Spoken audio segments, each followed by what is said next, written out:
Going live in 3, 2, 1. Thank you. Good morning. Recognizing a quorum, I am calling this meeting of the Cannabis Control Commission to order at 10 a.m. on January 20th, 2022. This meeting is being recorded. Let me start by acknowledging that Matt Giancola, who's been producing these meetings ever since we've gone remote, is retiring from his role as producer. Thankfully, he's not retiring from the commission, but he is retiring from his role as a producer. I just wanted to thank Matt for his service up to this point as he moves on to bigger and better things. I also want to acknowledge that it's going to take two people to replace Matt. He's done such a great job. Starting today, this meeting will be our public meetings will be co-produced by Grace O'Day and Haley Pensky. And I wanted to welcome them, thank them for all the work they did getting ready for today, and express my complete confidence in their ability to keep me on track and to avoid me stepping in holes that I normally do in these meetings. But thank you, Grace. Thank you, Haley. Welcome. And again, Matt, thank you for your service. I have a few comments before going through the agenda. I will also create the opportunity for my fellow commissioners to make opening comments if they so desire.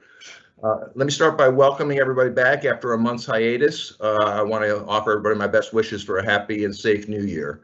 I'm looking forward to today's meeting. We have, as usual, a full agenda, including a number of important topics for commission discussion and vote. Additionally, again, as usual, we have a large number of licensing applications to review, 13 changes of ownership, 118 renewals, which is a record, I believe, 16 final licenses, and 41 provisional licenses. I'll give a further breakdown of the provisional license applications when we get to that part of the agenda, but I'm pleased to note that there are 10 economic empowerment applicants, 5 social equity applicants, and with a bit of overlap, 2 delivery courier and 7 delivery operator applications.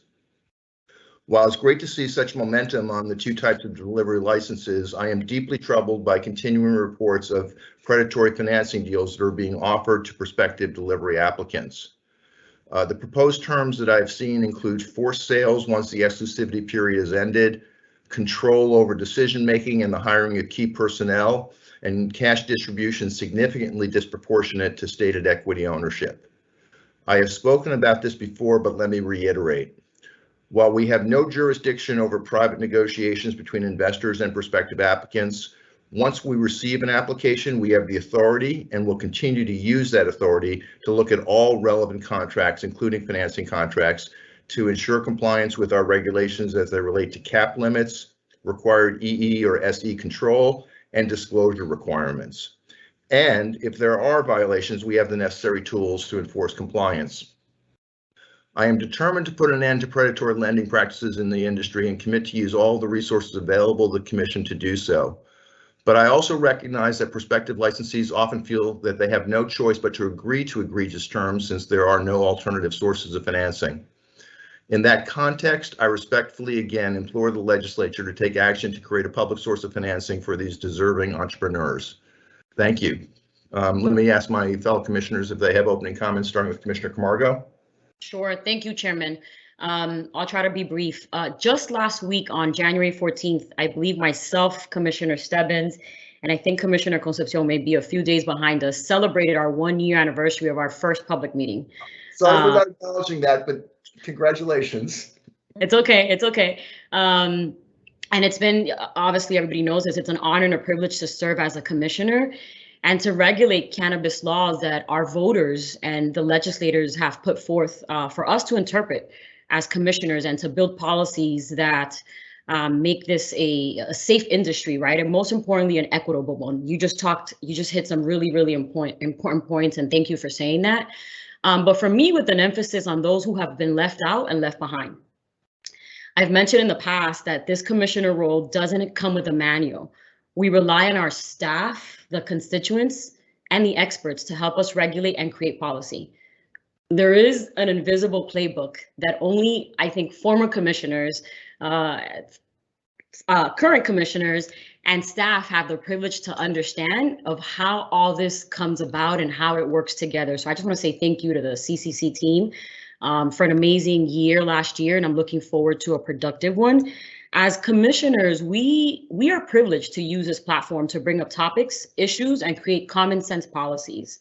For me, I'm using this platform to create access and opportunities for people who are trying to get into this industry, for those that have been disproportionately harmed by prohibition and enforcement, and for those that are already in it, including our patients.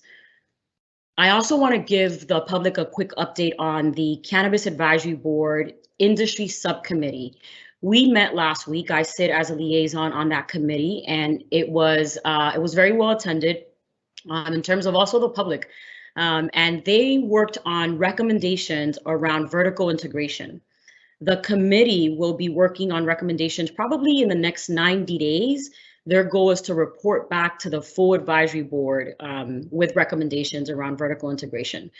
I also wanted to share that for the first time, they included a Q&A component that allowed the viewers to ask questions, provide feedback, and inform future conversations, as well as agenda items. But most importantly, for me, I think for all of us, and this is why we're public servants, it allowed the audience to participate. So I just want to say kudos to our subcommittee chair, Mike Dundas, for adding this feature, but also Magin Cola for making it happen. It was in real time. Folks asked questions, they gave comments, and they informed the subcommittee on future items. So thank you. Thank you, Commissioner Camargo. Commissioner Concepcion? Yes, I'll say a few words. Also, thank you, Commissioner Camargo. Again, I want to commend Commissioner Camargo, Commissioner Stebbins, and myself on a year now here at the commission. And it has not been a short year. That can either be taken positively or however, but it's definitely been a learning experience. This is really a fulfilling opportunity to be here. So that's not lost on me.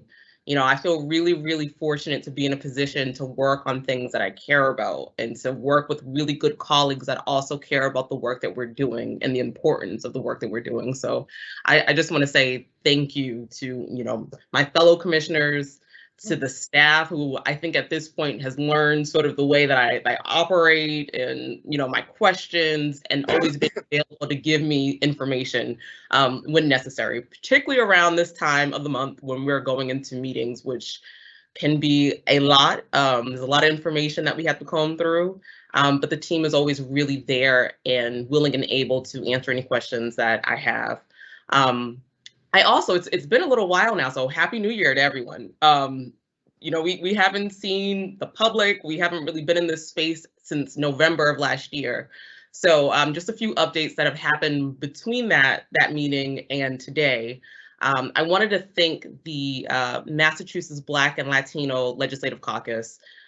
In December, before we went into 2022, the chairwoman, Representative China Tyler, and the executive director invited Commissioner Camargo and myself to come and do a formal introduction and talk about the commission, what we do here, the importance and significance of the work that we do here for their constituents, and also talk a little bit about the Social Equity Fund and the legislative process and what we're supporting here at the commission. And I thought it was a really, really great conversation. There was a lot of good questions, good dialogue. So I just wanted to thank all the members of the Black and Latino Legislative Caucus for having us. And I hope that, and I don't believe that will be the last of our conversations. We're always here as a resource. And I think I can speak for my fellow commissioners as well. If they have any questions of any of us, you know, we're really good about, you know, communicating and collaborating and creating that channel of communication. The other thing is, I also want to thank Senator Comerford. I had a really good conversation with her and her team around billboard advertisements. I know that that's something that, you know, I'm willing to bet I'm not the only person here who's heard a bit about some concerns in that space. So it was really good to talk with the senator about, you know, her concerns, to meet with her constituents as well and get a better understanding from their perspective and figure out where we can sort of help, be more informative and communicate. So with all that being said, I just want to thank you all. It's been quite a year. It's really, really been an honor to work with you guys. I look forward to the next years to come, and I appreciate you all. I'll check back in with you when it's your 4th anniversary and see how you feel. Okay, sounds good. Thank you very much, Commissioner Concepcion. Commissioner Roy? Thank you, Mr. Chairman, and Happy New Year as well. And it's so nice to be back in this setting again after our holiday hiatus. And hopefully most of us who are a little under the weather are bounced back and doing much better now. And also I want to echo and wish my fellow commissioners a happy work anniversary. And as the freshman commissioner, it has been an honor and privilege to work and learn from you. So happy work anniversary. I just want to also echo the chairman's sentiments that I'm thrilled to see not only the number, but the diverse types of license types that we will be reviewing and approving today. It is great to see that different license types are coming online, and I am thrilled to see that. As always, I want to thank the entire commission staff for their hard work that they do day in and day out. And I just want to give a few special recognitions to Matt Giancola, Director of Government Affairs, who has had many meetings with me over the last month, as well as the comms team, who do an extraordinary job. I want to thank Tara Sullivan and Mary Alice Curley for spending much time with me as well. So I look forward to today's robust agenda. And again, thank you all. Thank you, Commissioner Roy. Commissioner Stebbins? Thank you, Mr. Chair. I will also pass along my happy anniversary greetings to my colleagues. It has been quite a year. It has gone by really fast, but cannot thank our executive director and the rest of the team so much over the last year for supporting us as we've settled into this job. And wish all of you a happy New Year as well. I do want to thank the team. I have this knack that when something comes to my attention, I don't want it to slip through the cracks. I don't want to forget about it, and I'll shoot off an email to our respective team members kind of at that moment, not expecting an answer. Not if it's over the weekend. I certainly understand if I don't hear from anybody until Monday, but I have to say that our team is really responsive, and I will get notes back on a Saturday night or a Sunday evening from our staff, just following up on whatever message I've sent them. So I greatly appreciate that. I also want to report I had a great meeting this month with members of the Mass Association of Chamber of Commerce Executives. These are the individuals, the professionals who lead the many chambers of commerce across Massachusetts. They were interested in learning more about the Commission's work, some of our latest initiatives. And interestingly enough, we're really curious about our open data platform, understanding what the industry is doing. And we've obviously directed them to the open data that's available right now, as well as kind of give them a preview of what open data kind of 2.0 will look like as that rolls out. So a great group to meet with, again, focused on making sure that we create a robust and compliant industry in Massachusetts. And it was great to hear the anecdotes of how this industry is impacting various regions around the state. So it was a great meeting. With that, and also, Mr. Chairman, to pick up on your comments and appreciate your focus on the risks of these predatory lending opportunities that jeopardize an entrepreneur's chance of really realizing success in this industry as it grows. So thank you for keeping those points in front of us. That's all I have. Thank you, Commissioner Stebbins. Okay, we could get the agenda slide put up, please. Thank you. So let me just go through it briefly. We have one set of minutes for approval from, I believe, our last meeting in November 18th of 2021. My thanks, as always, to Christopher Smith and to Commissioner Stebbins, our Commission Secretary, for keeping us up to date on that. We're looking forward, as always, to a robust Executive Director's report. So, Sean, I'm grateful for all the hard work you do preparing for this, and obviously all the hard work that your report represents. I've gone through the numbers for changes of ownership renewals, final licenses, and provisional licenses. I do want to mention that starting today going forward, this part of the conversation will be led by one of our licensing analysts, Derek Chamberlain. So I'm looking forward to that. I wanted to also thank Suko Tabo, who's done it for the past several months, and again, is not retiring from the commission, but retiring from her role there. And I wanted to just express my gratitude for the hard work that Suko has put in to play that role in the past. Thank you, Suko. I want to just briefly talk about the other agenda items that are under the commission discussion and vote heading.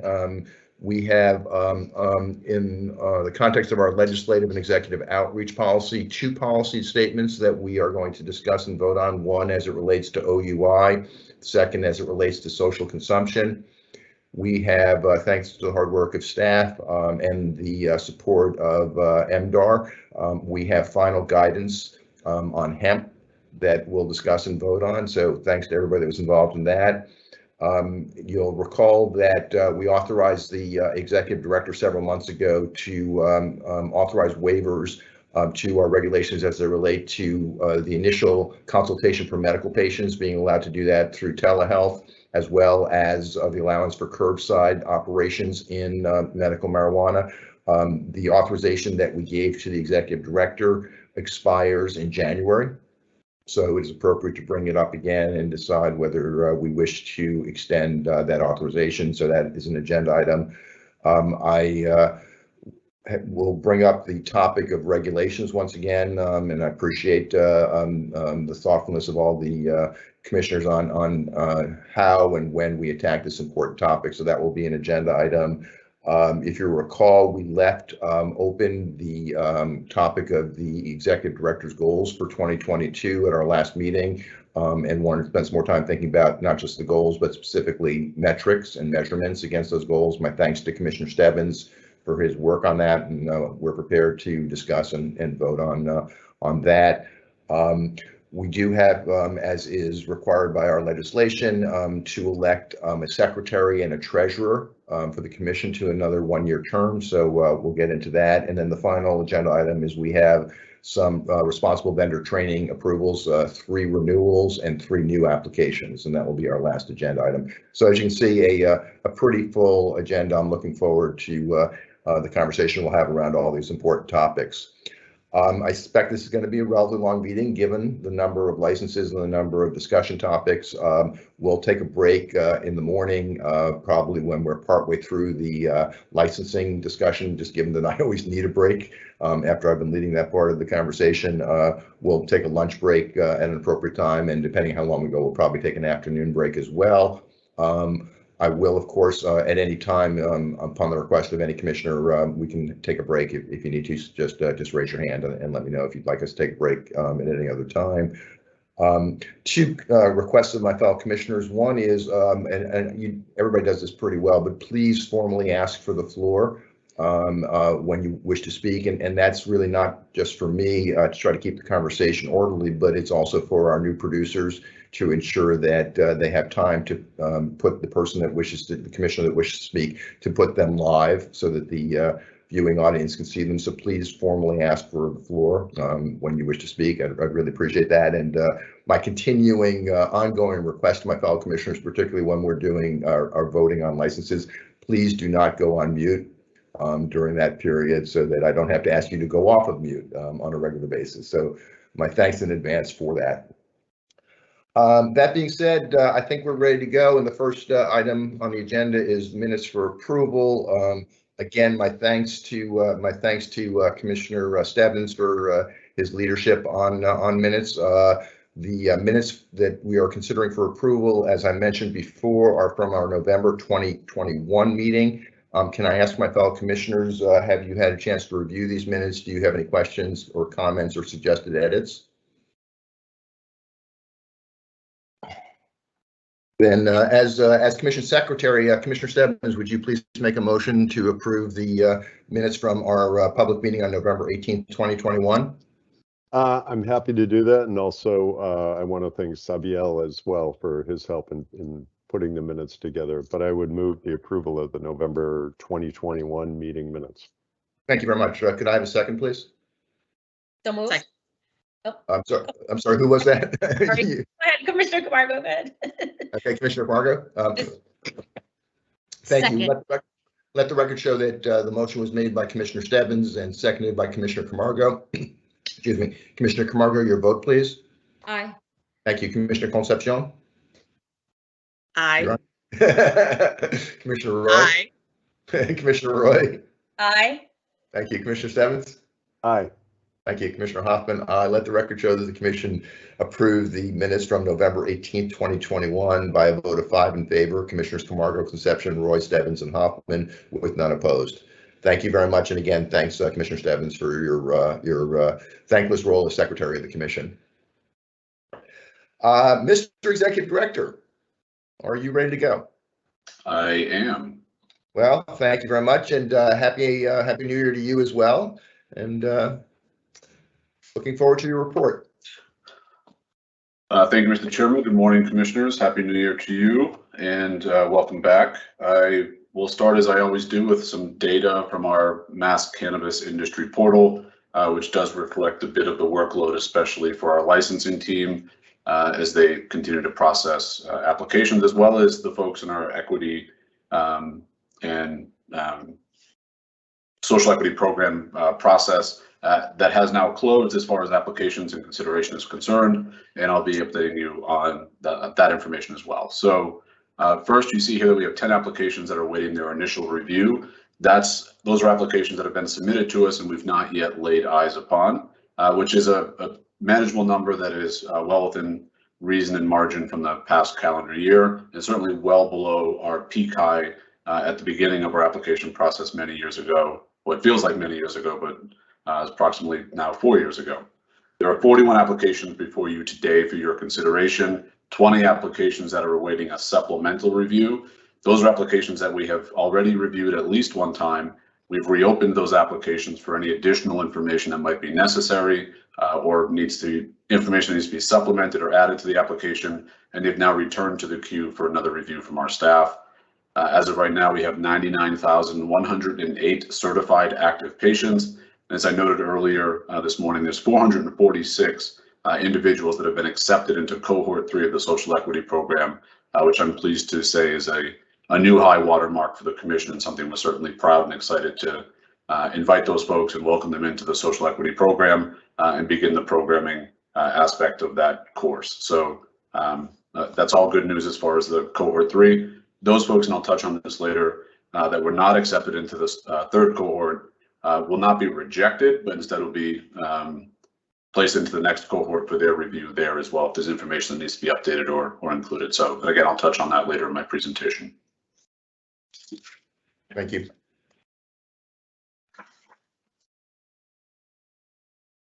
This next slide is a real high-level view of our industry portal. You'll see here that there's a total of 9,667 applications that are some way, shape, or form pending or in that portal. Not to be alarmed, the 85% of those applications are either withdrawn or incomplete. And a number of months ago, I noted to you that we're going to begin the process of reviewing those applications as not from a substantive standpoint, but instead looking at their dormancy. And if they've been sitting idle for a number of months, we will administratively close them, not without informing the applicant first that this is a process that's underway. So if you'd like to continue or fully submit that application, you certainly can. We want to provide them ample notice, but cleaning out this portal is something I think we should look at, and again, something I presented on a number of months ago. Similarly, 979 applications have been approved by the Commission. So all in, that represents about 95% of the total application volume has either been withdrawn, incomplete, or approved. So really our workload is about 2% of that total number, which is the 271 pending. Thank you. Any questions? And please keep going. Thank you. This next slide is a breakdown based on those licenses that have in fact been approved. And you see the traditional supply chain, which is cultivation, product manufacturing, and retail, represent the vast majority. But we're seeing some numbers tick up as far as other aspects of a non-traditional supply chain. So certainly craft cooperatives, micro businesses, et cetera. Delivery is a number that continues to grow as well. We're pleased to see that progress. And again, 16 independent testing labs is an encouraging sign, and something that also reflecting on the last 4 years, something that we're excited and excited to see that momentum moving forward. I believe there's about 8 that are actually commenced their operations as of right now. So continuing to build that bandwidth is an important aspect of the supply chain's ability to get product to patients and consumers. Mr. Executive Director, an ongoing concern for all of us has been research, and we're still with 0 approved licenses in research. Could you comment on where we're at and what the prospects look like? Sure. To my knowledge, those folks that were pending during the regulatory evolution that occurred last year, I suppose, we've reopened those applications. We've reviewed them based on the new regulations and issued an RFI to those that were pending. I don't know that anyone has returned to the application queue, but certainly they would get a review once they did.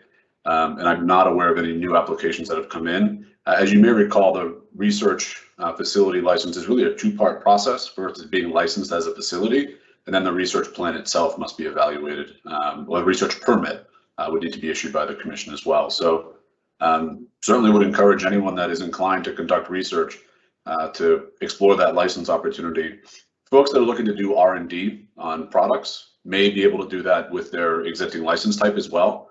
So if you're looking to roll out a new product, for instance, you could certainly manage it within the confines of your existing license type. So product manufacturing is a good example. Cultivation is another good example. If you're looking to grow in different mediums or looking to manufacture a different type of product, again, the production itself must be within the dosing limits, for instance, but there's also the ability for a licensee to waste product if they want to conduct that R&D and it doesn't meet their satisfaction. Of course, there's a concern about trade secrets as well, and submitting information to us about the research you intend to do is a public good, and we want to make sure that the public is able to benefit from the research that is conducted. So that's anecdotally some apprehension I've heard from prospective licensees, but to my knowledge, there's nothing pending before us today. Thank you. Other questions? Please keep going. Thank you. So this next slide is a number of licenses that have been approved based on their stage. You see that 350 entities have commenced their operations. There's 42 pending final licenses and then 487 provisional licenses. 101 entities have been provisionally approved. That is, that you, the commission, has voted on them. The only distinction there is that they haven't yet paid their license fee. So really, it'd be the, I guess, 588 are provisionally approved, and the 487 have actually paid their license fee. And then there's 144 entities that have either been pre-certified or had their micro business endorsed for delivery. So that's the grand total of 1,124.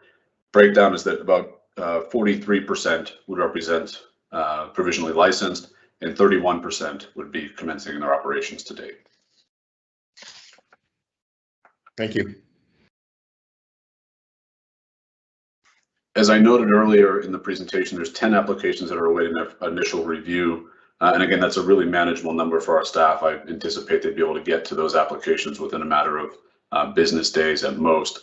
173 applications have been reopened requesting additional information.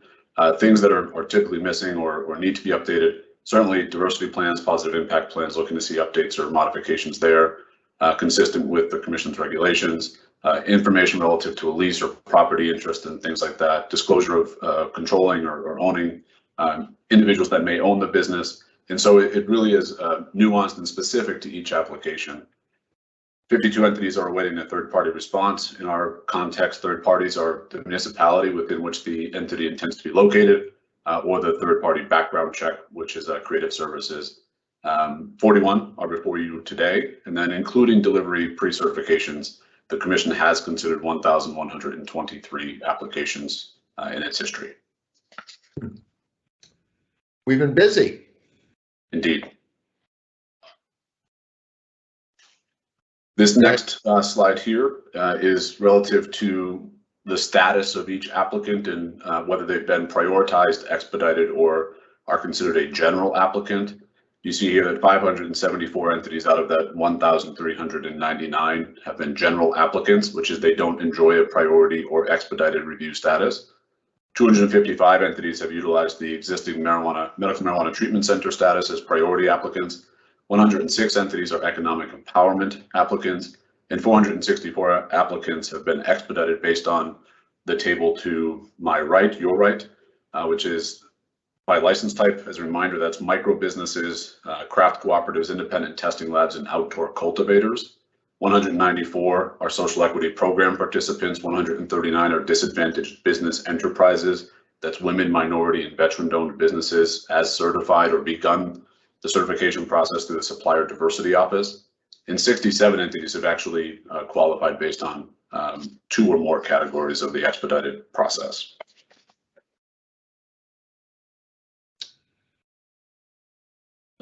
This next slide, I guess, is the data junior slide. It's not quite as dense as the slide that's coming up, but it's an important slide for us to continue monitoring as we do evaluate our progress with getting as equitable an industry as possible. And you'll see here that, as I mentioned previously, we want folks to progress downward through this slide. That is to get from their pre-certified or provisional approval all the way through to commence operations. You'll see at the bottom here is 73 entities with economic empowerment status total, but 11 of those entities have actually commenced their operations and 35 are in the pre-certification stage. Again, 187 entities are participants in the social equity program. 13 have commenced their operations, but 112 are in the pre-certification phase. 33 entities have commenced their operations that are women, minority, or veteran-owned businesses out of 170 total. We have a total of 430 applications that fall within one or potentially multiple of those categories, which represents 30.7% of total applications. Thank you. Any questions on this? Please keep going then. My favorite slide. So this is the slide I was referencing. This is the if that was the junior slide, this is certainly one that again is dense. And what I've tried to do is highlight certain cells within this that I think are important for your consideration, or certainly information that I continue to look at as we progress month to month. That is that 6 entities have commenced their operations as a marijuana courier. 82 have been pre-certified for marijuana courier licenses. We do have 8 independent testing labs that are in the queue in some way, shape, or form. That have commenced their operations, which is a good sign. We have 71 marijuana cultivators and 24 with a final license. So what that tells me is that supply, as a final license, you can begin to introduce plants into your facility so that supply is on the way. We have 6 provisionally licensed marijuana delivery operator licenses. And I think the important part there is that is the license type that would begin the clock on the 3-year exclusivity period. So once those folks advance, any of those folks advance to a final license and actually do commence their operations, that would commence that 3-year window. 60 entities have secured pre-certification for marijuana delivery operator as well. 5 commenced operations marijuana micro businesses. You see here, not highlighted, but 60 marijuana product manufacturers and 11 final licenses. There's 124 provisionally licensed marijuana product manufacturers as well. As you indicated, Mr. Chairman, there are 0 commenced operations or anywhere in the licensing queue, the research facilities, but we do have 6 pending applications. 194 retailers have commenced their operations. There's 159 provisionally licensed facilities, though. And so that is certainly a busy license type for our investigators as they're out in the field and looking to inspect folks and get them advanced to a final license, assuming they are compliant.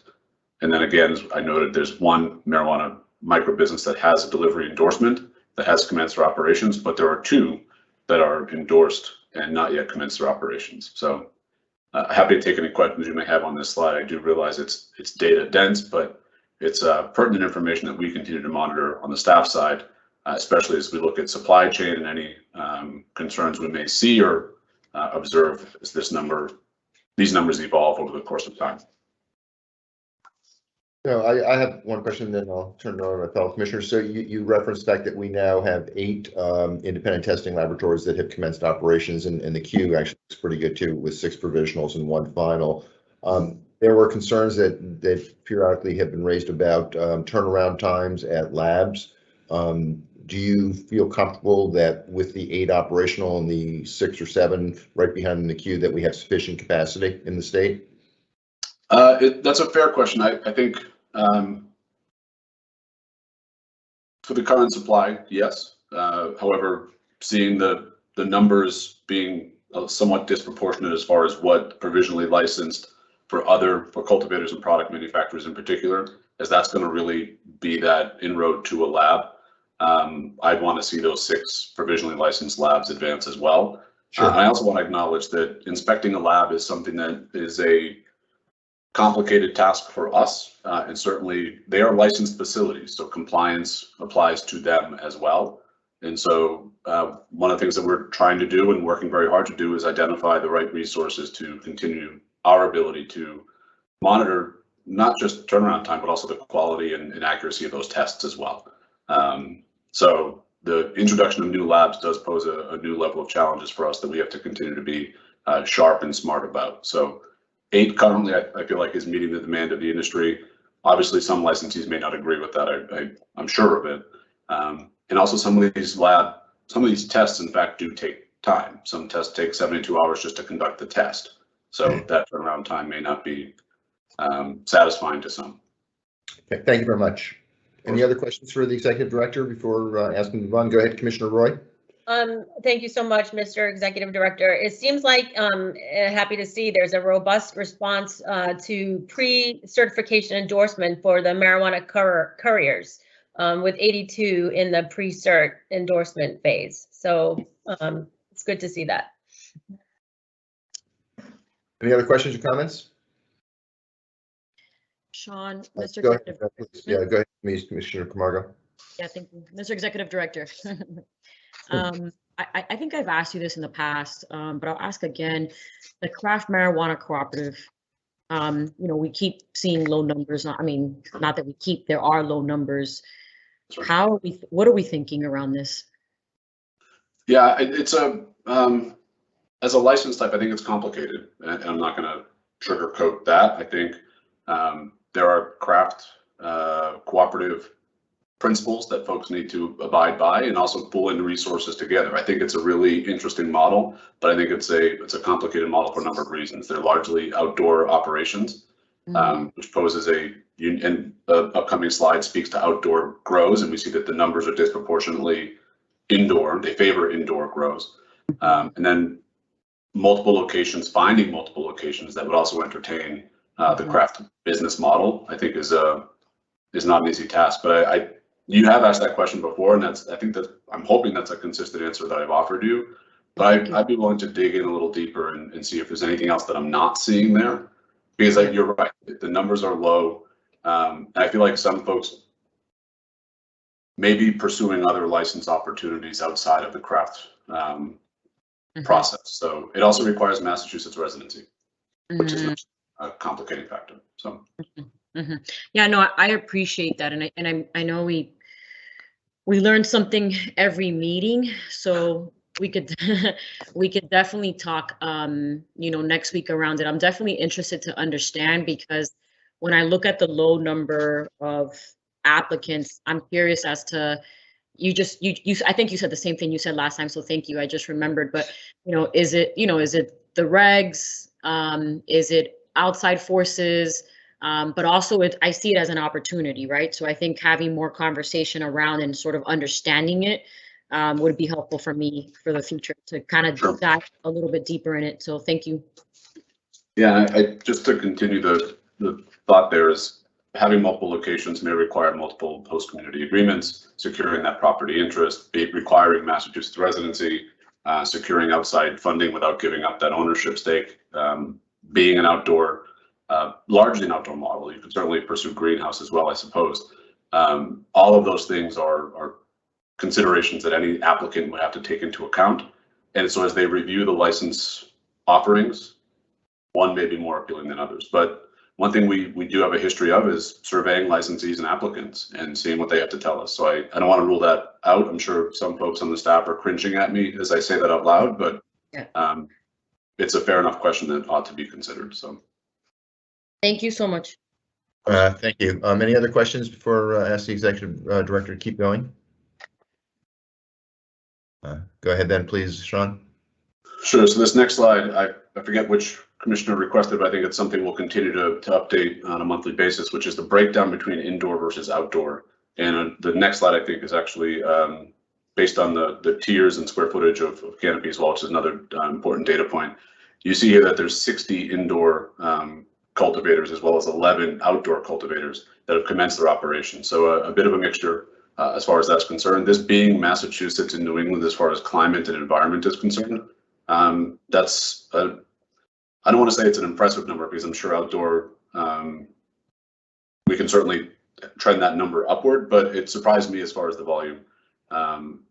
However, you see 155 are provisionally licensed indoor cultivators. Things to consider: it is a high energy demand and it is an expensive build out. So advancing those folks from provisional to final, I think that could be a sluggish pace just because of the complexity of build out and again the cost of build out once they are commencing their operations. I'm sure the commission is too, proud of the energy regulations that we maintain and looking to mitigate the high energy cost and requiring that these folks be as efficient as possible. But that's something just to keep an eye on as well. Thank you.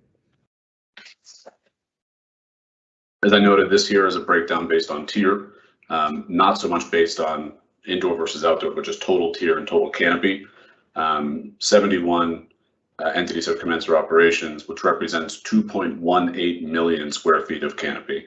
And canopy is defined as those areas where you're actively growing cannabis. So it may not be the square footage of the entire building, but instead the breakdown of each individual room and the tables or the area that is actually used to cultivate. So the other breakdown I think that's important to note is you see a majority or a good number as smaller tiers. So tiers 1, 2, and 3 do represent a good volume there. And then also 5 tier 11 cultivators. So it's a bit of a bookend right there. Provisionally licensed tends to trend in the same direction with 14 tier 11 provisionally licensed, but 30, 45, and 42 respectively for tiers 1 through 3. So small operations is something that I think folks are starting out in. And as a reminder, to expand your tier after being licensed, you do have to represent that sales and have occurred at a high percentage to justify that expansion, which is a bit of a control as far as supply is concerned. So, and we continue to monitor that as folks do request to expand their tiers. They have to have at least 6 months worth of data. So Sean, I'm sorry if this one might require a little research on your part, and it's kind of the opposite of what you were just talking about, which is, has there been relegation? No.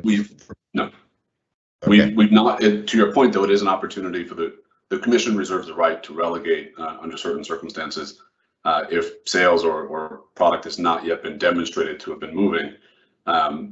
In part, and I guess it's certainly worthy of further conversation.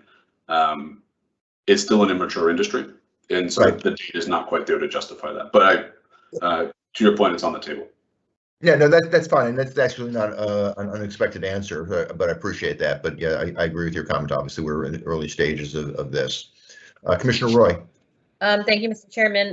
Mr. Executive Director, I love this slide. It's great. I appreciate you even adding the 2.8 million square footage of canopy. But on recent tours, I noticed some folks are doing vertical grow. And do we take that into account in the total count? And if not, is there a mechanism in the future that we can start to consider vertical grow? Sure. If folks are growing vertically, we would consider that rack as being double the square footage. So if you're racking, we would consider that against your canopy already. Okay, awesome. Thank you. Yep. Other questions? I will note, Sean, with approval that we got an increasing number of these complex data slides with shading and cells. So personally, as a statistician by training, I love this. Thank you. And recognize all the hard work that goes into this. One of the more enjoyable aspects of meeting preparation is not so much choosing the shade of green, but which cells to in fact shade. So, and I hope you note it changes month to month. So, no, actually I have. It seems like it's always this kind of like, bizarre green that you use to shade. I should note that the cells that are shaded change, not the shade of green. This is very on brand of us. I would urge you to conduct a study about what color to shade the cells in the future, please. So long as they're not appealing to children. Okay, let's keep going. Sorry for that. This slide here represents some medical use of marijuana program data. You'll see here that there's a total of 181 licenses. 91 of those have commenced their operations, which is as I noted, I think last month, is an uptick from since we've inherited the program, certainly, or transferred the program from our colleagues at the Department of Public Health. On the right-hand side table, you see that there's 104,960 certified patients, 99,108 certified active patients. The distinction there is that 104,960 people have visited a provider but not yet finished or completed their registration process. 99,108 have. So it's that dual part, visited a provider and then gone into our portal and our system to confirm their registration, actually secured their card. We have 8,102 active caregivers in the system, 287 certifying physicians, and 101 certifying nurse practitioners. Again, that does indicate that there are 0 physician's assistants that have registered with the program. One of the concerns that I know was previously of the 287 certifying physicians, do you know how many of them have pediatric practices? I don't offhand. It isn't a specialty that's required to be disclosed. So I wouldn't want to give you false information. Okay, because there was a concern and it was anecdotal, so I'd love to see the data at some point supporting about the fact that very few of these certifying physicians are pediatric specialists. Sure. That is absolutely a live, ripe, and I think very serious question that parents as caregivers are struggling with. There are some statutory limitations as to what we can disclose relative to the privacy of individual practitioners. Sure.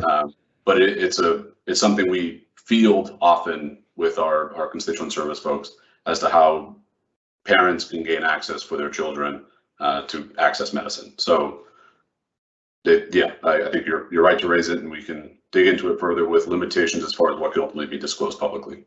No, I appreciate that. I understand. Thank you. Commissioner Roy? You weren't raising your hand. You were just, okay, just making, any other questions or comments before I ask the executive director to continue? Please keep going, Sean. Sure. So these next 3 slides we haven't visited in a while, but I thought it was relevant to bring it back. So as you may remember as well, and this is certainly to the commission, but the public, there are additional slides that I don't cover in this portion of the presentation. You'd be here for a long time if I did. But I think from time to time, I do review those slides and see what we can pull forward. I believe it was Commissioner Roy that at the last meeting asked for a map of medical licenses. So that's, I think, the 3rd slide here. But I want to break it down based on 3, which is this is the total licenses issued by the commission, the 979 number, broken down by county. So just to give you some data points here, about 23% of total licenses hail from Worcester County, 13% hail from Middlesex County, 9% from Plymouth, 8% from Berkshire and Hampden, respectively. So that's a total breakdown of total licenses issued.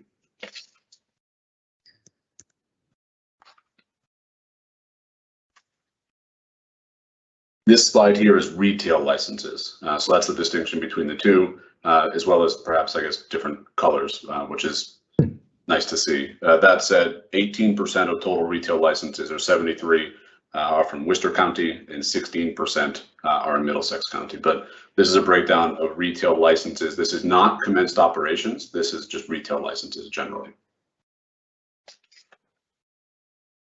Yeah, we haven't seen this slide for a while. There's a substantial progress and change, although there's still, not a lot in Suffolk County, but more than certainly in the past than the last time we looked at this slide. Please go ahead. This slide here is new, and I think, again, at the request, I believe, of Commissioner Roy, but it's a breakdown of medical marijuana treatment center licenses. And this, again, this is not a total of commenced operations, but a total licensure. And 20% is Middlesex County, and the total volume of 20, but representing 14%, is Worcester County. And again, this is total licenses, not those that have commenced operations. Another tool that we have, and I would invite anyone to visit it, it's resource dense, which is a good thing, which is our our More About Marijuana Public Awareness website, More About MJ, which has a lot of information and tools for anyone that might be curious about cannabis, wanting to talk to their children about cannabis, but also does indicate a access as far as locating a retailer or locating a dispensary. Before anyone gets concerned, there is a prompt that you need to be 21 or over to access that section. So it's a lot like a website you can click through and find specific locations if you're looking for the closest access near you. There's also a lot of other really important information that I would encourage anyone to visit. And just as a bit of an aside, kudos to our team on our communication side, as well as our research side, and our friends at the Department of Public Health for pulling that together over the course of time, but it is now a website that we maintain. Thank you. Commissioner Roy. I want to thank you so much, Mr. Executive Director, for this slide. Is there a slide that shows commence operations regarding NTCs? Sure, and that would be, we can pull one together for the next meeting. That is also, I clicked around over the course of between our last meeting and now, and the More About MJ page itself provides a thumbtack view of where MTCs are located across Massachusetts. Which is great to help patients. And looking at this side, it looks like every county there's access in every county, but commence operations, are there any counties that are still are zero with commence operations that you know of? Not that I know of. Looking at Dukes and Nantucket, I believe both of them do have current existing access to medical. So I'm not aware of anyone being zero. There is a bit of the Franklin, Hampshire, and Hampden. You can see that the numbers are, Hampden County has a bit of a concentration, but there's like this vertical wave of the Commonwealth that seems to have limited access, at least. I don't want to say zero, but limited. And then Berkshire County, I believe, has sufficient access. But again, that number 4, as far as licenses total, is a number you'd certainly love to see spike or increase, just to maintain. So, I mean, that's a large swath of Massachusetts that 4 entities covering is something we should be mindful of. Right. Thank you. Of course. Any other questions or comments? Please keep going then, Sean. So that's the data presentation of the of my report. So unless there's no further questions there, I did want to give the commission an update on our budget process, and there's a little bit of information I wanted to share with you, but also provide some context for how we arrived at some of these numbers. So as a basis, the FY23 budget process is largely underway. And so it seems like just yesterday we were talking about FY22, which is the current fiscal year we are living in. That is now, we're just over halfway through that fiscal year. And we are certainly grateful for the resources provided to us by the administration and the legislature, but we're now actively pursuing and requesting FY23's numbers. So for context, the governor's budget should come out later on this month, which would really formally kick off the public budget process. House Ways and Means would then consider that request and produce their budget during the month of April. And then Senate Ways and Means would consider their budget during the month of May. And then those 2 competing requests would be reconciled by a conference committee in the month of June, hopefully resulting in a final budget sent to the governor's desk for July. That would be a traditional formal process. Our role in that is to submit really 2 versions of a budget. One is a maintenance request. What do we need just to keep the lights on and preserve existing? As well as are you looking for additional resources? And the answer to that last question is an affirmative yes. We would like to see additional resources invested in the commission. And so this would represent, this budget here, $20.2 million or so, represents our requested increase for FY23. And you see the breakdown here. So 1078-0840 is our main operation account. That is the account that really formally keeps our lights on, maintains a lot of the majority of our payroll, and a lot of the things that, again, just make this place run and tick efficiently and we hope productively for the Commonwealth. That's the main account for that. 0842 is the medical use of marijuana program. That's some payroll as well as managing the medical use of marijuana operating system, MMJOS, and so other things like that, producing patient cards, things like that. And then lastly, 0841 is the public education campaign, which you may recall based on your introduction to the agency, but historically it was funded in the past several fiscal years. It has been not funded, not supported. And so we'd like to see that restored for a number of reasons. So the next several slides do provide some additional breakdown, I think are important context for how we arrived at this number, but also I think, if I may use the opportunity, advocate for why I believe this is a reasonable number for us to pursue. Starting in FY, and I think Grace or Haley, I'm not sure who's controlling the slides. If you want to advance, thank you. Starting our first fiscal year of existence was really FY18. We prioritized things like investigations, licensing, in that compliance aspect of our agency. We had to build every aspect. We built HR, IT, legal, research, all the things that we had to do, we built and prioritized. But we really tried to build out that licensing staff and that investigation staff so that we could get the industry up and running in a lot of ways, but also do so in what we hope was a complete and efficient and equitable way, which required an investment in a lot of areas. But really getting that field staff in place and that licensing staff in place has been a historical priority. What I'd like to focus on now and moving forward is building out really those backbone areas of the agency to continue that growth, but sustained in a as safe and complete way as possible. So again, things like legal, things like IT, things like research, things like HR. The more people we hire, the more HR resources we need. You may also remember, and I think some commissioners have commented and observed, that historically we've not always spent 100% of our available funds. That is true. It does represent, we think, good stewardship, but also we want to make sure we're forecasting and planning accordingly and responsibly. Last fiscal year was a bit of an anomaly. It was the investment of resources came around this time, a little bit early, it was around the month of December. And so it was a significant infusion of resources. It would have been, I think, in my opinion, irresponsible to spend all of those resources in that short amount of time. We did begin a pretty significant hiring process mid last year, and we're still underway right now. And FY22's projections and spending I think are consistent with that. But the important note I would make is that FY21, so last fiscal year, the agency produced $25 million, over $25 million in non-tax revenue. So that is funds that are secured through the likes of licensing fees, agent registration fees, fines. Those are things that are not that 20% or actually the 10.75% excise tax on products. So that number alone is sufficient to support the agency's existence and still produce a surplus on top of it. The marijuana excise tax produced $112 million. And this is data that's not secured or presented by us, but in fact, the comptroller in his closeout of the fiscal 21 budget. That represents 200%, the marijuana excise tax, 206% of actuals compared to estimates. Same thing on the marijuana non-tax revenue side is 178%. So we've exceeded expectations. And I think that's an important note. We didn't generate the tax revenue. It was retailers that did and consumers that paid it.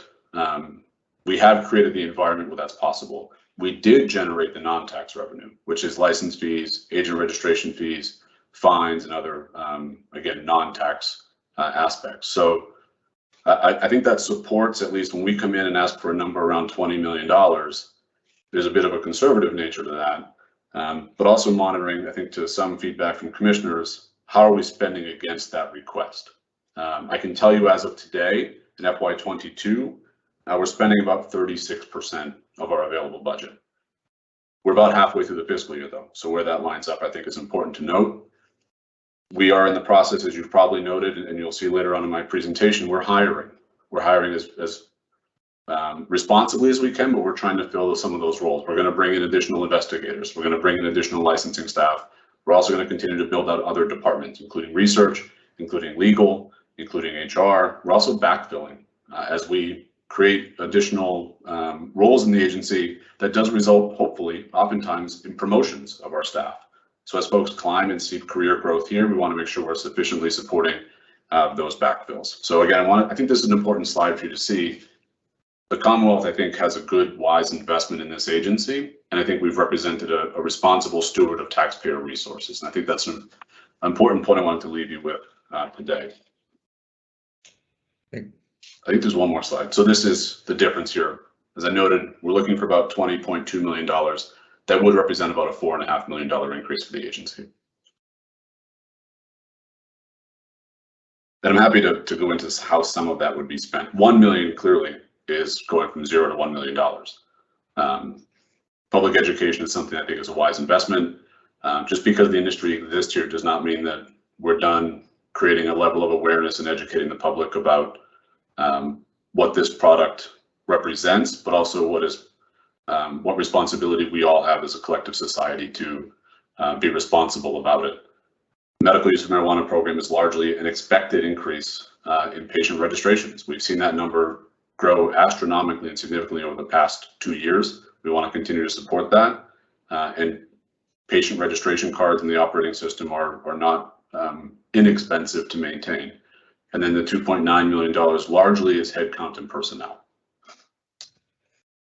Are there questions? I have one, but my colleague, go ahead, Commissioner Camargo. Yeah, I guess I have a few comments. First of all, thank you so much, Mr. Executive Director, for this outline. I feel like it's very easy to digest. Commissioner Roy, you mentioned, I think the first day that you came to the commission, which was I think in the summer, you mentioned that we are a revenue generating agency. And we said we love her already. She's adding value to the commission, right? So in that spirit, of a revenue generating agency, it's good to hear, Sean, that you're thinking about forecasting and planning, right? We're halfway through FY22, so I'm kind of curious. I think you elaborated a little bit in your comments in terms of how we're doing in terms of spending it, but I'm glad that you're thinking about, you talked about staff promotions. I'm not BSing when I say this, we have some really amazing people on this team who are working to regulate a very safe and equitable industry, right? A lot of folks that I talk to on our staff come here because of the equity mandate. They come here because they want to continue to work. So when I hear you talk about staff promotions and keeping our staff, I appreciate that, because we need to create a sustainable organization past all of us, right? I always say to staff, commissioners come and go, as well as our the leadership team. So I really appreciate you thinking about forecasting and planning. And I think the other piece of it is, I don't know if you're going to get into it a little bit, or if we can, is besides the plan to hire and everything else, and I know it's been really difficult during the pandemic, how are we thinking in terms of the next 6 months and the spending, right? I know that you said it, we do give money back, and the times have changed. So how are we thinking and pivoting to making sure that we have what we need to go out there and make sure that folks are in compliance? So there's a few questions, or I think I'll answer the last one first, which is the planning process. And my confidence really originates with the staff that we have in that fiscal operations side. So Adriana Leon and Alyssa Stack and their teams, I think, are really forecasting and looking ahead at our spending versus what we have available, and try not to build ourselves a fiscal cliff as well. So knowing that as we hire someone today, we're really going to absorb 6 months of that FTE salary. So if we finished spending all of that, we would have a cliff for next year. And so we can't assume anything as far as the $4.5 million. We need to plan accordingly. There's a few things that I think would result in that 36% or so number spiking upwards. Procurements. We have a number of procurements that are on the street now, and we're hoping that folks come in and offer their services to the commission and would be excited to work with us. We would look forward to working with them. And then we have a number of hiring that we want to do this fiscal year. But also, as we look ahead to next fiscal year, one of the things that this agency I think ought to be proud of, and I know that I am, is we tend to be data driven. And we look at, for instance, we want to hire additional investigators because we know there's demand and need. But one of the things I want to spend some time with, and I know that Yao Gibi, our chief of investigations, shares this, is how do we build out a workforce that is both enough, sustainable, but also gives our staff the ability to have a manageable workload. Our staff they're out there, they're busy, they're tired.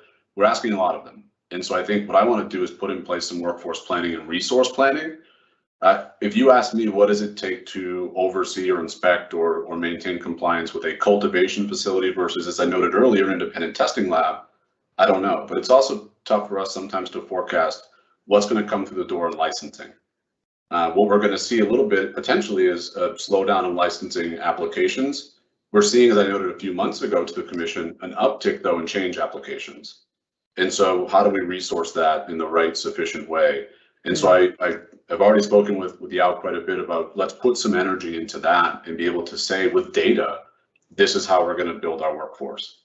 So what you may see the rest of this fiscal year is building out and supporting the investigators as well as enforcement counsel, making sure that those staff are sufficient, but then us investing time and energy and resources, money into workforce planning. Another area where we've invested money already and will continue to is a job classification study, making sure that as we build this agency, there are like positions that are matched as far as what the personnel requires with the job descriptions, but also what it pays.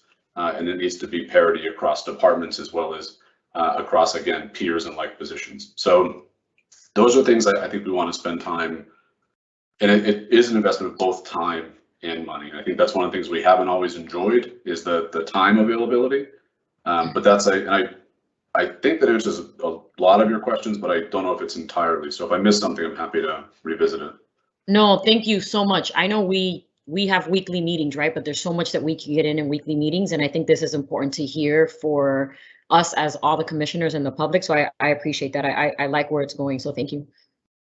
Thank you. Commissioner Roy. Thank you, Mr. Chairman. Thank you, Mr. Executive Director.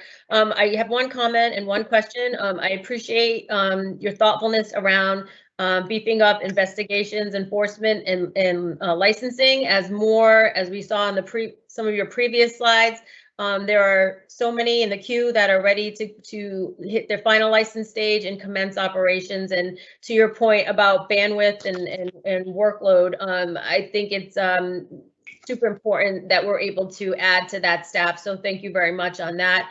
And my question is around testing labs. So if I had a magic wand or a wish list, it would be amazing for the commission to have its own testing lab. And I know this is something that we briefly talked about in the past, and I know a build out and a budget and cost wise would be massive, but could you just explain if this is something that is completely out of the realm or a conversation that we are willing to have as a commission to have a commission run testing lab? The investment of resources, so the difference, if we were to build a full-fledged testing lab, and I don't mean this as hyperbole or drama, that $4.5 million would spike dramatically.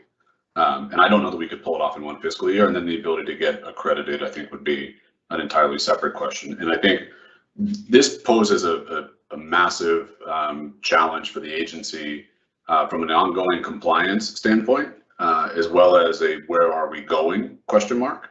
And I think there's a few things that I don't have clarity on as far as future tense. We would love the ability to have access to what I would describe as a standards lab.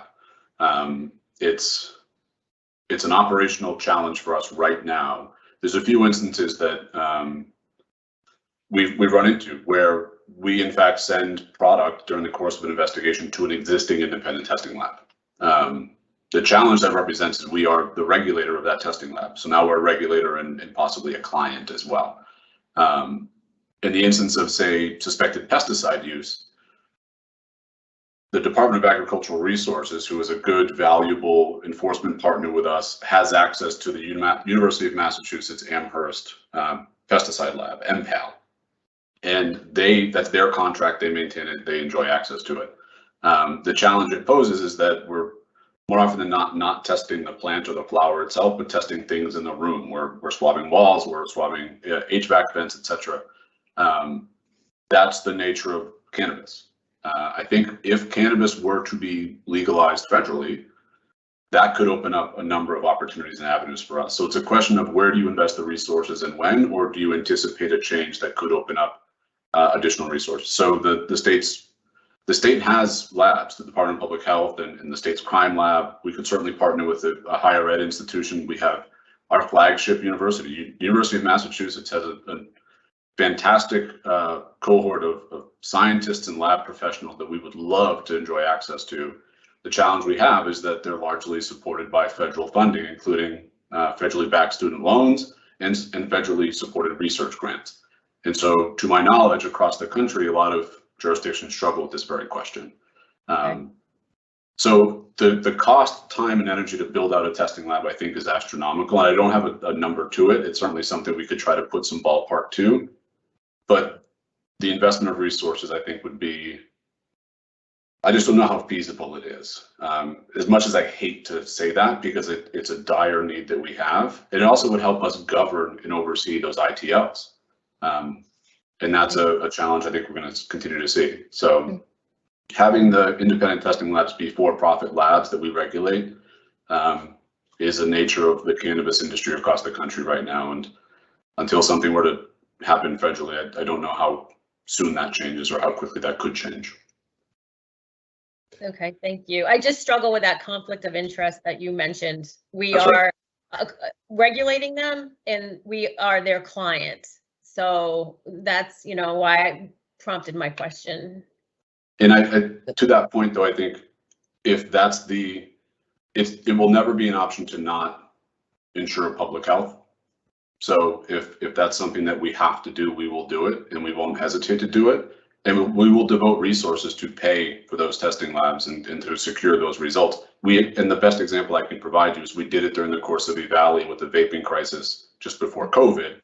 We sent hundreds, if not nearly 1,000 cartridges to our testing labs and paid that cost to have those tests conducted. And we also then disclosed those test results publicly. So I know Commissioner Concepcion has a question, but I just want to end it and say that I am grateful that we are going from what looks like 8 to 16 independent testing labs. And in no way am I questioning the integrity of the labs with my question about, I would just want to put that on the record.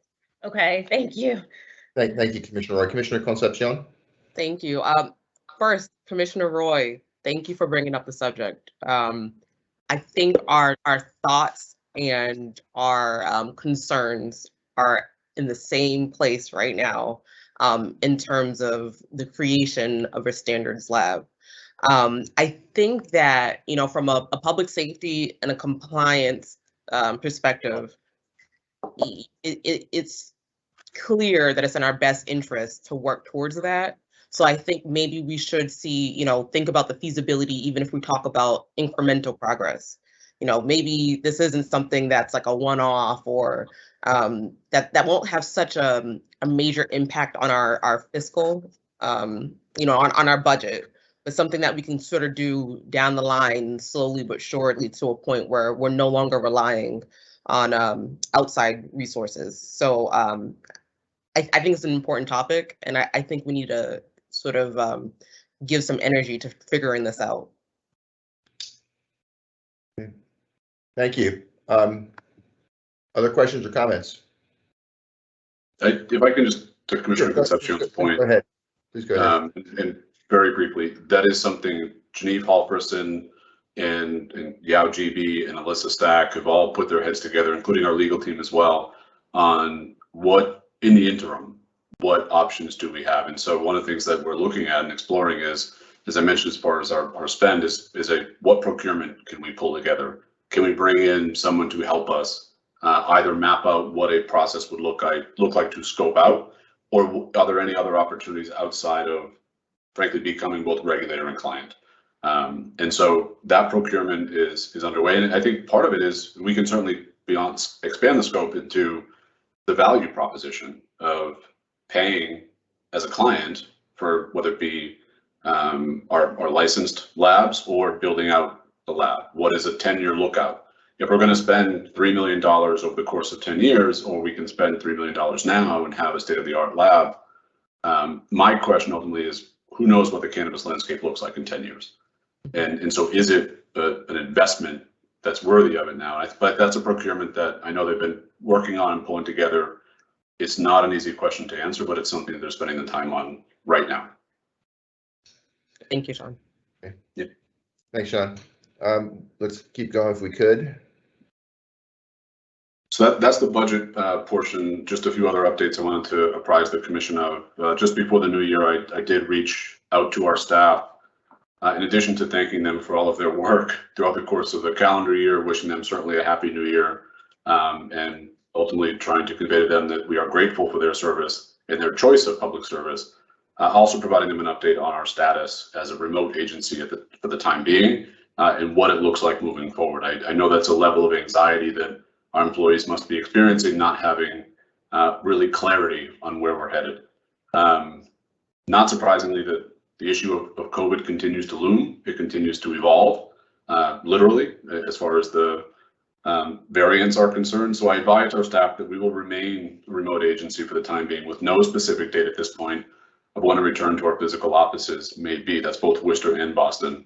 I also reiterated my commitment to provide a 90-day notice before we would return to the office. That way folks can plan accordingly if there's any circumstances they need to consider, including childcare and things like that. We will continue to review and evaluate our policies, also reviewing policies of other agencies. What are other agencies doing or requiring of their staff? We'll also continue to engage them directly, because I think that's an important aspect to consider the impact of return on them and their families. As a reminder to our staff as well, the offices are available to them. So if you need to secure internet access or reliable internet access, update equipment, use supplies, things like that, you can certainly use it. Our offices are in fact closed to the public still. And then a quick update based on the timing here. There are some open meeting law implications that would apply to the commission, certainly, in how you conduct your meetings, these meetings. There is a deadline as of right now that April 2022, there'll be a return to in-person meetings. Not surprisingly, that slide is now stale, potentially, as of, I think it was yesterday. The House, at least, voted to extend that April 2022 date to July. The Senate has not yet concurred in that. The governor has obviously not yet approved that, but that's a moving target as of right now. There's momentum to extend that date. As of right now, the law is April 2022, but as I noted, there's potential that could even change. So needless to say, telling our staff that this is a moving target and we're not quite certain yet is even evidenced by this week's update. So I wanted to provide the commission that update as well. I think you were copied on that email, but my endeavor is to keep our staff as safe as possible. And as a reminder to them, and I'm grateful to them, for now, almost 2 years, we've been an incredibly productive and efficient agency. And there's really nothing that I think would compel us to change that position as of right now. So, but obviously want to seek your feedback as well and provide you an opportunity to comment. Thanks. Are there any questions or comments on this? Thanks for your leadership on this, Sean. Why don't you keep going, please? Sure, and I will move as efficiently as possible, knowing you have a busy agenda today. We did receive a total of 1,058 applications for the third cohort of our social equity program. As you may recall, that application deadline was extended and did ultimately close on November 15th. As a reminder for those folks that were accepted into the program, regardless of when you were reviewed, as soon as you were accepted into the program, your benefits accrued. That includes access to license types. So wanted to remind folks that if you were included in cohort 3, you received an email from us that it congratulated you and welcomed you into the program, those benefits accrue immediately. So the next slide is a breakdown of those numbers. 446 people, individuals, as I noted earlier, were in fact approved, which does represent a new high as far as our cohort. So each and every cohort has gotten progressively larger. Credit to our staff. I'm also incredibly proud and grateful that Kevin Sibley, our Director of Equity Programming and Community Outreach, had the benefit of additional staff that our licensing staff, for instance, helped and assisted and were pulled off of licensing applications to review these applications for a number of months and got through that total volume. They've now returned to the licensing queue, so that's why I'm also incredibly confident that those 10 applications that are pending will be reviewed efficiently. But that also I think shows, I forget which commissioner made the comment, it might have been Commissioner Camargo, folks came here to work on equity issues, and that's just proof in the pudding right there. And also grateful that Kyle Potvin, our Director of Licensing, saw the need and volunteered, and the staff was willing to go over and assist. 603 applicants were not accepted into the program, but again, rather than being rejected or denied, we will place their evaluation and continued evaluation into the next cohort, would be cohort 4. I don't have an estimate as of today as to when that might open, but we want to stay engaged with those folks. If they believe that they're eligible, we want to give them every opportunity to demonstrate their eligibility, but you still must be eligible to get into that program. And then 9 applications were ultimately withdrawn. This is a breakdown of those 446. So I would describe this as being the final demographic breakdown of those of cohort 4. You'll see here that 50.6% identify as Black, African American, 14.5% identify as Hispanic, Latinx, or Spanish, and 111 individuals, or 24.8%, identify as white. The bottom table here is based on track, and the vast majority, 85%, are pursuing and identify the entrepreneur track as being most appropriate and most interesting or compelling to them. Commissioner Concepcion. Thank you. Mr. Executive Director, I just had a quick question. For the applications that are now deemed pending, was there any sort of common reasoning for their pending status? Sure. This is anecdotal, and I would also, I guess I can gather more information, more intel for you. Residency is sometimes a challenge to demonstrate proof of residency. And as far as the census tract and that information there, and that's not just instant like where you are now, but historically over the course of the last 10 years. I would say that would predominantly be, and if there's others, I could certainly provide that information, but it's an assessment I think we could do for sure. Okay. Thank you. Please keep going. So this next slide is gender. You'll see here that 72.8% identify as male. The bottom two these are just data points we continue to track to monitor our own progress toward some of the statutory missions that we have. 92% did not identify as a farmer or did not indicate a status as a farmer, and 95% did not indicate their status as veterans.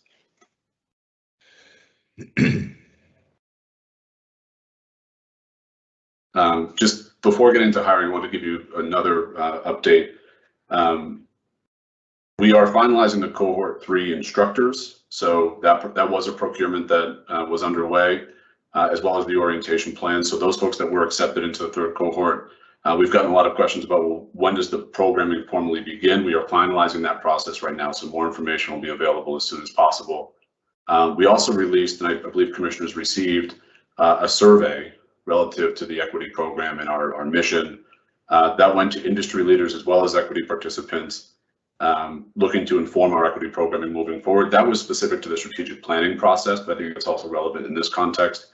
We're looking forward to getting those surveys back by the end of this month. So that's a project that's underway. Similarly, work on the disproportionately impacted areas in that designation. That's ongoing with now stakeholder meetings advancing. We're scheduling them for next week. And obviously we'll release that study and the staff work in the coming weeks after we complete those meetings. So more to come on all 3 of those topics, but just want to make sure, I know it's on your radar and something that we talk about frequently, wanted to communicate that to the public as well. Thank you, Sean. And so I believe this is my last slide. It is, which is our hiring update. So, and again, I appreciate your indulgence this morning. I realize I've taken a lot of your time. It hopefully represents that a lot's going on here at the Cannabis Control Commission. As I noted in the spending and budget context, we are actively hiring as aggressively as possible. I also note we currently have an HR department of 3 people. So kudos to them for the work that they're doing and their support of the agency as a whole. But we've introduced and welcomed aboard an executive assistant as well as a desktop support analyst. That was as of December 20th. We are in the final candidate stage of selecting folks for the role of constituent services manager, as well as the investigations and enforcement assistant. And we're in the screening process for associate enforcement counsel. So we're continuing to build out those teams. We currently have 3 positions available. Run, don't walk, as far as the project coordinator for equity programming and community outreach, that position closes tomorrow. And we have 2 other positions, a manager of government affairs and policy to join Matt Giancola's team. That closes on the 29th. Relatedly, the role of budget director for Adriana Leone's team closes on the 29th as well. So continuing to build out, as I noted earlier, that backbone aspect of our agency, continuing to support you as commissioners, but also the public in accessing as much information as possible. Thank you very much, Sean. I was going to ask this earlier when you're going through the budget. Could you, order of magnitude, I understand if you can't be completely precise, could you tell us the number of current staff members, and if we were to get our full budget request for fiscal 23, approximately what the headcount would be at that point at the end of that fiscal year? Order of magnitude currently would be about 90. Yep. And that's, again, give or take, notwithstanding these roles as well. So this would give us we're going to continue to grow and kind of inch toward that 100 number, I think, with relative ease in this fiscal year. If we were to be granted the $4.5 million increase, and again, included in that is $1 million for public education, we would be order of magnitude about 130.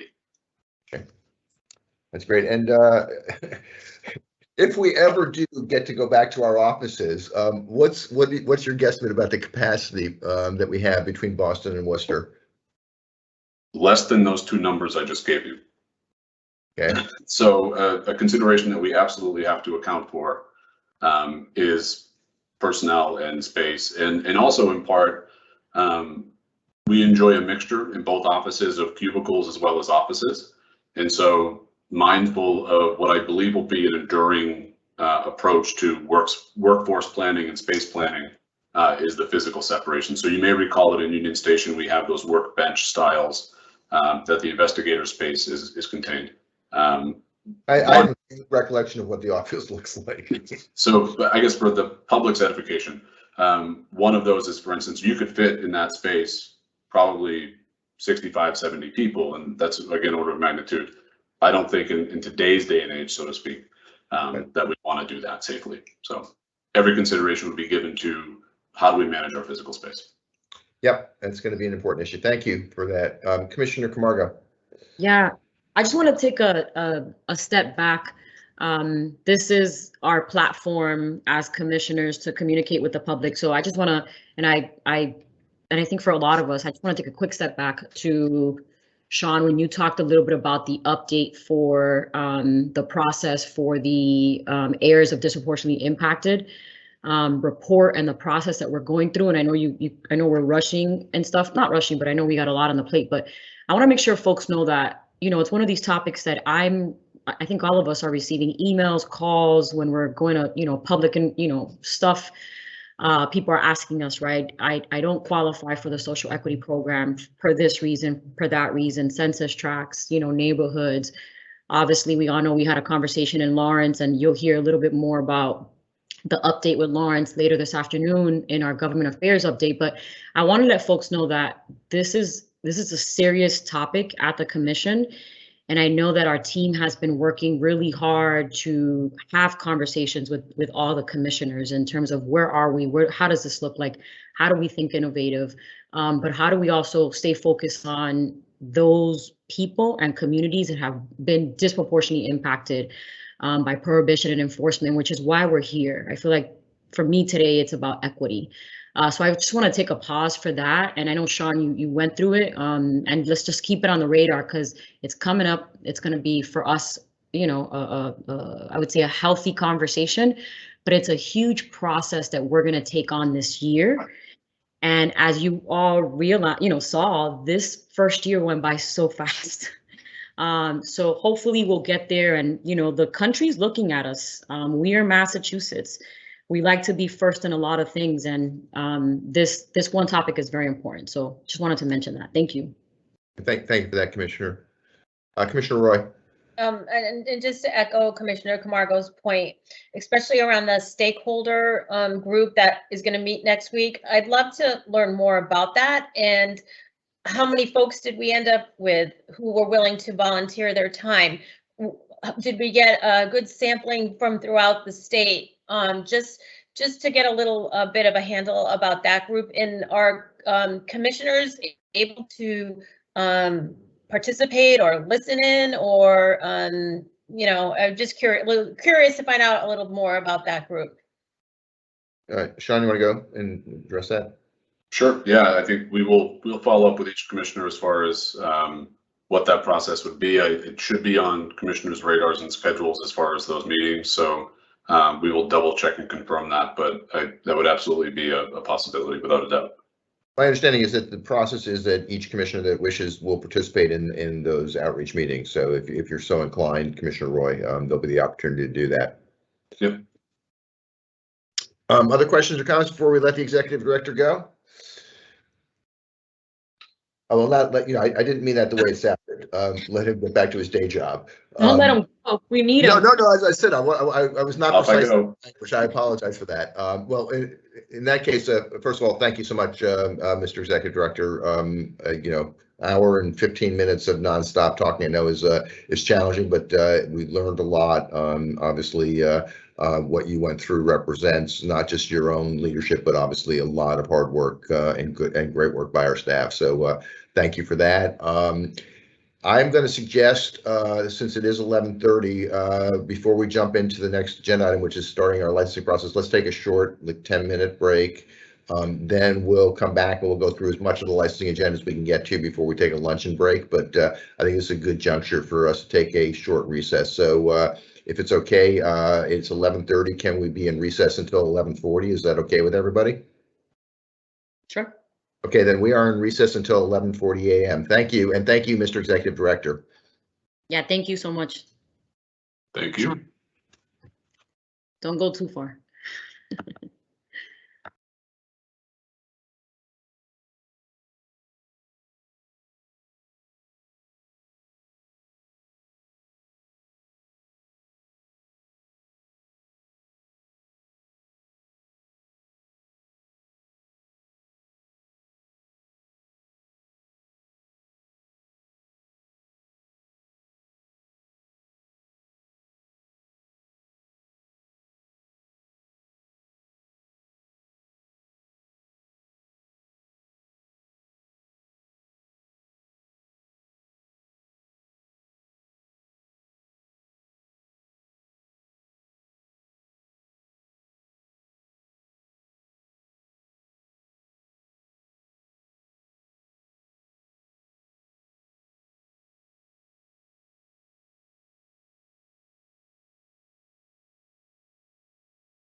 Okay, it's 11:40. Commissioner Stebbins, I see you're back. Commissioner Concepcion, I see you're back. Commissioners Roy and Camargo, are you guys back? Yep, That that was fast. was fast 10 minutes. And then Commissioner Roy, I see you're back as well. So we are back in session as of 11:40 a.m. Thank you. As I mentioned, the next item on the agenda is to start our conversation on the various licensing applications, starting with changes of control. Let's just get started. We'll take this as long as we can before we take a lunch break, and typically that will be when my mind stops working and needs a break from going through all of the votes. So let's see how far we get. We have, as I mentioned, a number of changes of ownership. As Sean, I think, mentioned, my expectation is that we'll continue to see a large number of these, probably growing as the industry matures. So my recognition and thanks to staff for their hard work on this. Derek, are you with us? I can see you. Welcome, Derek. Everybody, this is Derek Chamberlain, one of our licensing analysts. Derek, it's great to see you. Thank you so much for playing this role, and hopefully you'll come back next month. We won't rush too badly. Yes, thank you very much for having me. I look forward to the opportunity today. Okay, thanks, Derek. Before we get started, Commissioner Roy has requested a blanket condition for all of these changes of ownership. So let me read her requested condition, make sure people are comfortable with that, and then we'll have that condition by inference applied to every one of the changes of control that we review and vote on. So the blanket condition that has been requested by Commissioner Roy, let me read it, specifically to help ensure compliance with 500.101 and 501.101A11. It is strongly recommended that an update be provided to the Commission regarding any changes or modifications to your diversity plan and/or positive impact plan, including but not limited to goals, programs, measurements, and accountability as a result of change of ownership. Let me allow Commissioner Roy to speak on that, and then I just want to make sure everybody's comfortable with it. And then, as I said, we will apply that as a condition by inference to all of the changes of control that we discuss and vote on. Go ahead, Commissioner Roy. Thank you, Mr. Chairman. As Mr. Executive Director said earlier, we're seeing more of these now, and I really drilled down on them for this meeting. And these are significant changes of ownership that are occurring, and kudos to our staff. They can be quite complicated. There are parent companies, there are grandparent companies, and we need to make sure that they are in compliance with how many license types they have. And for instance, a Canadian company has purchased numerous entities in Massachusetts. So my thought process behind this is they are new to the Commission and our mandates around diversity and positive impact. So I'm not comfortable waiting an entire year or till renewal if there are significant changes in either one of those plans that we have approved. So my thought was if they could update the Commission on, I mean, it could be a change of where the donations are going or what communities they're impacting. I feel it's important, we need to know this. So that was my thought process behind having them update us on their diversity plans and positive impact plans, since these are significant changes of ownership. Thank you. Thank you, Commissioner Roy. Are there any concerns or comments about the ability to apply this across all of the change control? Commissioner Stebbins. Sure. Thank you, Mr. Chair. I would echo what Commissioner Roy said. You know, you just look at I think the first three that we're reviewing under changes of ownership. This is complete transition away from the original applicants, the original licensees. And I think the point is clear, is that we don't want to wait a whole year until we realize, one, you've changed the plan or haven't met the goals of the positive impact plan or diversity plan. So I think applying this condition is helpful and keeps our licensees on task. Doesn't prohibit them from changing something, but to the Commissioner's point, I think we'd rather realize and see that sooner rather than later. Thank you, Commissioner Stebbins. Other comments? Commissioner Concepcion. I have more of a question just about how this would operate in real Sure. time. Are we asking for an update prior to the application for change of ownership? How would this operate?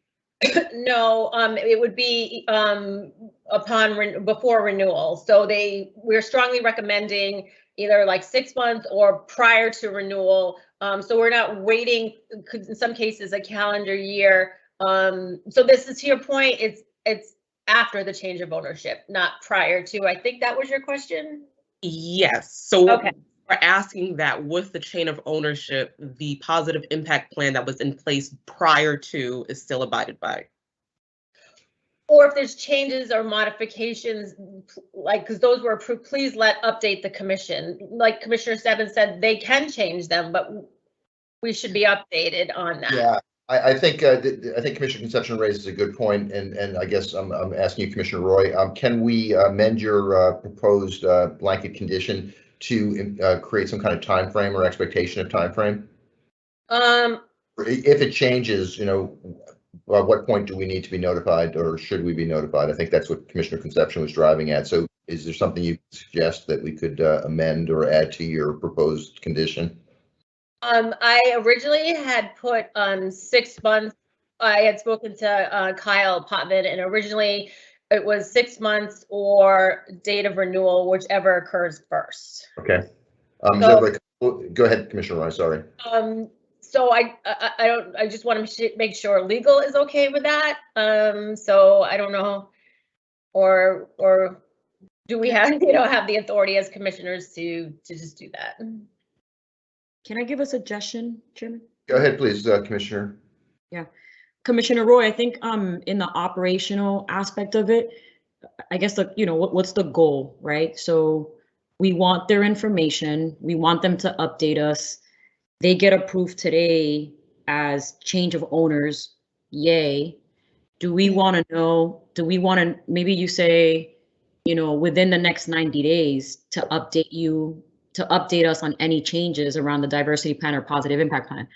I feel like 90 days is pretty feasible. Otherwise, you will wait till renewal, right? Because 6 months and then renewal, it's kind of like they're already going to be putting in information for renewal. So I'm just thinking of also, for them in terms of work as well. So I don't know, just a suggestion, either sort of like within 90 days of, right, final change of ownership, or or kind of before renewal, but the 6 month mark could be a little long. So before if I could just interject, and I apologize, I'm going to sound like a stickler, and I apologize. Please ask for the floor, because otherwise Grace can't catch up with you and get you live. So Commissioner Roy, please go ahead. Thank you. Thank you, Mr. Chairman.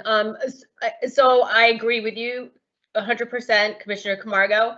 I just wanted to make sure my fellow commissioners are okay with the concept. Do we want to be updated on changes in diversity plans and positive impact plans? Because the timeline is moot if we don't agree with the concept of being updated. So I just want to make sure before we even go to the second part of the question on time frame, is everybody in agreement or alignment with the concept? Thank you. Yeah, I'm going to do a presumptive close here. I'm hearing everybody agreeing with it. Is that the case? So then there's a proposal from Commissioner Camargo to say within 90 days. I've seen our general counsel pop up on the screen, although she just disappeared on me. Could I get you back, general counsel? Thank you. How are you, by the way, Christine? Thank you, Chairman. I'm fine. How the concept that's on the table is to suggest that any updates, if there are no updates, there's no issue. But if there's an update to the plan, that we be notified within 90 days. Are you comfortable with that, Commissioner, or excuse me, General Counsel? Yeah. So to the extent that we're talking about plans that are not particularly sensitive, I'm fine with that. So in other words, we don't want to suggest basically that we're talking about a plan that we might want to maintain the confidentiality on. For these kinds of plans, asking for updates or changes is fine. I would note, however, that there's an operational question here as to whether CIE could monitor those kinds of submissions. So I would defer to other staff on that question. Okay. Thank you, General Counsel. Sean, do you have any issues with with the proposal on the table. I'll read an amended version of Commissioner Roy's proposal in a second, but Sean, are you okay with this? From an operation standpoint? I think so. I think there's a continuing burden on licensees. If plans are to change, they have to notify us anyway. So, and I think we do treat security plans and positive impact plans as both being required and obligated. So if you're going to make changes to your plans, the obligation's on the licensee to update the commission. Okay, thank you, Sean. So let me do the following, if I could, Commissioner Roy. I'm gonna read your language, proposed language again with the change we just agreed to, or at least that I think we've agreed to. So the proposed blanket license condition on all changes of ownership is specifically to help ensure compliance with 500.101 and 501.101A11. It is strongly recommended that an update be provided to the Commission within 90 days of the approval of change of ownership regarding any changes or modifications to your diversity plan and or positive impact plan, including but not limited to goals, programs, measurements, and accountability as a result of change of ownership. Does that work? Are there any objections? Go ahead, Commissioner Stebbins. Sure. I just want to be clear on what you said. It sounded like within 90 days of change of ownership or 90 days of a post change of ownership, they make a change to their diversity or their positive impact plan. It is strongly recommended an update be provided to the Commission within 90 days of approval of change of ownership regarding any changes or modifications, ...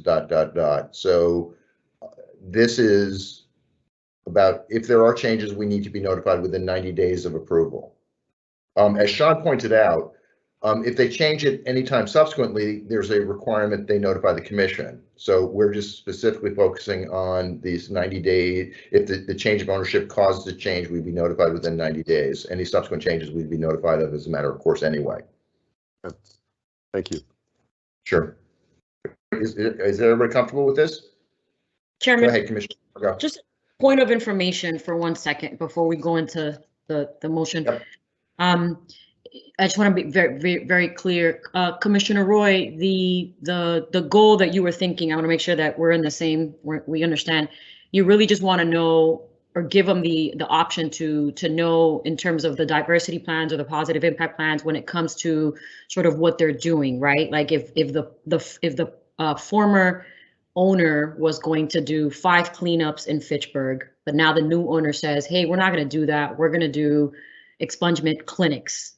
You just want to see and hear what they're doing in terms of, so that when we get to renewals again, it basically matches what they're doing, because this is final licenses. So for instance, last meeting, sorry, Mr. Chairman. Mr. Chairman. No, please. I'm sorry. I really want to help Grace and Haley out. Go ahead, please, Commissioner Roy. Okay, thank you very much, Mr. Chairman. Exactly, Commissioner Camargo. And just to further illustrate the point, last meeting we had an entity in North County, in Worcester County, and I don't want to single anyone out, that was using an area almost 75 miles away for their positive impact. And I believe myself and Commissioner Stebbins questioned that, and we asked them to directly impact areas in which they are doing business. So that is a concern of mine, where if, say, in Worcester, an entity has been a significant change of ownership and they decide to move their investments and positive impacts to 80 miles away, well, how would we know that? Unless we got updates. So that was my thought process around that, but exactly, thank you. Okay, Commissioner Concepcion. So I have a question, and this is relative to Commissioner Stebbins's question around if we're saying 90 days from the change in ownership or 90 days from the change in the plan. It sounds like, and Commissioner Roy, you can correct me if I'm wrong, it sounds like your intention is about the change in the actual plans and not the 90 days from change in ownership. That could be open. Mr. Chairman, may I have the floor? I just want to make sure. Sure. Yeah, no, please go ahead, Commissioner Roy.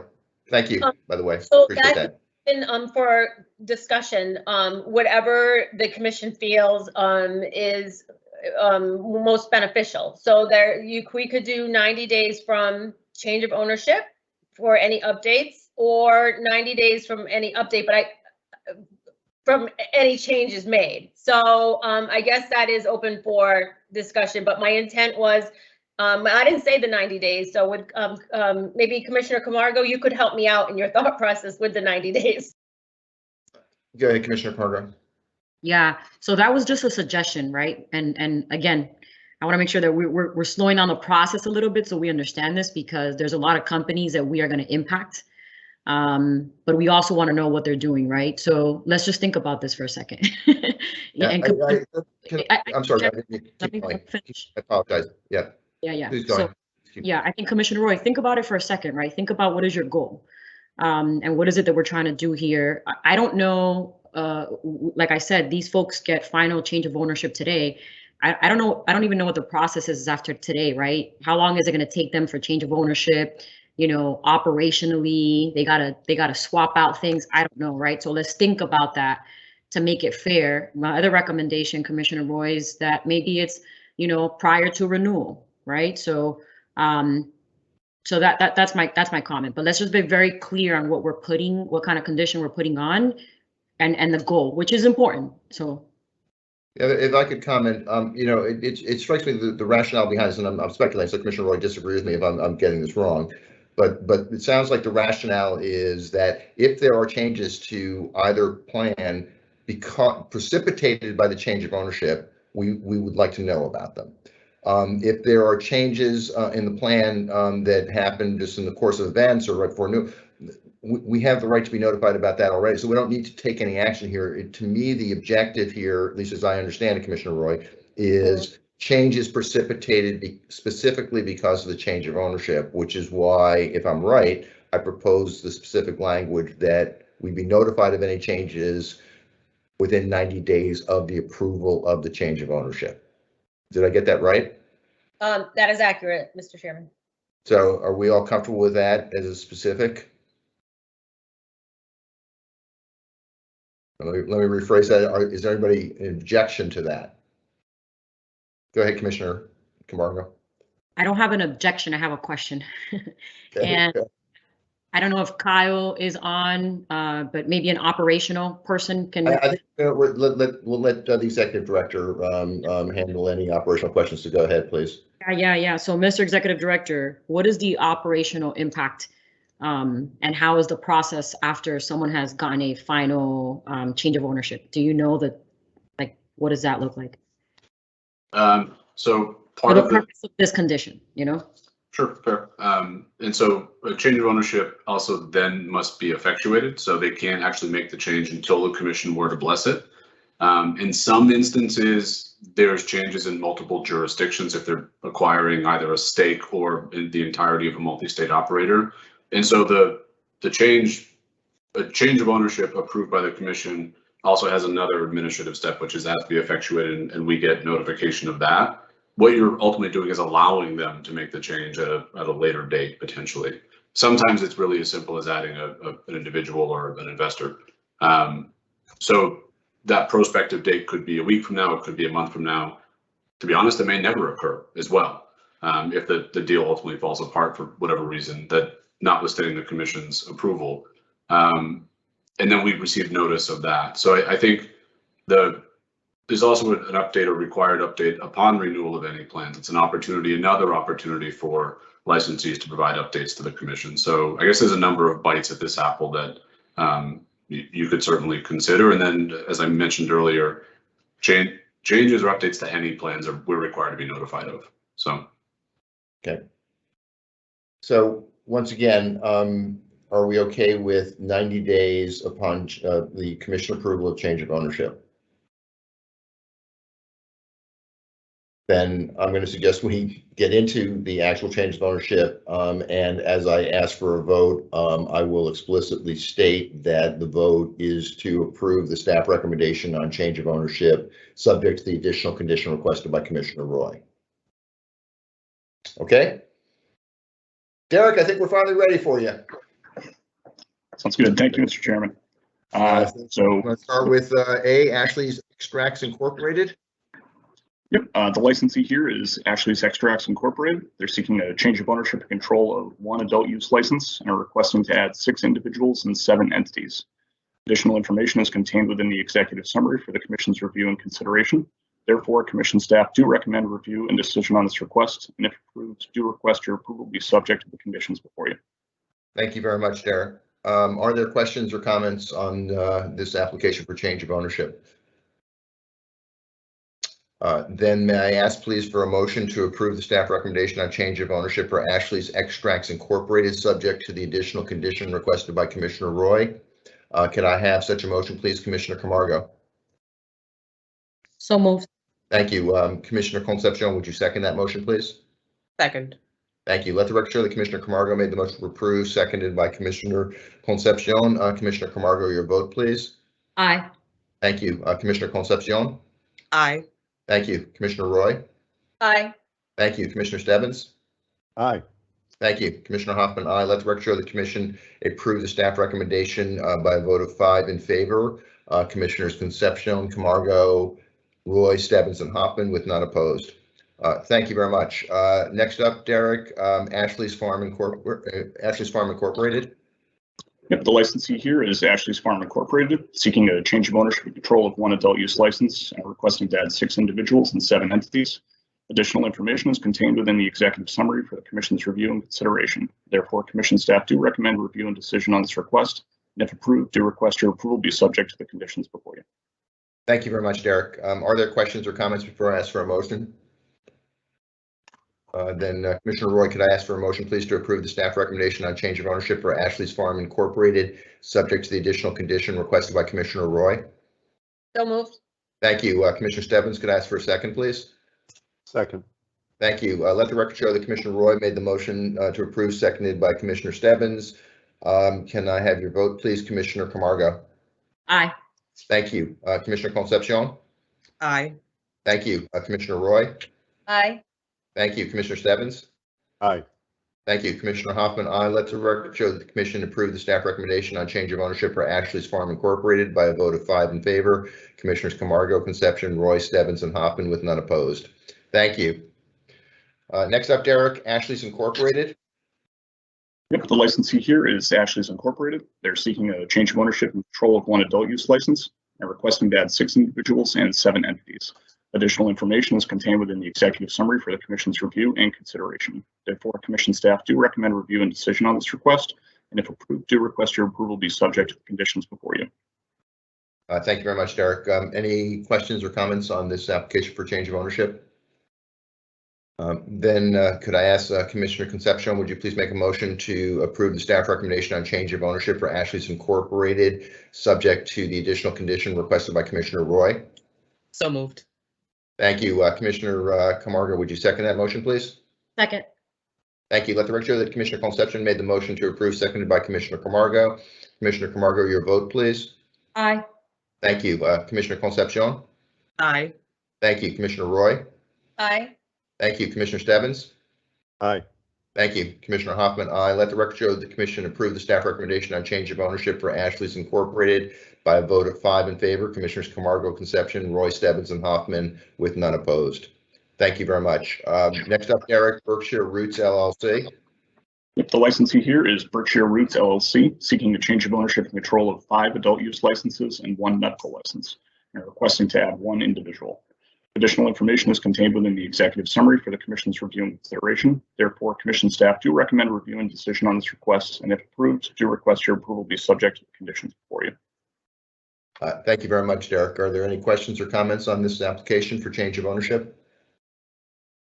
Commissioner Stebbins, could I ask you please for a motion to approve the staff recommendation on change of ownership for Berkshire Roots LLC, subject to the additional condition requested by Commissioner Roy? So moved. Thank you. Commissioner Roy, could I ask you to second that motion, please? Second. Thank you. Let the record show that Commissioner Stebbins made the motion to approve, seconded by Commissioner Roy. Commissioner, your vote, please. Aye. Thank you. Commissioner Concepcion? Aye. Thank you. Commissioner Roy? Aye. Thank you. Commissioner Stebbins? Aye. Thank you. Commissioner Hoffman, aye. Let the record show that the Commission approved the staff recommendation on change of ownership for Berkshire Roots LLC by a vote of 5 in favor. Commissioners Camargo, Concepcion, Roy, Stebbins, and Hoffman with none opposed. Thank you. Next up, Derek, Calyx Peak of Massachusetts Incorporated. Yep, the licensee here is Calyx Peak of Massachusetts Incorporated. They're seeking a change of ownership and control of 3 adult use licenses and requesting to add 1 individual and 2 entities. Additional information is contained within the executive summary for the Commission's review and consideration. Therefore, Commission staff do recommend review and decision on this request, and if approved, do request your approval be subject to the conditions before you. Thank you, Derek. Are there questions or comments on this license application for change of ownership? Thank you. Then could I ask Commissioner Camargo, would you please make a motion to approve the staff recommendation on change of ownership for Calyx Peak of Massachusetts Incorporated, subject to the additional condition requested by Commissioner Roy? So moved. Thank you. Commissioner Concepcion, would you second that motion? Second. Thank you. Let's record show that Commissioner Camargo made the motion, seconded by Commissioner Concepcion. Commissioner Camargo, your vote, please. Aye. Thank you. Commissioner Concepcion. Aye. Thank you. Commissioner Roy. Aye. Thank you. Commissioner Stebbins. Aye. Thank you. Commissioner Hoffman. Aye. Let the record show that the Commission approved the staff recommendation on change of ownership for Calyx Peak of Massachusetts Incorporated by a vote of 5 in favor. Commissioners Camargo, Concepcion, Roy, Stebbins, and Hoffman with none opposed. Thank you. Next up, Derek, CCE is CCE CAT LLC. Yep, the licensee here is CCE CAT LLC, seeking a change of ownership and control of 1 adult use license and are requesting to add 2 individuals and 1 entity. Additional information is contained within the executive summary for the Commission's review and consideration. Therefore, Commission staff do recommend review and decision on this request, and if approved, do request your approval be subject to the conditions before you.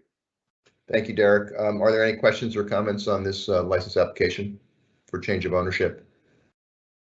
Then could I ask Commissioner Roy, would you please make a motion to approve the staff recommendation on change of ownership for CCE CAT LLC, subject to the additional condition requested by Commissioner Roy? So moved. Thank you. Commissioner Stebbins, would you second that motion, please? Second. Thank you. Let the record show that Commissioner Roy made the motion to approve, seconded by Commissioner Stebbins. Commissioner Camargo, your vote, please. Aye. Thank you. Commissioner Concepcion. Aye. Thank you. Commissioner Roy. Aye. Thank you. Commissioner Stebbins. Aye. Thank you. Commissioner Hoffman, aye. Let the record show that the Commission approved the staff recommendation on change of ownership for CCE CAT LLC by a vote of 5 in favor. Commissioners Camargo, Concepcion, Roy, Stebbins, and Hoffman with none opposed. Next up, Derek, Elevated Cultivation Co. LLC. Yes, we have the licensee here is Elevated Cultivation Co. LLC. They're seeking a change of ownership and control of 2 adult use licenses and requesting to add 2 entities. Additional information is contained within the executive summary for the Commission's review and consideration. Therefore, Commission staff do recommend review and decision on this request, and if approved, do request your approval be subject to the conditions before you. Thank you very much, Derek. Are there any questions or comments on this license application for change of control? Then could I ask Commissioner Concepcion, would you please make a motion to approve the staff recommendation to issue it or to approve change of ownership for Elevated Cultivation Company LLC, subject to the additional condition requested by Commissioner Roy? So moved. Thank you. Commissioner Camargo, would you second that motion, please? Commissioner Camargo? Second. Thank you. Let the record show that Commissioner Concepcion made the motion to approve, seconded by Commissioner Camargo. Commissioner Camargo, your vote, please. Aye. Thank you. Commissioner Concepcion. Aye. Thank you. Commissioner Roy. Aye. Thank you. Commissioner Stebbins. Aye. Thank you. Commissioner Hoffman, aye. Let the record show the Commission approve the staff recommendation of change of ownership for Elevated Cultivation Company or Co. LLC by a vote of 5 in favor. Commissioners Camargo, Concepcion, Roy, Stebbins, and Hoffman with none opposed. Next up is Elevated Roots LLC. Mr. Chamberlain. The licensee here is Elevated Roots LLC. They're seeking a change of ownership and control of 1 adult use license and are requesting to add 2 entities. Additional information is contained within the executive summary for the Commission's review and consideration. Therefore, Commission staff do recommend review and decision on this request, and if approved, do request your approval be subject to the conditions before you. Thank you very much. Are there any questions or comments on this staff recommendation for change of ownership for Elevated Roots LLC? Then could I ask Commissioner Stebbins, would you please make a motion to approve the staff recommendation on change of ownership for Elevated Roots LLC, subject to the additional condition requested by Commissioner Roy? So moved. Thank you. Commissioner Roy, would you second that motion, please? Second. Thank you. Let the record show that Commissioner Stebbins made the motion to approve, seconded by Commissioner Roy. Commissioner Camargo, your vote, please. Aye. Thank you. Commissioner Concepcion. Aye. Thank you. Commissioner Roy. Aye. Thank you. Commissioner Stebbins? Aye. Thank you. Commissioner Hoffman, aye. Let the record show that the commission approved the staff recommendation on change of ownership for Elevated Roots LLC by a vote of 5 in favor. Commissioners Margot, Conception, Roy, Stebbins, and Hoffman were unopposed. Can you guys hear? There seems to be a little static. Can everybody hear me okay? Okay. Thank you. Mr. Chairman, next up, Healthy Farms, Inc. The licensee here is Healthy Farms Incorporated. They're seeking a change of ownership and control of 3 adult use licenses and 2 MTC licenses, and requesting to add 8 individuals and 2 entities. Additional information is contained within the executive summary for the Commission's review and consideration. Therefore, Commission staff do recommend review and decision on this request, and if approved, do request your approval be subject to the conditions before you. Thank you. Are there any questions or comments on this application for change of ownership? Commissioner Stebbins. Sure, Mr. Chair, and perhaps the executive director can help me out with this one. This applicant for change of ownership had a notice of deficiency as part of the packet, and it obviously gets to something that's, it's a notice of deficiency that's mindful about changes of ownership, as well as it included obviously a cure so that this deficiency doesn't happen again. Mr. Executive Director, just because I think I'm seeing one of these for the first time, can you kind of walk through what might be the background on this case, or Mr. Chamberlain? This is a case of compliance with some new regs or awareness of some new regs, but obviously it does get to the issue of adding some additional ownership or folks in direct or indirect control. Mr. Executive Director, you want to take that? Sure, I'd be happy to attempt to answer it with some generalizations about, I think, how we would interpret or include a licensee with a history, as well as how we may incorporate, or I guess I don't want to interpret this change of ownership as being the cure, but instead that there was a, historically there had been an issue with this particular licensee. It was a compliance matter that was cured by the licensee, and I don't want that to be misinterpreted as being something that resulted in an enforcement action considered by the commission. But as you may know, a notice of deficiency is something that is routinely used to identify a question regarding compliance. Certainly want to provide the commission as much information and notice as possible, sometimes during the course of a cure proposal as well. And as far as the notice of deficiency is concerned, folks may attempt to add individuals to specific roles that may result in control. And then other licensees may consider bringing in additional entities to assist as well. But in this particular instance, we're happy to recommend the change of ownership, notwithstanding the history, but also want to be careful not to tie the deficiency to the change itself as well. So providing as much information as possible. Each one is going to be, each notice of deficiency is going to be very case specific too. So want to be mindful of that. But I want to be careful not to get too far into specifics in the event that future instances may result in returning to the commission, and also not divulging too much publicly regarding what could be either ongoing or now resolved investigations.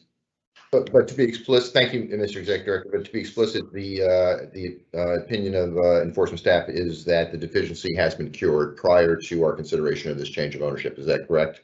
That is correct. Yes. Thank you. Commissioner Stebbins, do you have other questions or concerns? No, that was it. Thank you. Any other questions or concerns before I ask for a motion? Then I think if I'm correct, we're up to Commissioner Roy. Would you please make a motion to approve the staff recommendation on change of ownership for Healthy Farms Incorporated, subject to the additional condition requested by Commissioner Roy? So moved. Thank you. Commissioner Stebbins, would you second that motion? Second. Thank you. Let the record show that Commissioner Roy made the motion to approve, seconded by Commissioner Stebbins. Commissioner Camargo, your vote, please. Chairman, before Yes. did you just say by Commissioner Roy? I thought, was it a condition that Commissioner Stebbins brought? No, he did not ask for a condition, but this is the blanket condition. The reference I was making was to the blanket condition that Commissioner Roy has asked for on all of these changes of ownership. So let me do it again just for the record, please, if it's okay, Commissioner Camargo. Yes, please. I think I'm up. Commissioner Roy, I'm going to ask you to make your motion again. The motion I'm asking you to make is to approve the staff recommendation to on change of ownership for Healthy Farms Incorporated, subject to the additional condition requested by Commissioner Roy. So moved. Thank you. Commissioner Stebbins, would you second that motion, please? Second. Thank you. Again, let the record show that the motion was made by Commissioner Roy, seconded by Commissioner Stebbins. Commissioner Camargo, your vote, please. Aye. Thank you. Commissioner Concepcion. Aye. Thank you. Commissioner Roy. Aye. Thank you. Commissioner Stebbins. Aye. Thank you. Commissioner Hoffman. Aye. Let the record show the commission approved the staff recommendation on change of ownership for Healthy Farms Incorporated by a vote of 5 in favor. Commissioners Camargo, Concepcion, Roy, Stebbins, and Hoffman with none opposed. Next up, Mr. Chamberlain, M3 Ventures Incorporated. Yes, the licensee here is M3 Ventures Incorporated, seeking a change of ownership and control of 5 adult use licenses and 2 MTC licenses, and requesting to add 3 individuals and 1 entity. Additional information is contained within the executive summary for the commission's review and consideration. Therefore, commission staff do recommend review and decision on this request, and if approved, do request your approval be subject to the conditions before you. Thank you very much. Are there questions or comments on the staff recommendation on this licensee? Then could I ask Commissioner Concepcion, would you please make a motion to approve the staff recommendation on change of ownership for M3 Ventures Incorporated, subject to the additional condition requested by Commissioner Roy? So moved. Thank you. Commissioner Camargo, would you second that motion, please? Second. Thank you. Let the record show that Commissioner Concepcion made the motion to approve, seconded by Commissioner Camargo. Commissioner Camargo, your vote, please. Aye. Thank you. Commissioner Concepcion. Aye. Thank you. Commissioner Roy. Aye. Thank you. Commissioner Stebbins. Aye. Thank you. Commissioner Hoffman, aye. Let the record show that the commission approved the staff recommendation on change of ownership for M3 Ventures Incorporated by a vote of 5 in favor. Commissioners Camargo, Concepcion, Roy, Stebbins, and Hoffman with none opposed. Thank you very much. Next up, Mr. Chamberlain, Mission MA Incorporated. The licensee here is Mission MA Incorporated. They're seeking a change of ownership and control of 4 adult use licenses and 1 MTC license, and requesting to add 8 individuals and 2 entities. Additional information is contained within the executive summary for the commission's review and consideration. Therefore, commission staff do recommend review and decision on this request, and if approved, do request your approval be subject to the conditions before you. Thank you very much, Mr. Chamberlain. Are there questions or comments on this application for change of ownership? Then could I ask Commissioner Stebbins, would you please make a motion to approve the staff recommendation on change of ownership for Mission MA Incorporated, subject to the additional condition requested by Commissioner Roy? So moved. Thank you. Commissioner Roy, would you second that motion, please? Second. Thank you. Let the record show that the that the commission approved the staff recommendation on change of ownership for Mission MA Incorporated by a vote of 5 in favor. Commissioners Camargo, Concepcion, Roy, Stebbins, and Hoffman with none opposed. Thank you very much. Next up, Mr. Chamberlain, is New England Cannabis Corporation Incorporated. The licensee here is New England Cannabis Corporation Incorporated, seeking a change of ownership and control of 2 adult use licenses and requesting to add 8 individuals and 2 entities. Additional information is contained within the executive summary for the commission's review and consideration. Therefore, commission staff do recommend review and decision on this request, and if approved, do request your approval be subject to the conditions before you. Thank you very much. Are there questions or comments on this license application for change of ownership? Then could I ask Commissioner Camargo, would you please make a motion to approve the staff recommendation on change of ownership for New England Cannabis Corporation Incorporated, subject to the additional condition requested by Commissioner Roy? So moved. Thank you. Commissioner Concepcion, would you second that motion, please? Second. Thank you. Let the record show that Commissioner Camargo made the motion to approve, seconded by Commissioner Concepcion. Commissioner Camargo, your vote, please. Aye. Thank you. Commissioner Concepcion. Aye. Thank you. Commissioner Roy. Aye. Thank you. Commissioner Stebbins. Aye. Thank you. Commissioner Hoffman, aye. Let the record show that the commission approved the staff recommendation on change of ownership for New England Cannabis Corporation Incorporated by a vote of 5 in favor. Commissioners Camargo, Concepcion, Roy, Stebbins, and Hoffman with none opposed. Next up, Mr. Chamberlain, Pharmacannabis Massachusetts Incorporated. The licensee here is Pharmacannabis Massachusetts Incorporated. They're seeking a change of ownership and control of 4 adult use licenses and 3 MTC licenses, and are requesting to add 2 individuals. Additional information is contained within the executive summary for the commission's review and consideration. Therefore, commission staff do recommend review and decision on this request, and if approved, do request your approval be subject to the conditions before you. Thank you very much. Are there questions or comments on this license application for change of ownership? Then could I ask Commissioner Roy, would you please make a motion to approve the staff recommendation on change of ownership for Pharma Cannabis Massachusetts Incorporated, subject to the additional condition requested by Commissioner Roy? So moved. Thank you. Commissioner Stebbins, would you second that motion, please? Second. Thank you. Let the record show that Commissioner Roy made the motion to approve, seconded by Commissioner Stebbins. Excuse me, Commissioner Camargo, your vote, please. Aye. Thank you. Commissioner Concepcion. Aye. Thank you. Commissioner Roy. Aye. Thank you. Commissioner Stebbins. Aye. Thank you. Commissioner Hoffman. Aye. Let the record show that the commission approved the staff recommendation on change of ownership for Pharma Cannabis Massachusetts Incorporated by a vote of 5 in favor. Commissioners Camargo, Concepcion, Roy, Stebbins, and Hoffman, with none opposed. Mr. Chamberlain, are there any other changes of ownership for the commission to consider at this point in time? Not at this time, Mr. Chairman. Thank you very much. Let's move on then to renewals. So this is going to take just a little bit of time. We've got a lot of them, but let me start by acknowledging that Commissioner Camargo has asked for an opportunity to make a comment on the renewals. Is that correct, Commissioner Camargo? Mm-hmm. Would you like to go ahead now, or you want to do this after we go through? Yes. I have a question for the executive director. We thought I thought I was letting you go, Sean, but I guess I'm not. Go ahead, Commissioner Camargo. Sean, are you gonna make some comments later? I wanted to. He is. Okay, so he's gonna go after. Okay, that's fine. So I'll go. Thank you, Chairman. Thank you, Sean. I'll be brief. There's a lot of renewals. I'll be very transparent. There's some that are commenced. There's some that are not. Right. There's a lot of folks who are in the process, have their license, but are still have not commenced operations. So you see this list, but there's a bucket of folks that just have not commenced. So, you know, they're continuing their journey. I just want to give a quick, I don't have any conditions this month. I want to give quick kudos to the renewal team behind the scenes, Annie, Sarah, Rebecca, who review these renewals. And it's timely. I found out how many hours it takes to review the first round of applications and then renewals and so on. So I just want to say thank you to them. Quick shout out to caregivers. They've been doing a lot of work in the Fitchburg area with a lot of multiple donations. We just want to say thank you. Rise Holdings have had a lot of educational clinics throughout their renewal process.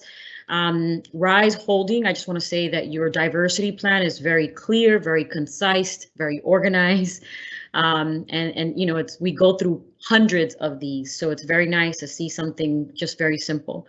Silver Therapeutics, they recently had done some expungement clinics. And sometimes, you know, Commissioner Roy, to your point and your condition, you know, we see this stuff in the provisional licenses in the beginning, and then we wonder, did they really do it? Did they really impact? How many folks did they do it, right? So it's really nice to read these renewals and see the data in terms of what they've done. The Green Lady has hired folks with Corys. Again, we, you know, say this at the provisional stage, you all put it in your diversity plans and positive impact plans, but it's nice to see folks that are actually hiring people with Corys. And like I've said in public, and I say it, you know, even again on this platform, you know, add that stuff to your renewal. Let us know that you've hired folks with Cory. Let us know your numbers. I've seen a lot of folks include in their renewals their participation with DBE vendors. So I want to just say thank you for that as well. And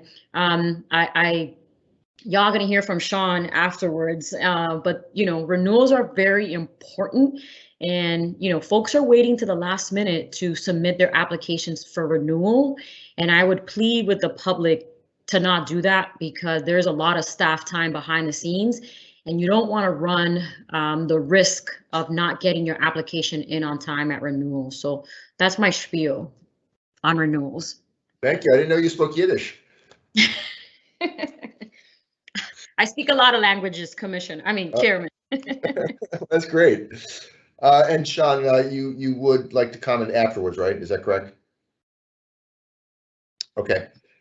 So we have, as I mentioned at the beginning of the meeting, we have 118 renewals. I'm going to break them into 3 rosters. All of the adult use renewals other than quintuple G will be 1 roster. Quintuple G will be a roster by itself, and then the 6 medical renewals, which are quintuple I through quintuple N, will be the 3rd roster. So let me start actually with just the individual one. So quintuple G, which is Western Front LLC, Commissioner Camargo has asked requested to be recused from that vote. So let me propose that we take that one up first. So Commissioner Camargo, if you turn off your camera and microphone, please, temporarily. I would like to ask for a motion, please. I'm sorry, Derek, before I start going to the individual ones, do you have any comments overall on the roster of renewals or not? No comments from me at this time, Chairman. Okay, thank you, appreciate that. So let me then ask the commission to consider the renewal for quintuple G, which is Western Front LLC. Unless there are any concerns or questions, I'd like to ask for a motion to approve the renewal for quintuple G. Are there questions or concerns? Then Commissioner Roy, would you please make a motion to approve the staff recommendation on renewal for Western Front LLC, MRR 205956? So moved. Thank you. Commissioner Concepcion, would you second that motion, please? Second. Thank you. Let the record show that Commissioner Roy made the motion to approve, seconded by Commissioner Concepcion. Commissioner Concepcion, your vote, please. Aye. Thank you. Commissioner Roy. Aye. Thank you. Commissioner Stebbins. Aye. Thank you. Commissioner Hoffman, aye. Let the record show that the commission approved the staff recommendation on renewal for Western Front LLC by a vote of 4 in favor, Commissioners Concepcion, Roy, Stebbins, and Hoffman, with Commissioner Camargo recused. Please rejoin us, Commissioner Camargo. Welcome back. It's great to be back. I bet you missed us for that minute. I had Okay. FOMO. I'm sorry? I had FOMO, fear of missing out. Okay, the second roster I'd like to ask the commission to consider for approval are the remainder of the adult use renewals, to be specific, A through quintuple F and quintuple H on these slides. Are there any concerns before I ask for a motion to approve that roster for renewal? Well, to welcome you back, Commissioner Camargo, could I ask you to make a motion then to approve the roster of renewals for adult use, A through quintuple F and quintuple H? So moved in the spirit of renewals. Thank you. I'm sure that our note takers are going to make sure that gets included in next month's meeting minutes. Commissioner Stebbins, could I ask you to second that motion, please? I will second that motion. Okay, thank you. Let the record show that Commissioner Camargo made the motion to approve, seconded by Commissioner Stebbins. Commissioner Camargo, your vote, please. Aye. Thank you. Commissioner Concepcion. Aye. Thank you. Commissioner Roy. Aye. Thank you. Commissioner Stebbins. Aye. Thank you. Commissioner Hoffman. Let the record show that the commission approved the roster of renewals by a vote of 5 in favor. Commissioners Camargo, Concepcion, Roy, Stebbins, and Hoffman, with none opposed. The last roster for renewals are the 6 medical marijuana licenses, quintuple I through quintuple N.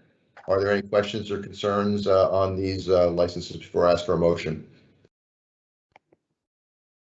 Then could I ask Commissioner Concepcion, would you please make a motion to approve the staff recommendation to issue renewals to quintuple I through quintuple N on this roster? So moved. Thank you. Commissioner Roy, would you second that motion, please? Second.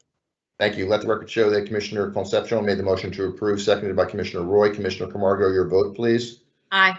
Thank you. Commissioner, I'm sorry. I just lost my track. Commissioner Camargo, you voted aye. Yes. Commissioner Concepcion, please. Aye. Thank you. Commissioner Roy. Aye. Thank you. Commissioner Stebbins. Aye. Thank you. Commissioner Hoffman, aye. Let the record show that the commission approved the staff recommendation to issue renewals to quintuple I through quintuple N by a vote of 5 in favor. Commissioners Camargo, Concepcion, Roy, Stebbins, and Hoffman, with none opposed. Thank you. Before I ask Sean to make some closing comments, Mr. Chamberlain, any other renewals for the commission to consider at this point in time? Not at this time, Chairman. Thank you. Okay, thank you very much. Then please go ahead, Mr. Executive Director.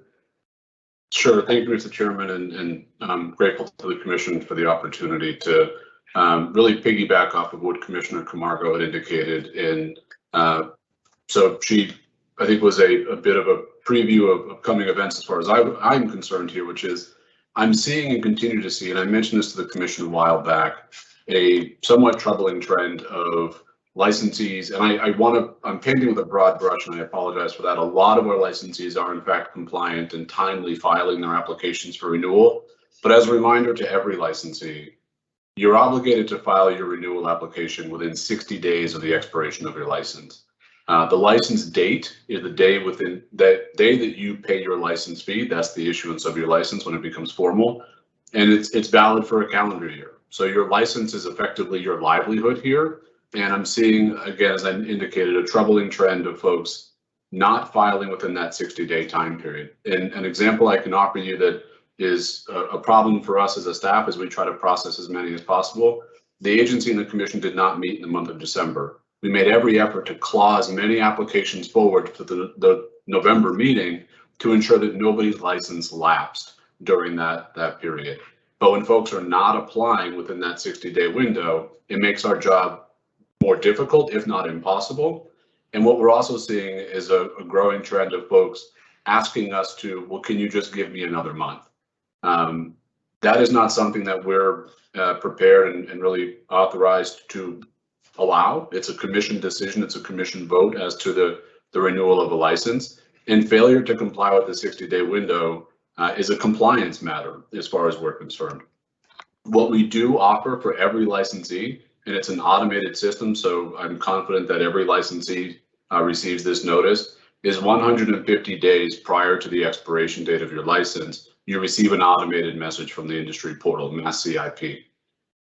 You then receive an update every 30 days thereafter, and the application is available to you 120 days out. So you effectively have 60 days to apply for that license. And we're seeing some folks, not all, and I want to be clear about this, not all, but enough that I'm compelled to bring it to your attention as the commission, but also implore our licensees, as this license is in fact your livelihood, to please submit timely applications to the agency. It allows our staff to review it for its entirety and provide the commission a complete record for your review, knowing that each of you have to go through this volume of licenses on a monthly basis. It also ensures that nothing falls through the cracks. For instance, you're required to submit relatively routine business documentation, including a certificate of good standing with the Secretary of the Commonwealth, a certificate of good standing with the Department of Revenue, and the ability to update any information that might be pertinent to the commission. If, for instance, you didn't receive the notice because your primary contact has changed, how are we to know if you haven't notified us of that change? So the primary contact receives that email from us 150 days in advance, and folks are still not applying within the 60-day window. Again, I would implore everybody to please pay close attention to those emails. Check your spam filters as well. There's a possibility it may go there. But I credit to our staff for doing their best to get folks on an agenda so licenses do not expire. But granting an extension on a month-to-month basis is a trend that cannot continue. Thank you very much for that, Commissioner Roy. Mr. Executive Director, thank you for bringing this issue to light. And it's a serious one, and it involves undue burden on our staff to help. Just two quick questions. Are you able to quantify a percentage of, or I know it's a growing trend, but I'm not sure if you're able to quantify it. And should late fees be a discussion that we should be having in the future? So to quantify it, I don't know. I guess what I can tell you my experience and how I view this, and I want to give our staff the credit. They haven't complained to me this is a pain in the butt for us to do. I think they lead, and credit to Kyle Potvin, he leads this charge as far as his staff is concerned. There's a customer service angle that they approach this job with. And so when folks do reach out and express a challenge, they're happy to engage and find a way to make this work for folks. I happen to audit the licensing mailbox, the general email mailbox, often enough, probably to Kyle's chagrin. I'm sure he's not thrilled about my periodic audits. And I see those interactions of we're trying to get our certificate of good standing with the Department of Revenue. Can you give us another month? That tells me that you're already behind and tardy. So order of magnitude is probably going to be less than 10 on a monthly basis. So given the volume you just considered, I don't think this is a broad issue. I think it's enough though that we're having to chase these folks. And I think this is a compliance matter, as I noted. To your question as far as fees, I think there's a few things that the commission could certainly put on the table. One of the things we're considering, again, with a customer service perspective, is perhaps allowing multiple contacts and email addresses in the file. So that way the email goes to 2 people instead of just 1. Having a sole point of contact is important for us, who controls this license, but you can always have an alternate backup to ensure that there's no lapse or lag. And it just so happens that sometimes the data is input incorrectly. So it's a wrong email address, it's a typographical error. It may also be that person no longer works there. It was your lawyer that submitted your application and they're the primary contact, not the CEO or the GM. So there's a few things that are on the table. I think certainly there's a punitive approach, which is there's a late fee, so to speak. There also might be some customer service things that we want to do and allow folks just to get this information in. The more time they give us, the better we're able to present to you, the commission, a complete application and a fulsome review. So, but thank you for raising. I think it's something that ought to be on the table at some point. Thank you. If there are no other comments on renewals, let's move on. The next set of licenses to be considered are final licenses. So let me just summarize. We have 16 final licenses, 13 adult use, and 3 MTCs. Mr. Chamberlain, are there comments you wish to make before I ask for approval of the 2 rosters, the adult use and the medical roster? Nope, not at this time, Chairman. Thank you. Thank you. So again, I'd like to propose that we consider 2 rosters for final licenses. And by the way, I'm not aware of any requests for additional conditions on these licenses, nor am I aware of any requests for recusal. Is that correct? Then I would like to ask for consideration of a roster of the adult use license applications A through M. Are there any questions or comments before I ask for a motion to approve that roster? Then I think up to you, Commissioner Stebbins, would you make a motion, please, to approve the staff recommendation to issue final licenses to companies A through M on this roster? So moved. Thank you. Commissioner Camargo, would you second that motion, please? Second. Thank you. Let the record show that Commissioner Stebbins made the motion to approve, seconded by Commissioner Camargo. Commissioner Camargo, your vote, please. Aye. Thank you, Commissioner Concepcion. Aye. Thank you, Commissioner Roy. Aye. Thank you. Commissioner Stebbins. Aye. Thank you. Commissioner Hoffman, aye. Let the record show the commission approved staff recommendation to issue final licenses to companies A through M on this roster by a vote of 5 in favor. Commissioners Camargo, Concepcion, Roy, Stebbins, and Hoffman with none opposed. The second roster I'd ask the commission to consider for final licenses are the 3 MTCs N through P on this roster. Are there any concerns or questions before I ask for a motion? Then could I ask Commissioner Concepcion, would you please make a motion to approve staff recommendation to issue final licenses to companies N through P on this roster? So moved. Thank you, Commissioner Roy. Could I ask you to second that motion, please? Second. Thank you. Let the record show that Commissioner Concepcion made the motion to approve, seconded by Commissioner Roy. Commissioner Camargo, your vote, please. Aye. Thank you, Commissioner Concepcion. Aye. Thank you, Commissioner Roy. Aye. Thank you, Commissioner Stebbins. Aye. Thank you, Commissioner Hoffman. Aye. Let the record show the commission approve staff recommendation to issue final licenses to companies N through P on this roster by a vote of 5 in favor. Commissioners Camargo, Concepcion, Roy, Stebbins, and Hoffman with none opposed. Mr. Chairman, are there any additional final licenses to be considered by the commission at this point in time? Not at this time, Chairman. Okay, thank you very much. So let's move on to provisional licenses. First question for the commission is it's 12:39. I know for sure I am not going to be able to make it through this entire roster without essentially losing all of my functioning brain cells.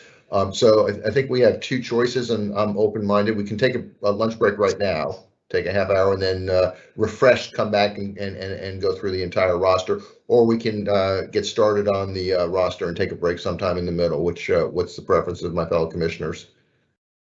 I prefer starting. Getting started, not taking a break now? Mm-hmm. Okay, so fine. that looks like everybody else is nodding their head. That's fine. So I'm going to reserve the right to ask for a recess, as I said, as soon as my brain cells stop functioning. But let's get started. Before we get started, I know that Commissioner Stebbins had asked to make some comments, or your comments before or after the roster, Commissioner. I can make some of those comments before, I think, and they'll be real quick. Okay. First of all, I think we talked about it. It was great to see the diversity of applicants being considered for provisional applications. As you pointed out, Mr. Chair, a number of testing laboratories, micro businesses, delivery operators. As I've pointed out before, I get a little disappointed when there's some cut and paste activity among some of the applicants. I only found one case of that this time. But what I was excited about was several of the diversity plans offered by our applicants focused on supplier diversity and opportunities for equity ownership. As we know, we instituted and voted on a new diversity plan guidance last year. And, you know, it's my hope, or I'm hoping the culmination of that work is that provisional applicants are looking to the recommendations in that guidance, and it's becoming part of the final plans that we're seeing. So I thank the great team that worked on that updated guidance. I hope it's beginning to bear fruit, at least as we're seeing in the provisional applications. I would also encourage our applicants that are focused on supplier diversity to reach out to our colleagues at the Mass Supplier Diversity Office to help find those certified disadvantaged business owners that may become their partners as they move forward. So thank you, Mr. Chair. Sure. Thank you very much. Any other opening comments before we get started?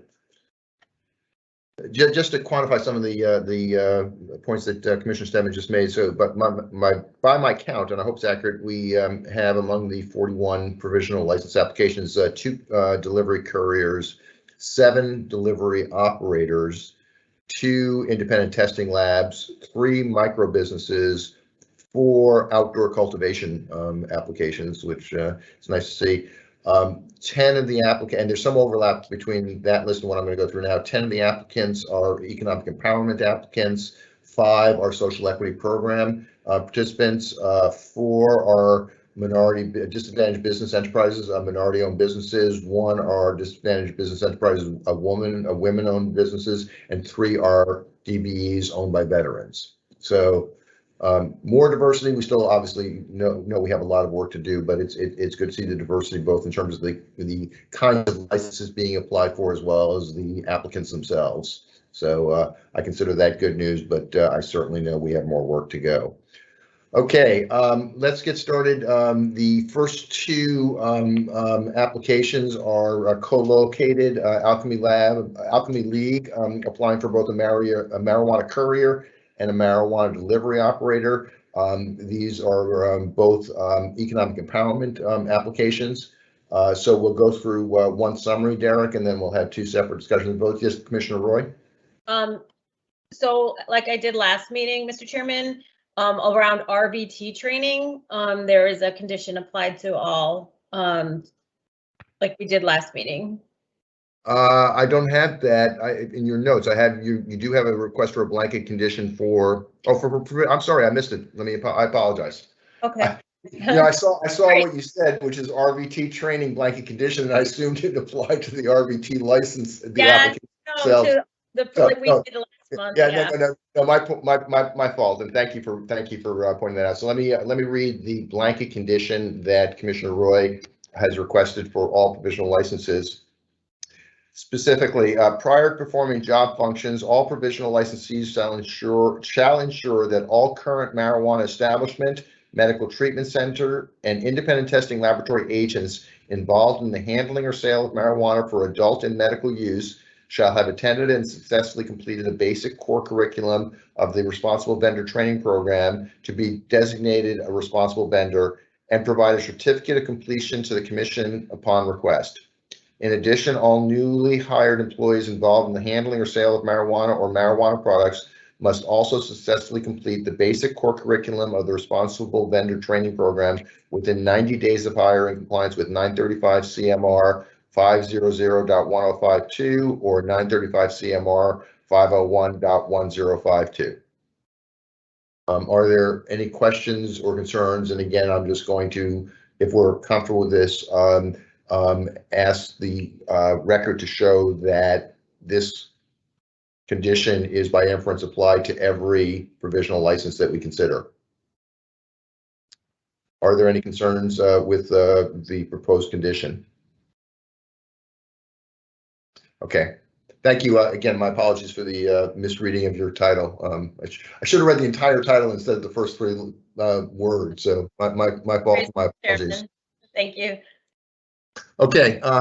Again, the first two applications to consider are from Alchemy League for both marijuana courier and marijuana delivery operator. My understanding is that these are co-located, Mr. Chamberlain, so we'll have one summary, but then two separate votes. Is that correct?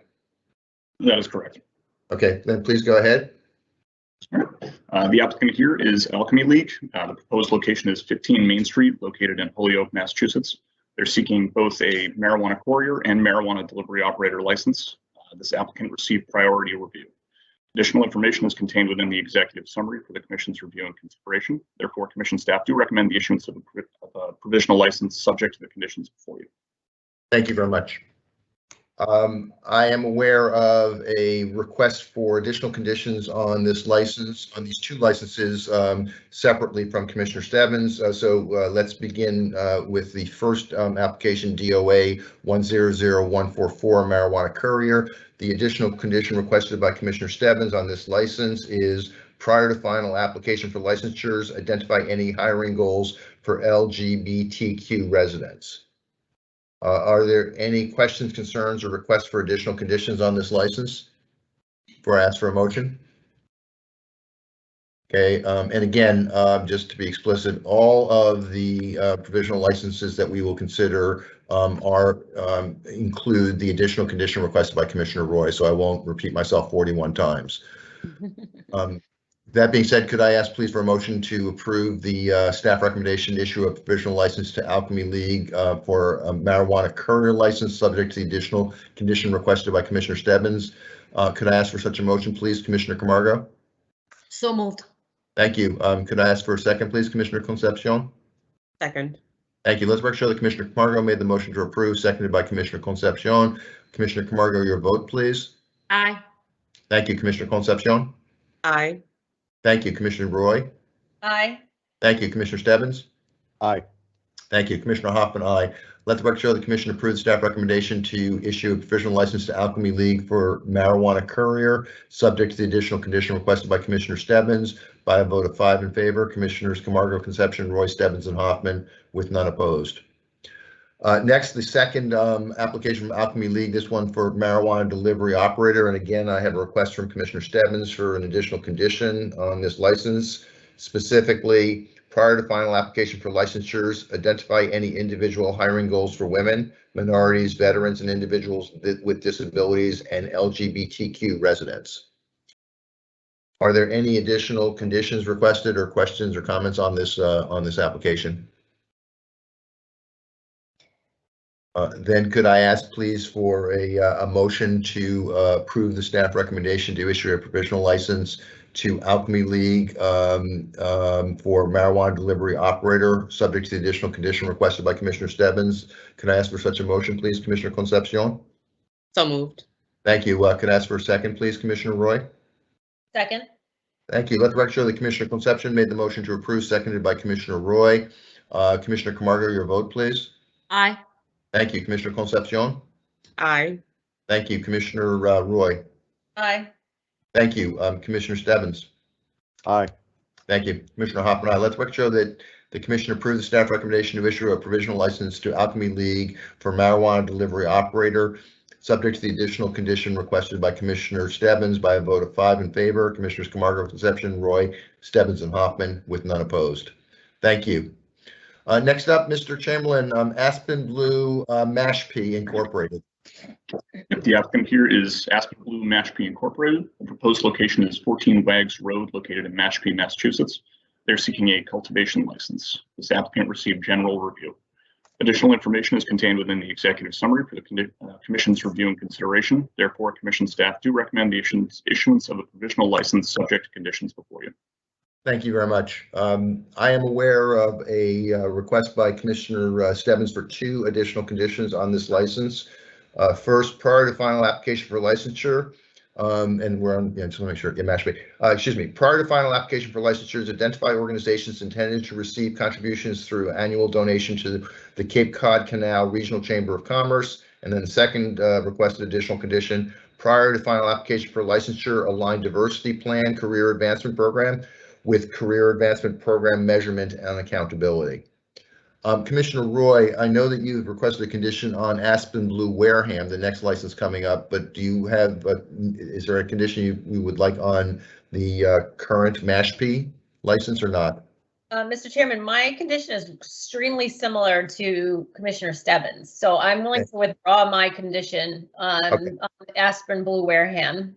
Okay, thank you very much. So I'll make that note. Thank you. Are there other conditions requested or questions or comments on this application?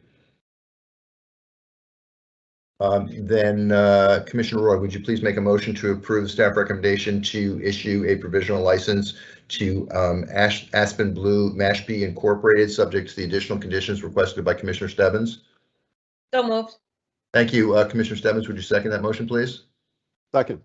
Thank you. Let the record show that Commissioner Roy made the motion to approve, seconded by Commissioner Stebbins. Commissioner Camargo, your vote, please. Aye. Thank you. Commissioner Concepcion. Aye. Thank you. Commissioner Roy. Aye. Thank you. Commissioner Stebbins. Aye. Thank you. Commissioner Hoffman. I let the record show that the Commission approved the staff recommendation to issue a provisional license to Aspen Blue Mashpee Incorporated, subject to the additional conditions requested by Commissioner Stebbins by a vote of 5 in favor. Commissioners Camargo, Concepcion, Roy, Stebbins, and Hoffman, with none opposed. Thank you. Next up, Mr. Chamberlain, Aspen Blue Wareham Incorporated. I've always been curious. Is this, how do you pronounce this for those longtime matches? Is it Wareham or Wareham? Wareham. I believe it's Wareham. Wareham. Since Sean's been in politics for his entire adult life, what's your thought, Sean? To avoid the community in pronunciation altogether. So it's not offensive. That's why you've had such a great career in politics, Sean. Okay, I'm sorry, Derek, for that interruption. Could you please go ahead with that? Stay focused. Stay focused, Chairman. Certainly. The applicant here is Aspen Blue Wareham Incorporated. The proposed location is 8 Elm Street, located in Wareham, Massachusetts. They're seeking a product manufacturing license. This applicant received general review. Additional information is contained within the executive summary for the Commission's review and consideration. Therefore, Commission staff do recommend the issuance of a provisional license subject to the conditions before you. Thank you very much. And based upon the prior comment by Commissioner Roy, I'm just going to add the 2 conditions requested by Commissioner Stebbins on this application. Specifically, prior to final application for licensure, identify organizations intended to receive contributions through annual donation to the Cape Cod Canal Regional Chamber of Commerce. And the second additional requested condition, prior to the final application for licensure, align diversity plan career advancement program with career advancement program measurement and accountability. Are there other conditions requested on this license or questions or comments? Okay, then Commissioner Stebbins, would you please make a motion to approve the staff recommendation to issue a provisional license to Aspen Blue Wareham Incorporated, subject to the additional conditions requested by Commissioner Stebbins? So moved. Thank you. Commissioner Camargo, would you second that motion, please? Second. Thank you. Let's record show that Commissioner Stebbins made the motion to approve, seconded by Commissioner Camargo. Commissioner Camargo, your vote, please. Aye. Thank you. Commissioner Concepcion. Aye. Thank you. Commissioner Roy. Aye. Thank you. Commissioner Stebbins. Aye. Thank you. Commissioner Hoffman, aye. Let the record show the Commission approve the staff recommendation to issue a provisional license to Aspen Blue Wareham Incorporated, subject to the additional conditions requested by Commissioner Stebbins by a vote of 5 in favor. Commissioners Camargo, Concepcion, Roy, Stebbins, and Hoffman, with none opposed. Thank you. Next up is Assured Testing Laboratories LLC, an independent testing lab, which was expedited based upon the type of license. Please go ahead, Mr. Chamberlain. Yep, the applicant here is Assured Testing Laboratories LLC. The proposed location is 300 Potash Hill Road, Suite A, located in Tingsboro, Massachusetts. They're seeking an independent testing lab license, and this applicant received expedited review. Additional information is contained within the executive summary for the Commission's review and consideration. Therefore, Commission staff do recommend the issuance of a provisional license subject to the conditions before you. Thank you very much. I'm not aware of requests for additional conditions on this license, but are there any or questions or comments before I ask for a motion? Then Commissioner Camargo, could I please ask for a motion to approve the staff recommendation to issue a provisional license to Assure Testing Laboratories LLC? So moved. Thank you. Commissioner Concepcion, would you please second that motion? Second. Thank you. Let the record show that Commissioner Camargo made the motion to approve, seconded by Commissioner Concepcion. Commissioner Camargo, your vote, please. Aye. Thank you. Commissioner Concepcion. Aye. Thank you. Commissioner Roy. Aye. Thank you. Commissioner Stebbins. Aye. Thank you. Commissioner Hoffman, aye. Let the record show that the Commission approved the staff recommendation to issue a provisional license to Assure Technology Laboratories LLC by a vote of 5 in favor. Commissioners Camargo, Concepcion, Roy, Stebbins, and Hoffman with none opposed. Thank you very much. Next up, Mr. Chamberlain, Bud Bus Incorporated, which is an economic empowerment applicant for marijuana delivery operator. Please go ahead. The applicant here is Bud Bus Incorporated. The proposed location is 24 William Way, located in Bellingham, Massachusetts. They're seeking a marijuana delivery operator license. This applicant received priority review. Additional information is contained within the executive summary for the Commission's review and consideration. Therefore, Commission staff do recommend the issuance of a provisional license subject to the conditions before you. Thank you very much. I have a request from Commissioner Stebbins to add an additional condition to this license, specifically prior to final application for licensure, please clarify how donation to Brain Aneurysm Foundation will disproportionately impact communities and individuals. Are there other requests for additional conditions, comments, or questions on this application? Okay, then could I ask Commissioner Concepcion, would you please make a motion to approve the staff recommendation to issue a provisional license to Bud Bus Incorporated, subject to the additional condition requested by Commissioner Stebbins? So moved. Thank you. Commissioner Roy, would you second that motion, please? Second. Thank you. Let the record show that Commissioner Concepcion made the motion to approve, seconded by Commissioner Roy. Commissioner Camargo, your vote, please. Aye. Thank you. Commissioner Concepcion. Aye. Thank you. Commissioner Roy. Aye. Thank you. Commissioner Stebbins. Aye. Thank you. Commissioner Hoffman, aye. Let the record show that the Commission approved the staff recommendation to issue a provisional license to Bud Bus Incorporated, subject to the additional condition requested by Commissioner Stebbins by a vote of 5 in favor. Commissioners Camargo, Concepcion, Roy, Stebbins, and Hoffman with none opposed. Thank you very much. Next up, Mr. Chamberlain, Canna Live Genetics LLC, which is a micro business, and this was expedited based on license type. Please go ahead. The applicant here is Canna Live Genetics LLC. The proposed location is 532 Main Street, Suite 301, located in Holyoke, Massachusetts. They're seeking a micro business license. This applicant received expedited review. Additional information is contained within the executive summary for the Commission's review and consideration. Therefore, Commission staff do recommend the issuance of a provisional license subject to the conditions before you. Okay, thank you very much. I have requests from Commissioners Camargo and Stebbins for additional conditions on this license. From Commissioner Camargo, there are 3 requested additional conditions. First, for diversity plan, prior to final license, applicant to review DBE vendor goals and resubmit. For the PIP, prior to final license, applicant to provide letters of support from nonprofit organizations. And then third, I got a request. I'm sorry, there are 2 conditions, then a request for a comment. So please go ahead, Commissioner Camargo.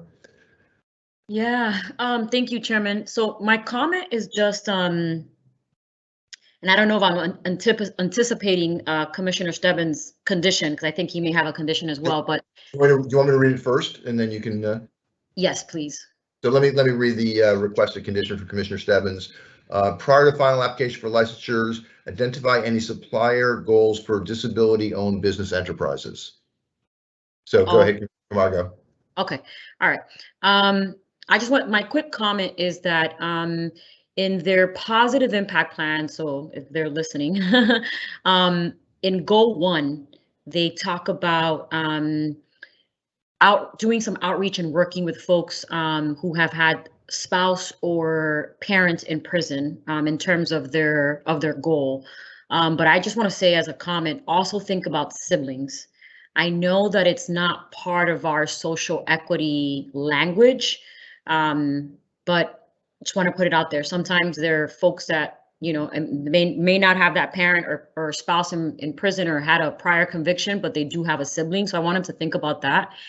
And I know that they are making a donation to BAMFest, which is in Boston, and it's you know, miles away from Holyoke. I had to sort of think about it a little bit, and I see the correlation in terms of why they're doing it. And they're also giving to Theater Offensive. So I just want to say thank you for giving to the arts. I think it's always one of those, I guess, subjects that folks don't give as much to. So I just want to say thank you. Okay, thank you very much for those comments. So once again, I have requests from Commissioners Camargo and Stebbins for additional conditions, which I've read. Are there any other requested conditions on this license or comments or questions?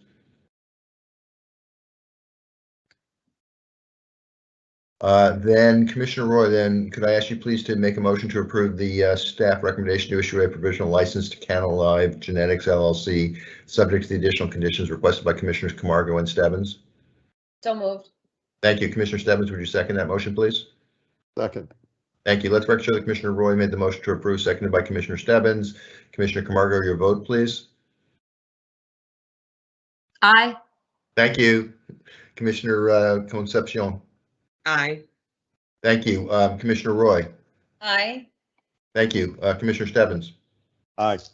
Thank you. Commissioner Hoffman. Let the record show that the Commission approved the staff recommendation to issue a provisional license to Canalive Genetics LLC, subject to the additional conditions requested by Commissioner Stebbins and Camargo by a vote of 5 in favor. Commissioners Camargo, Concepcion, Roy, Stebbins, and Hoffman with none opposed. Thank you. Next up, Mr. Chamberlain, Climb Cannabis LLC. If the applicant here is Climb Cannabis LLC, the proposed location is 70 Jefferson Place, located in Pittsfield, Massachusetts. They're seeking a product manufacturing license, and this applicant received general review. Additional information is contained within the executive summary for the Commission's review and consideration. Therefore, Commission staff do recommend the issuance of a provisional license subject to the conditions before you. Thank you very much.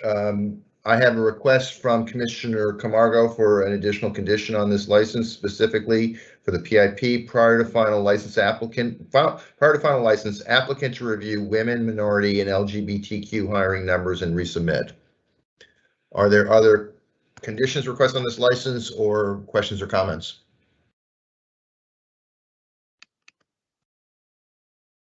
Okay, then could I ask, I think we're up to Commissioner Stebbins. Could I ask Commissioner Stebbins, would you please make a motion to approve the staff recommendation to issue a provisional license to Climb Cannabis LLC, subject to the additional condition requested by Commissioner Camargo?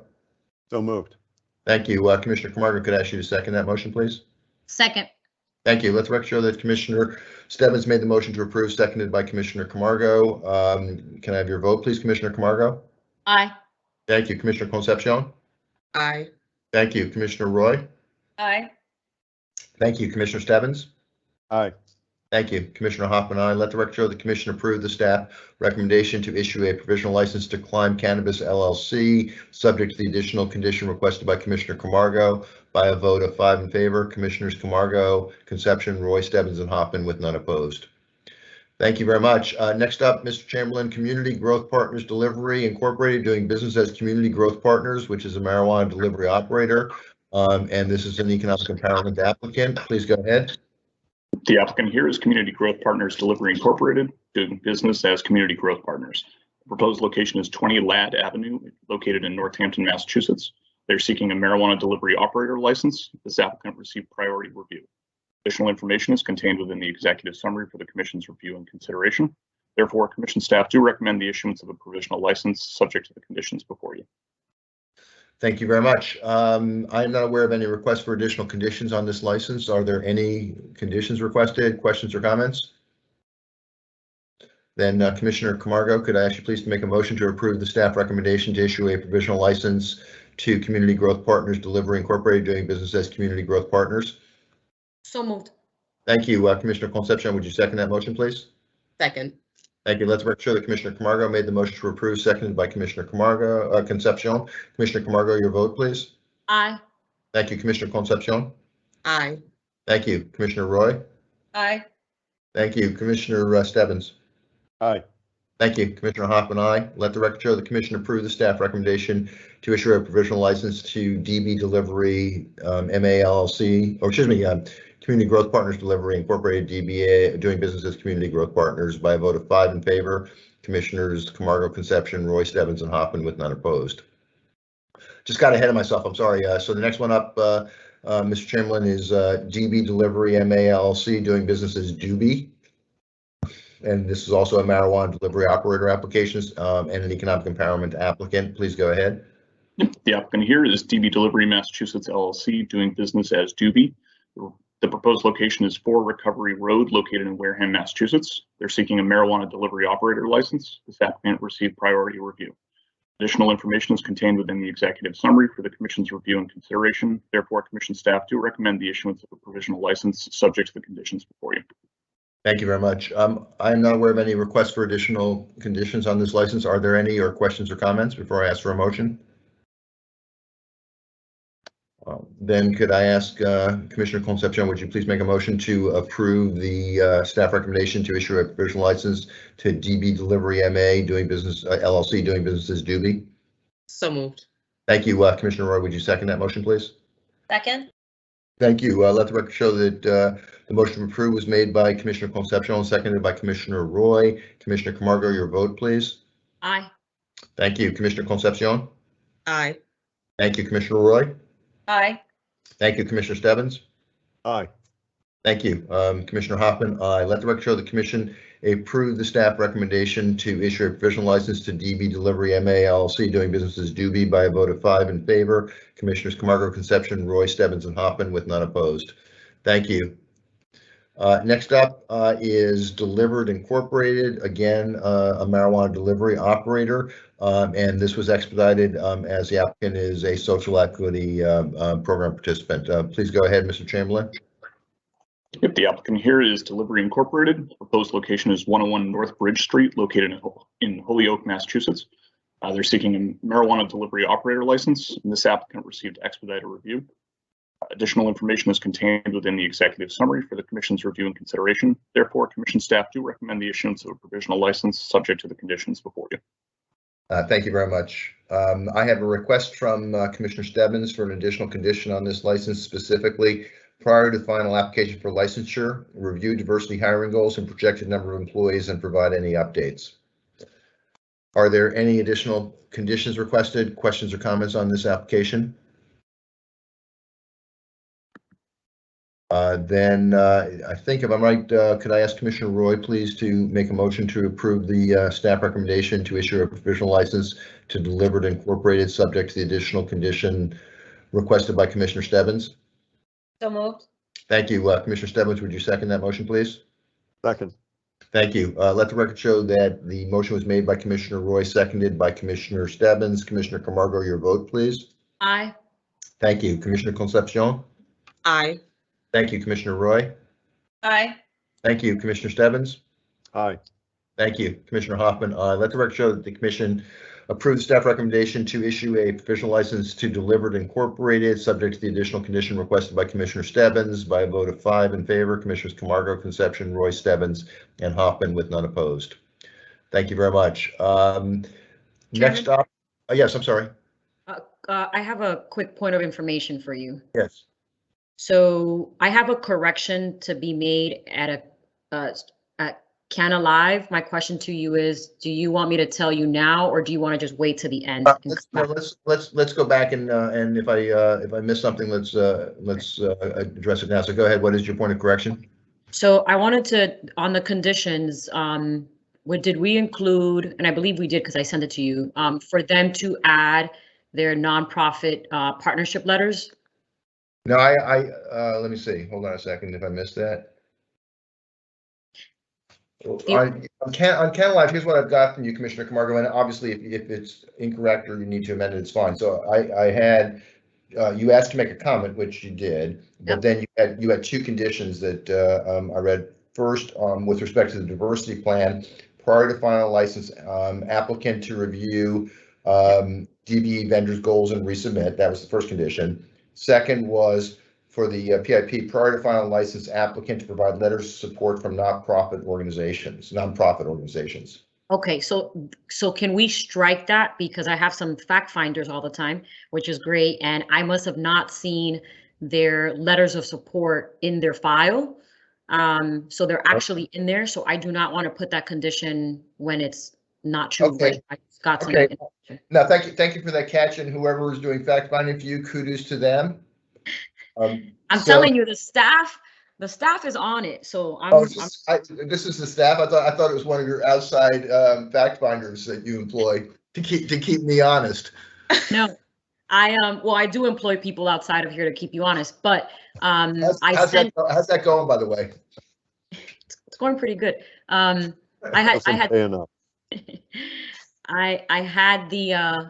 had sent the conditions to you, and I CC'd some folks, so Suko just sent me a sort of an update. So okay, thank you. That's fine. So let's go ahead.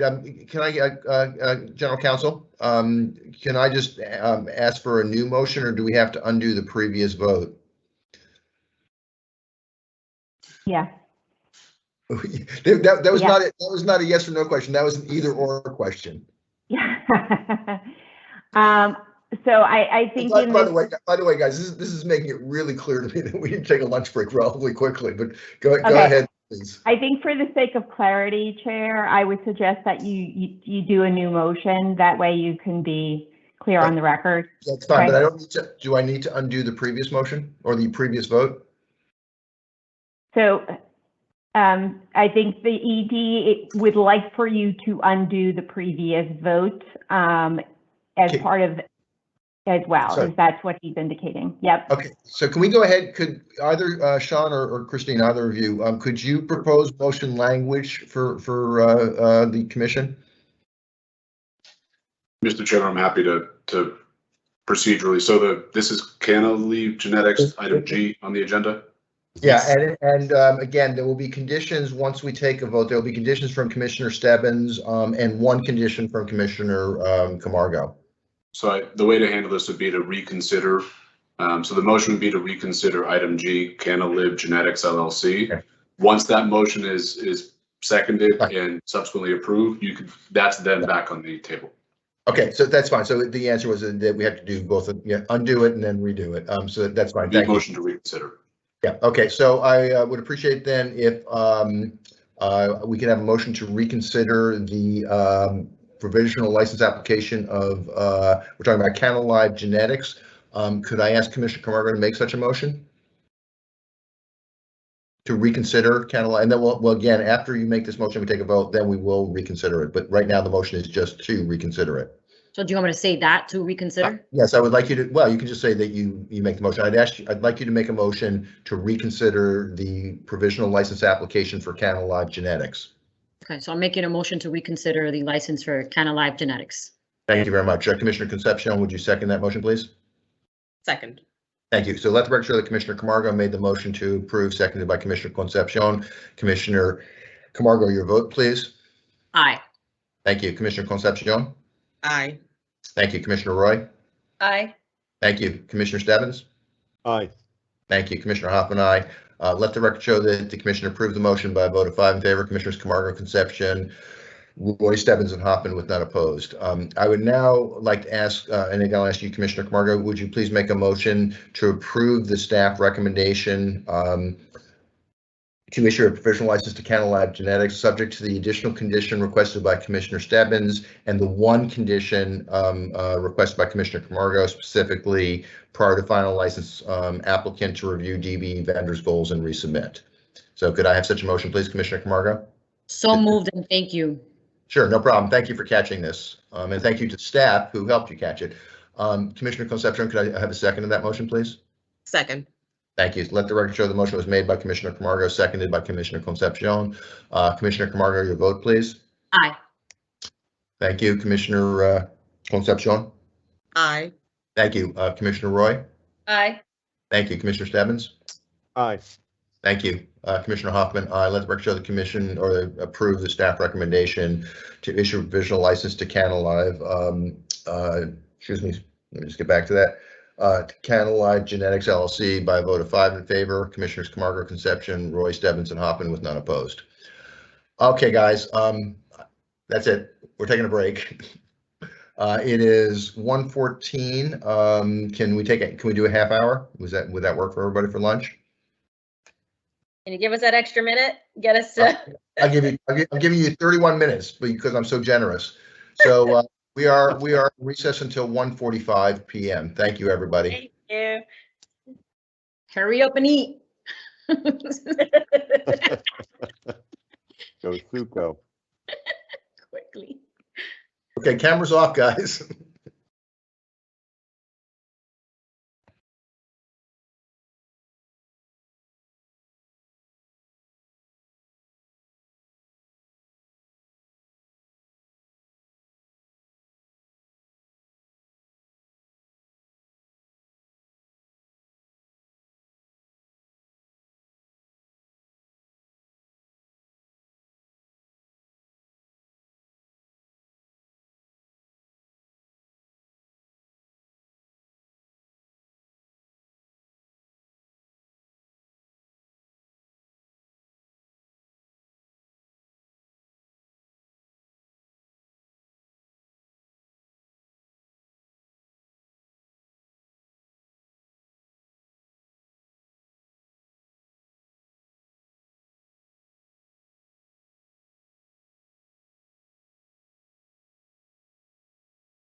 Commissioners Roy, Concepcion, Camargo, are you back?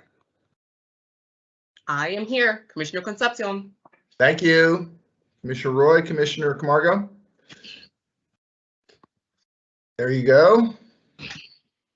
Commissioner Roy. Okay, Derek, you're back. Okay, it is 1:45 p.m. We are back in session. Look, this is obviously going to be a very long meeting. Obviously should have been anticipated given that we missed a month, but I just wanted to thank both commissioners, staff, and the public for hanging in, because we got a lot more work to do. So just wanted to set that expectation, but thank you all for keeping up your energy and focus. Derek, you ready to go again? Yes, sir. Okay, so next up, there are 3 co-located applications for EC developments, Tier 4 indoor cultivation, product manufacturing, and retail. So 1 summary and then 3 separate discussions and votes. Please go ahead, Derek. Okay, the applicant here is EC Developments. The proposed location is 1385 Bernardston Road, located in Greenfield, Massachusetts.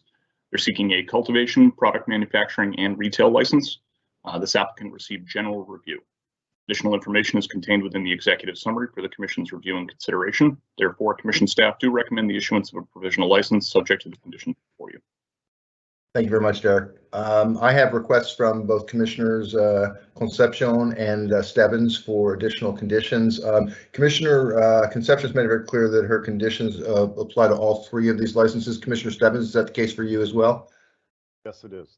Okay, thank you. So again, before we consider any of these, let me read the requested conditions. First one, Commissioner Stebbins. Prior to final application for licensure, consider second goal under positive impact plan to include more than hiring. And from Commissioner Concepcion, her request for additional condition is as follows. Prior to final licensure, review positive impact plan and any strategy for outreach to residents of Greenfield, a designated area of disproportionate impact for employment, and provide any update. Are there any other requests for additional conditions on these licenses? Questions or comments before I ask for a motion? Let's go ahead, Commissioner Concepcion. Thank you. I just wanted to add a comment because this came up during our November meeting for applicants who are coming forward and who plan to operate within an area that has been identified by the Commission as being disproportionately impacted by cannabis prohibition enforcement. And this is an example of that. They're located in Greenfield, so I just want this applicant to consider the benefits that they can give to the community where they plan to be operational in. So I just wanted to clarify that and reiterate that because that was a message we hit on in November, and this is an example of that continuing to happen. So I think we would all like to see less of that and more of a commitment to the communities where these businesses will be taking place. Sure, that makes sense. Thank you very much. Any other comments or questions or requests for additional conditions? Okay, again, my request to my fellow commissioners, please get yourself off mute as we go through the vote. First, I'd like to ask for a motion to approve the staff recommendation to issue a provisional license for EC developments for Tier 4 indoor cultivation, subject to the additional conditions requested by Commissioners Concepcion and Stebbins. Could I have such a motion, please, Commissioner Camargo? So moved. Thank you. Commissioner Concepcion, would you second that motion, please? Second. Thank you. Let's record show that Commissioner Camargo made the motion to approve, seconded by Commissioner Concepcion. Commissioner Camargo, your vote, please. Aye. Thank you. Commissioner Concepcion. Aye. Thank you. Commissioner Roy. Aye. Thank you. Commissioner Stebbins. Aye. Thank you. Commissioner Hoffman, aye. Let the record show the commission approve the staff recommendation to issue a provisional license for EC developments for Tier 4 indoor cultivation, subject to the additional conditions requested by Commissioners Concepcion and Stebbins. By 5 in favor, Commissioners Camargo, Concepcion, Roy, Stebbins, and Hoffman, with none opposed. Next up, another provisional license for EC developments for product manufacturing. Can I have a motion, please, to approve the staff recommendation to issue a provisional license to EC developments for product manufacturing, subject to the additional conditions requested by Commissioners Concepcion and Stebbins? Could I have such a motion, please, Commissioner Concepcion? So moved. Thank you. Commissioner Roy, would you second that motion, please? Second. Thank you. Let the record show that Commissioner Concepcion made the motion to approve, seconded by Commissioner Roy. Commissioner Camargo, your vote, please. Aye. Thank you, Commissioner Concepcion. Aye. Thank you, Commissioner Roy. Aye. Thank you, Commissioner Stebbins. Aye. Thank you, Commissioner Hoffman. Aye. Let the record show the commission approve the staff recommendation to issue a provisional license to EC Developments for product manufacturing, subject to the additional conditions requested by Commissioners Concepcion and Stebbins by a vote of 5 in favor. Commissioner Camargo, Concepcion, Roy, Stebbins, and Hoffman with none opposed. Thank you. Next up, EC Developments for retail. Can I have a motion, please, to approve the staff recommendation to issue a provisional license to EC Developments for retail, subject to the additional conditions requested by Commissioners Concepcion and Stebbins? Commissioner Roy, would you make such a motion, please? So moved. Thank you. Commissioner Stebbins, would you second that motion, please? Second. Thank you. Let's record show that Commissioner Roy made the motion to approve, seconded by Commissioner Stebbins. Commissioner Camargo, your vote, please. Aye. Thank you. Commissioner Concepcion. Aye. Thank you, Commissioner Roy. Aye. Thank you, Commissioner Stebbins. Aye. Thank you, Commissioner Hoffman. Aye. Let the record show the commission approved the staff recommendation to issue a provisional license to EC Developments for retail, subject to the additional conditions requested by Commissioners Concepcion and Stebbins by a vote of 5 in favor. Commissioners Camargo, Concepcion, Roy, Stebbins, and Hoffman with none opposed. Thank you. Next up, Mr. Chamberlain, Ember Gardens Delivery LLC, marijuana delivery operator. This was expedited as the applicant is a social equity program participant. Please go ahead. The applicant here is Ember Gardens Delivery LLC. The proposed location is 11 Charlotte Court, located in Middleborough, Massachusetts. They're seeking a marijuana delivery operator license. This applicant received expedited review. Additional information is contained within the executive summary for the commission's review and consideration. Therefore, commission staff do recommend the issuance of a provisional license subject to the conditions before you. Thank you very much. Excuse me. I have a request from Commissioner Stebbins for additional condition on this license, specifically prior to final application for licensure, confirm that ages of students for internship program under positive impact plan will be over the age of 21. Are there additional requests for conditions or questions or comments on this license application? Then could I ask Commissioner Stebbins, would you please make a motion to approve the staff recommendation to issue a provisional license to Ember Gardens Delivery LLC, subject to the additional condition requested by Commissioner Stebbins? So moved. Thank you. Commissioner Camargo, would you second that motion, please? Second. Thank you. Let the record show that Commissioner Stebbins made the motion to approve, seconded by Commissioner Camargo. Commissioner Camargo, your vote, please. Aye. Thank you, Commissioner Concepcion. Aye. Thank you, Commissioner Roy. Aye. Thank you, Commissioner Stebbins. Aye. Thank you, Commissioner Hoffman. Aye. Let the record show the commission approved the staff recommendation to issue a provisional license to Ember Gardens Delivery LLC, subject to the additional condition requested by Commissioner Stebbins by a vote of 5 in favor. Commissioners Camargo, Concepcion, Roy, Stebbins, and Hoffman with none opposed. Thank you. Next up, Mr. Chamberlain, Flying Goose LLC, doing business as Dazed Cannabis. Yep, the applicant here is Flying Goose LLC, doing business as Dazed Cannabis. The proposed location is 286 Webster Street, located in Douglas, Massachusetts. They are seeking a retail license. This applicant received general review. Additional information is contained within the executive summary for the commission's review and consideration. Therefore, commission staff do recommend the issuance of a provisional license subject to the conditions before you.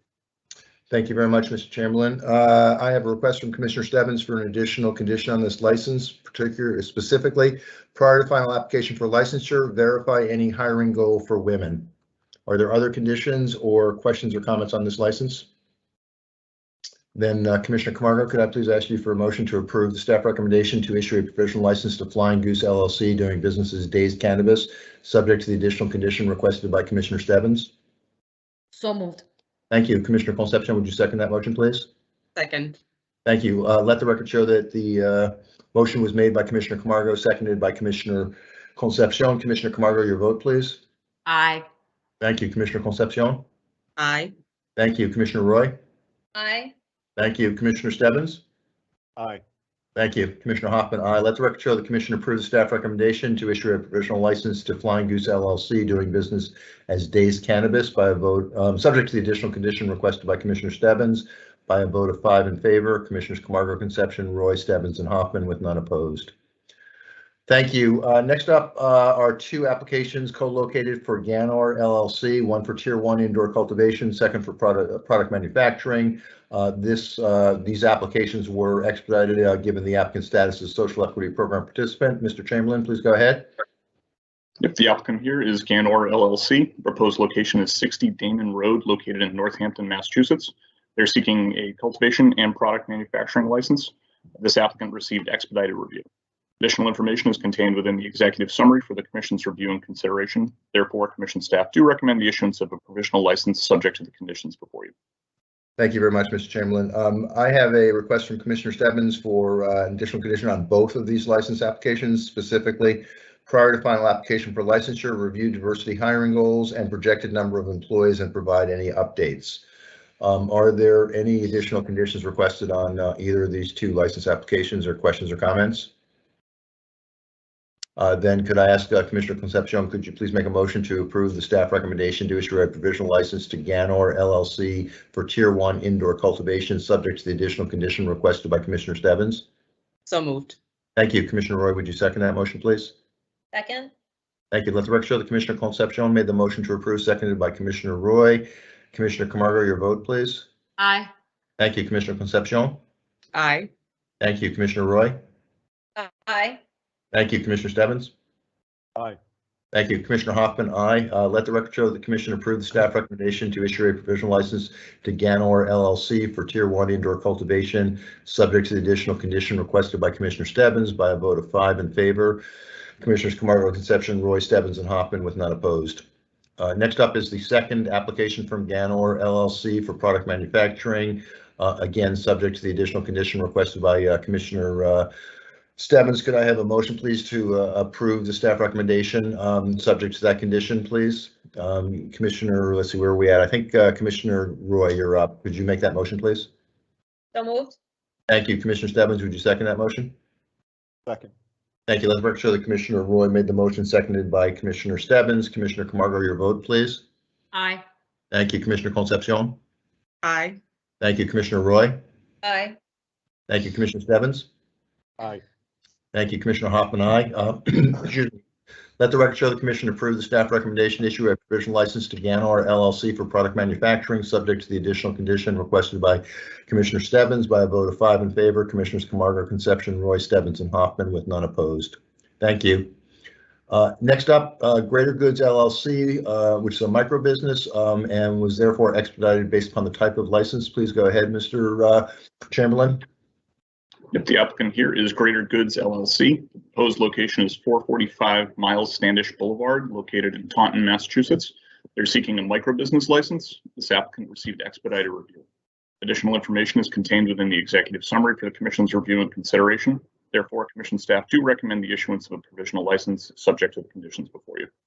Thank you, Mr. Chamberlain. I have a request from Commissioner Stebbins for an additional condition on this license, specifically prior to final application for licensure, review positive impact plan and consider a strategy for outreach to residents of host disproportionate impact designated community of Taunton for employment and provide any update. Comparable to the comment that Commissioner Concepcion made previously. Are there any additional conditions requested or comments or questions on this license? Then Commissioner Stebbins, could I please ask you to make a motion to approve the staff recommendation to issue a provisional license to Greater Goods LLC, subject to the additional condition requested by Commissioner Stebbins? So moved. Thank you. Commissioner Camargo, would you second that motion, please? Second. Thank you. Let the record show that Commissioner Stebbins made the motion to approve, seconded by Commissioner Camargo. Commissioner Camargo, your vote, please. Aye. Thank you. Commissioner Concepcion. Aye. Thank you. Commissioner Roy. Aye. Thank you. Commissioner Stebbins. Aye. Thank you. Commissioner Hoffman. Aye. Let the record show the Commission approve the staff recommendation to issue a provisional license to Green Armory Laboratory, or excuse me, to Greater Goods LLC, subject to the additional condition requested by Commissioner Stebbins by a vote of 5 in favor. Commissioners Camargo, Concepcion, Roy, Stebbins, and Hoffman with none opposed. Thank you. Next up, Mr. Chamberlain, Green Armory Laboratories Incorporated, an independent testing laboratory and therefore expedited based upon license type. Please go ahead. The applicant here is Green Armory Laboratories Incorporated. The proposed location is 124 West Boylston Street, located in Worcester, Massachusetts. They're seeking an independent testing laboratory license, and this applicant received expedited review. Additional information is contained within the executive summary for the Commission's review and consideration. Therefore, Commission staff do recommend the issuance of a provisional license subject to the conditions before you. Thank you very much. I have a request from Commissioner Stebbins for a condition here, but I know you've changed the language you submitted to me, so would you go ahead and articulate your requested condition, please, Commissioner Stebbins? Sure. Thank you, Mr. Chair, and welcome this application for an ITL from a veteran business enterprise. The language I'd like to suggest is prior to final application for licensure, consider second goal to diversity plan. Okay, so change the word provide to consider it. That's fine. Are there additional conditions requested on this license or questions or comments? Great. Then could I ask Commissioner Comerford, would you please make a motion to approve the staff recommendation to issue a provisional license to Green Armory Laboratories Incorporated, subject to the additional condition requested by Commissioner Stebbins? So moved. Thank you. Could I have a second, please, Commissioner Concepcion? Second. Thank you. Let's record show Commissioner Camargo made the motion to approve, seconded by Commissioner Concepcion. Commissioner Camargo, your vote, please. Aye. Thank you, Commissioner Concepcion. Aye. Thank you, Commissioner Roy. Aye. Thank you, Commissioner Stebbins. Aye. Thank you, Commissioner Hoffman. Aye.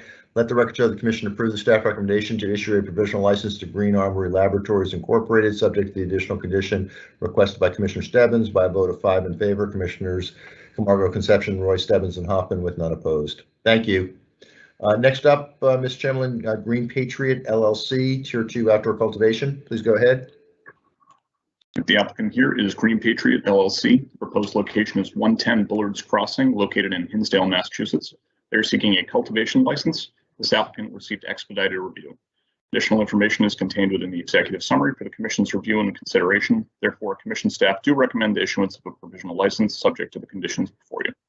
Thank you very much. I am not aware of any additional conditions requested on this license. Are there conditions or questions or comments? Then Commissioner Concepcion, could I ask you please to make a motion to approve the staff recommendation to issue a provisional license to Green Patriot LLC for Tier 2 Outdoor Cultivation? So moved.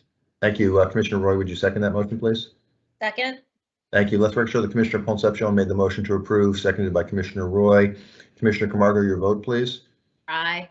Thank you. Commissioner Concepcion. Aye. Thank you, Commissioner Roy. Aye.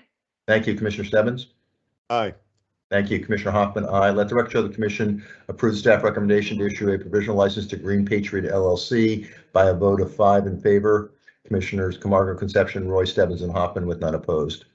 Thank you. Next up, Mr. Chamberlain, Happy Flower LLC, a micro business and therefore expedited by license type.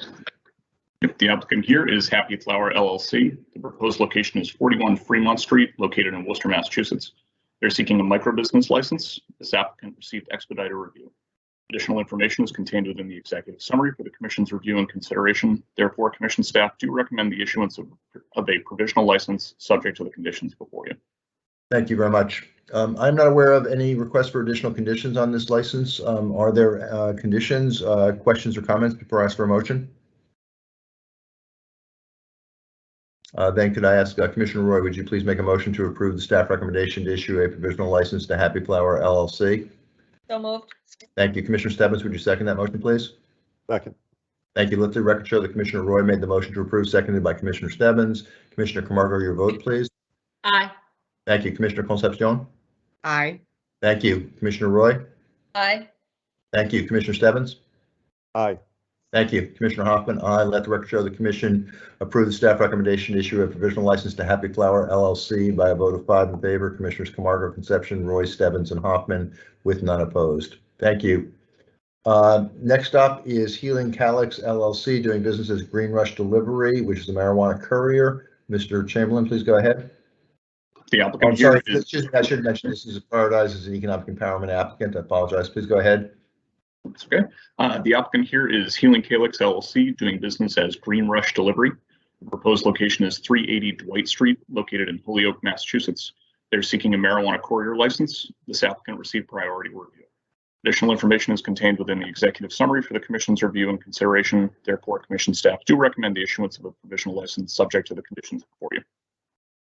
Thank you very much. I have a request from Commissioner Stebbins for an additional condition on this license, specifically prior to final application for licensure, review positive impact plan and consider a strategy for outreach to residents of disproportionate impact designated community of Holyoke for employment and provide any update.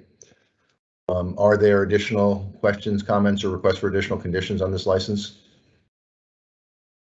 Then could I ask Commissioner Stebbins, would you please make a motion to approve the staff recommendation to issue a provisional license to Healing Calyx LLC doing business as Green Rush Delivery, subject to the additional condition requested by Commissioner Stebbins? So moved. Thank you. Commissioner Camargo, would you second that motion, please? Second. Thank you. Let's make sure that Commissioner Stebbins made the motion to approve, seconded by Commissioner Camargo. Commissioner Camargo, your vote, please. Aye. Thank you. Commissioner Concepcion? Aye. Thank you. Commissioner Roy? Aye. Thank you. Commissioner Stebbins? Aye.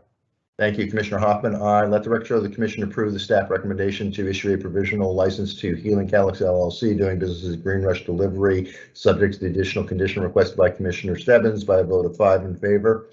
Commissioners Camargo, Concepcion, Roy, Stebbins, and Hoffman with none opposed. Thank you. Next up is Cushcart LLC, a marijuana delivery operator, and this is prioritized based upon the applicant's status as an economic empowerment applicant. Please go ahead, Mr. Chamberlain. The applicant here is Cushcart LLC. The proposed location is 120 Holmes Road, located in Eastham, Massachusetts. They're seeking a marijuana delivery operator license. This applicant received expedited review. Additional information is contained within the executive summary for the Commission's review and consideration. Therefore, Commission staff do recommend the issuance of a provisional license subject to the conditions before you. Thank you very much. I am not aware of any requests for additional conditions on this license. Are there any conditions, questions, or comments before I ask for a motion? Then could I ask Commissioner Camargo, would you please make a motion to approve the staff recommendation to issue a provisional license to Cushcart LLC? So moved. Thank you. Commissioner Concepcion, would you second that motion, please? Second. Thank you. Let the record show that Commissioner Camargo made the motion to approve, seconded by Commissioner Concepcion. Commissioner Camargo, your vote, please. Aye. Thank you. Commissioner Concepcion. Aye. Thank you. Commissioner Roy. Aye. Thank you. Commissioner Stebbins. Aye. Thank you. Commissioner Hoffman, aye. Let the record show that the commission approved the staff recommendation to issue a provisional license to Cushcart LLC by a vote of 5 in favor. Commissioners Camargo, Concepcion, Roy, Stebbins, and Hoffman with none opposed. Thank you. Next up is LC Square LLC, which is Tier 9 outdoor cultivation, and therefore this application was expedited based upon license type. Please go ahead, Mr. Chamberlain. The applicant here is LC Square LLC. The proposed location is 173 Howland Street, located in Adams, Massachusetts. They're seeking a cultivation license. This applicant received expedited review. Additional information is contained within the executive summary for the Commission's review and consideration. Therefore, Commission staff do recommend the issuance of a provisional license subject to the conditions before you. Thank you very much. I am not aware of any additional conditions being requested on this license application. Are there conditions, questions, or comments? Then could I ask Commissioner Concepcion, would you please make a motion to approve the staff recommendation to issue a provisional license to LC Square LLC? So moved. Thank you. Commissioner Roy, would you second that motion, please? Second. Thank you. Let the record show that Commissioner Concepcion made the motion to approve, seconded by Commissioner Roy. Commissioner Camargo, your vote, please. Aye. Thank you. Commissioner Concepcion. Aye. Thank you. Commissioner Roy. Aye. Thank you. Commissioner Stebbins. Aye. Thank you. Commissioner Hoffman. Let the record show the commission approved the staff recommendation to issue a provisional license to LC Square LLC by a vote of 5 in favor. Commissioners Camargo, Concepcion, Roy, Stebbins, and Hoffman with none opposed. Next up, Mr. Chamberlain, Leaf Lux Incorporated, which is retail. Please go ahead. This applicant here is Leaf Lux Group Incorporated. The proposed location is 40 Lyman Street, located in Holyoke, Massachusetts. They're seeking a retail license, and this applicant received general review. Additional information is contained within the executive summary for the Commission's review and consideration. Therefore, Commission staff do recommend the issuance of a provisional license subject to the conditions before you. Thank you very much. I have a request from Commissioner Roy for an additional condition on this license, specifically prior to final application for licensure and to achieve your stated diversity goals. Please review your diversity plan under programs, namely Section A, to also include veterans in the stated language and posting quarterly employment advertisements. Are there any other conditions on this request on this license, or questions or comments? Yes, go ahead, Commissioner Concepcion. Thank you. I just wanted to make a quick comment. as just, from my seat as the Public Safety Commissioner, I wanted to highlight this applicant just because they have gone the extra step within their plans around security infrastructure and are already collaborating with Holyoke Police, the Holyoke Police Department, and plan to regularly communicate and make sure that their plans are in line and meet the approval of that police department. So I think it's always good to see that. I encourage that for our other applicants as well. But I just wanted to highlight that and say, that I commend them and that it's really, really good to see, because we want to have that sort of communication and making sure that these plans are in a way that is agreeable also to the local law enforcement. Great. Thank you very much for that. And thank you to the applicant. Are there any other questions or comments before I ask for a motion? And I think we're up to you, Commissioner Stebbins, if I'm correct. Could you please make a motion to approve the staff recommendation to issue a provisional license to Leaf Lux Incorporated, subject to the additional condition requested by Commissioner Roy? So moved. Thank you. Commissioner Camargo, would you second that motion, please? Second. Thank you. I don't know what's going on with your microphone. You're barely audible, Commissioner Camargo. Oh, that's not good. Now you're better. Now you're better. So thank you. Closer. Okay. Appreciate that. So have you said, I asked you second, you did second that motion. Did I hear you correctly? Second. Yes, thank you. So let's make sure that Commissioner Stebbins made the motion to approve, seconded by Commissioner Camargo. Could I have your vote, please, Commissioner Camargo? Aye. Thank you. Commissioner Concepcion? Aye. Thank you. Commissioner Roy? Aye. Thank you. Commissioner Stebbins? Aye. Thank you. Commissioner Hoffman, aye. Let the record show that the commission approved the staff recommendation to issue a provisional license to Leaf Lux Group Incorporated, subject to the additional condition requested by Commissioner Roy by a vote of 5 in favor. Commissioners Camargo, Concepcion, Roy, Stebbins, and Hoffman with none opposed. Thank you. Next up are 2 co-located applications from Legal Greens LLC, one for Tier 1 indoor cultivation, second for product manufacturing. The applicant here is an economic empowerment applicant, so receive priority treatment. Please go ahead, Mr. Chamberlain. The applicant here is Legal Greens LLC. Proposed location is 93 Pleasant Street, located in Brockton, Massachusetts. They're seeking cultivation and product manufacturing licenses. This applicant received priority review. Additional information is contained within the executive summary for the commission's review and consideration. Therefore, commission staff do recommend the issuance of a provisional license subject to the conditions before you. Thank you very much, Mr. Chamberlain. I have a request from Commissioner Stebbins for 2 additional conditions on both of these applications. First, prior to final application for licensure, consider second goal under positive impact plan. Second, prior to final application for licensure, identify targets for recruiting individuals with disabilities for diversity programs. Are there any additional conditions requested or comments or questions? And then Commissioner Camargo, could I ask you please to make a motion to approve the staff recommendation to issue a provisional license to Legal Greens LLC for Tier 1 indoor cultivation, subject to the additional conditions requested by Commissioner Stebbins? So moved. Thank you. Commissioner Concepcion, would you second that motion, please? Second. Thank you. Let's make sure that Commissioner Camargo made the motion to approve, seconded by Commissioner Concepcion. Commissioner Camargo, your vote, please. Aye. Thank you. Commissioner Concepcion? Aye. Thank you. Commissioner Roy? Aye.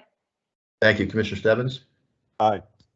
Thank you. Commissioner Hoffman, aye. Let the record show the commission approved the staff recommendation to issue a provisional license to Legal Greens LLC for Tier 1 indoor cultivation by a vote of 5 in favor. Commissioners Camargo, subject to the additional conditions requested by Commissioner Stebbins by a vote of 5 in favor. Commissioners Camargo, Concepcion, Roy, Stebbins, and Hoffman with none opposed.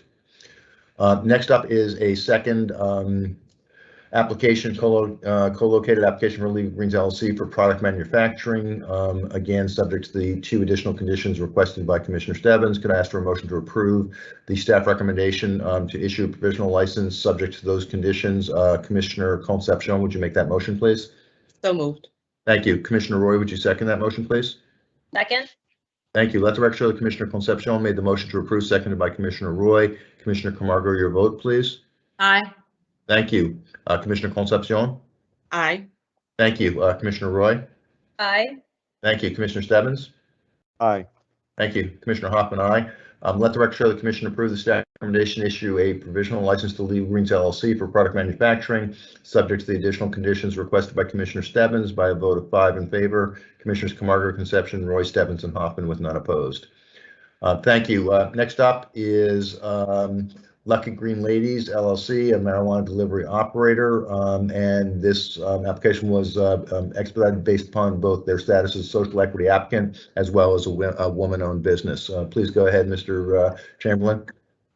The applicant here is Lucky Green Ladies LLC. The proposed location is 394 Old Colony Road, located in Norton, Massachusetts. They're seeking a marijuana delivery operator license, and this applicant received expedited review. Additional information is contained within the executive summary for the Commission's review and consideration. Therefore, the Commission staff do recommend the issuance of a provisional license subject to the conditions before you. Thank you very much. I'm not aware of any additional conditions being requested on this application. Are there conditions, comments, or questions? Then Commissioner Roy, could I ask you to please make a motion to approve the staff recommendation to issue a provisional license to Lucky Green Ladies LLC? So moved. Thank you. Commissioner Stebbins, would you second that motion, please? Second. Thank you. Let the record show that the motion was made by Commissioner Roy, seconded by Commissioner Stebbins. Commissioner Camargo, your vote, please. Aye. Thank you. Commissioner Concepcion. Aye. Thank you. Commissioner Roy. Aye. Thank you. Commissioner Stebbins. Aye. Thank you. Commissioner Hoffman, aye. Let the record show the Commission approve the staff recommendation to issue a provisional license to Lucky Green Ladies LLC by a vote of 5 in favor. Commissioners Camargo, Concepcion, Roy, Stebbins, and Hoffman with none opposed. Thank you. Next slide, please. Thank you very much. Look, the end is in sight. The end is in sight. And then we only have about 20 more topics to cover after we're done with this. Okay, next up are two co-located applicants from Matroline Farms LLC. One is for Tier 1 indoor cultivation, second for product manufacturing. These two applications were expedited based upon their status as minority-owned business. Please go ahead, Mr. Chamberlain. The applicant here is Matroline Farms LLC. The proposed location is 152 David Street, located in Douglas, Massachusetts. They're seeking cultivation and product manufacturing licenses. This applicant received expedited review. Additional information is contained within the executive summary for the Commission's review and consideration. Therefore, Commission staff do recommend the issuance of a provisional license subject to the conditions before you. Thank you very much. I'm not aware of any additional conditions being requested on this application. Are there any conditions, questions, or comments? Then Commissioner Stebbins, would you please go ahead and make a motion to approve the staff recommendation to issue a provisional license to Matroline Farms LLC for Tier 1 indoor cultivation? So moved. Thank you. Commissioner Camargo, would you second that motion, please? Second. Thank you. Let the record show that Commissioner Stebbins made the motion to approve, seconded by Commissioner Camargo. Commissioner Camargo, your vote, please. Aye. Thank you. Commissioner Concepcion. Aye. Thank you. Commissioner Roy. Aye. Thank you. Commissioner Stebbins. Aye. Thank you. Commissioner Hoffman, aye. Let the record show the Commission approve the staff recommendation to issue a provisional license to Matroline Farms LLC for Tier 1 indoor cultivation by a vote of 5 in favor. Commissioners Camargo, Concepcion, Roy, Stebbins, and Hoffman with none opposed. Thank you. I think we're back to you, Commissioner Camargo. Would like you please to make a motion to approve the staff recommendation to issue a provisional license to Matroline Farms LLC for product manufacturing. Would you do so, please? So moved. Thank you. Commissioner Concepcion, would you second that motion, please? Second. Thank you. Let the record show that Commissioner Camargo made the motion to approve, seconded by Commissioner Concepcion. Commissioner Camargo, your vote, please. Aye. Thank you. Commissioner Concepcion. Aye. Thank you. Commissioner Roy. Aye. Thank you. Commissioner Stebbins. Aye. Thank you. Commissioner Hoffman. Let the record show the Commission approve the staff recommendation to issue a provisional license to Matroline Farms LLC for product manufacturing by a vote of 5 in favor. Commissioners Camargo, Concepcion, Roy, Stebbins, and Hoffman with none opposed. Thank you. Next up, Mr. Chamberlain, Northeast Select Harvest Corporation.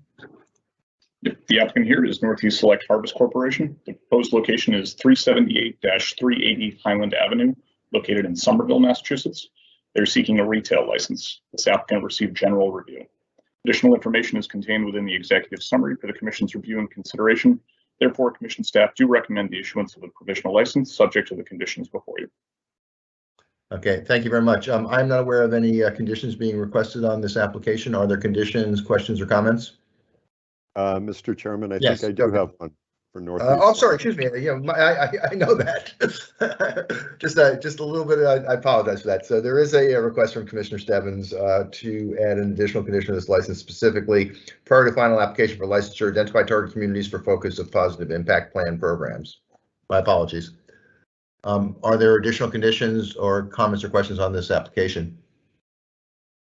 Could I ask Commissioner Concepcion, would you please make a motion to approve the staff recommendation to issue a provisional license to Northeast Select Harvest Corporation, subject to the additional condition requested by Commissioner Stebbins? So moved. Thank you. Commissioner Roy, would you second that motion, please? Second. Thank you. Let's make sure that Commissioner Concepcion made the motion to approve, seconded by Commissioner Roy. Commissioner Camargo, your vote, please. Aye. Thank you. Commissioner Concepcion. Aye. Thank you. Commissioner Roy. Aye. Thank you. Commissioner Stebbins. Aye. Thank you. Commissioner Hoffman, aye. Let the record show the commission approve the staff recommendation to issue a provisional license to Northeast Select Harvest Corporation, subject to the additional condition requested by Commissioner Stebbins by a vote of 5 in favor. Commissioners Camargo, Concepcion, Roy, Stebbins, and Hoffman, with none opposed. Thank you. Next up are two applications from Prime Tree LLC, Tier 3 Indoor Cultivation and Product Manufacturing, both co-located, and this applicant was prioritized based upon their status as an economic empowerment applicant. Mr. Chamberlain, please go ahead. Yep, the applicant here is Prime Tree LLC. The proposed location is 4 Technology Way, located in Salem, Massachusetts. They're seeking a cultivation and product manufacturing license. This applicant received priority review. Additional information is contained within the executive summary for the Commission's review and consideration. Therefore, Commission staff do recommend the issuance of a provisional license subject to the conditions before you. Thank you very much. I'm not aware, this time I got it right, I'm not aware of any additional conditions requested on this application. Are there conditions, questions, or comments? Commissioner Roy, could I ask you please to make a motion to approve the staff recommendation to issue a provisional license to Prime Tree LLC for Tier 3 Indoor Cultivation? So moved. Thank you. Commissioner Stebbins, would you second that motion, please?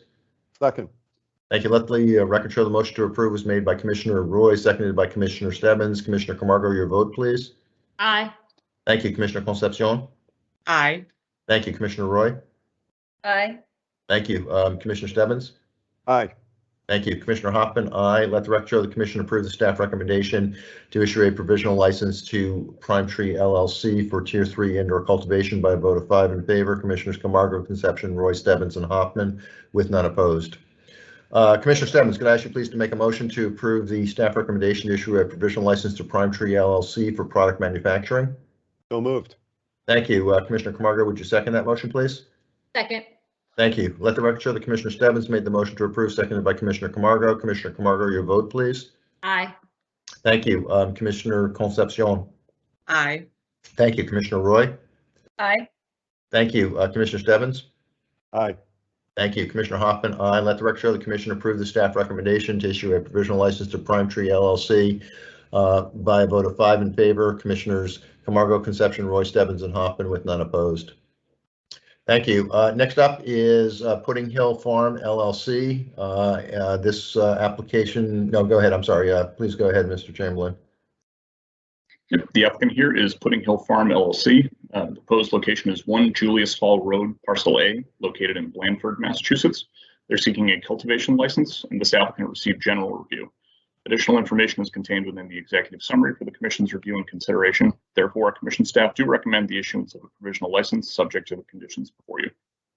Thank you very much. I have a request from Commissioner Stebbins for an additional condition on this licensure, and I also have a request from Commissioner Camargo to make a comment. Would you like to go first, or should I read Commissioner Stebbins' request for condition, Commissioner Camargo?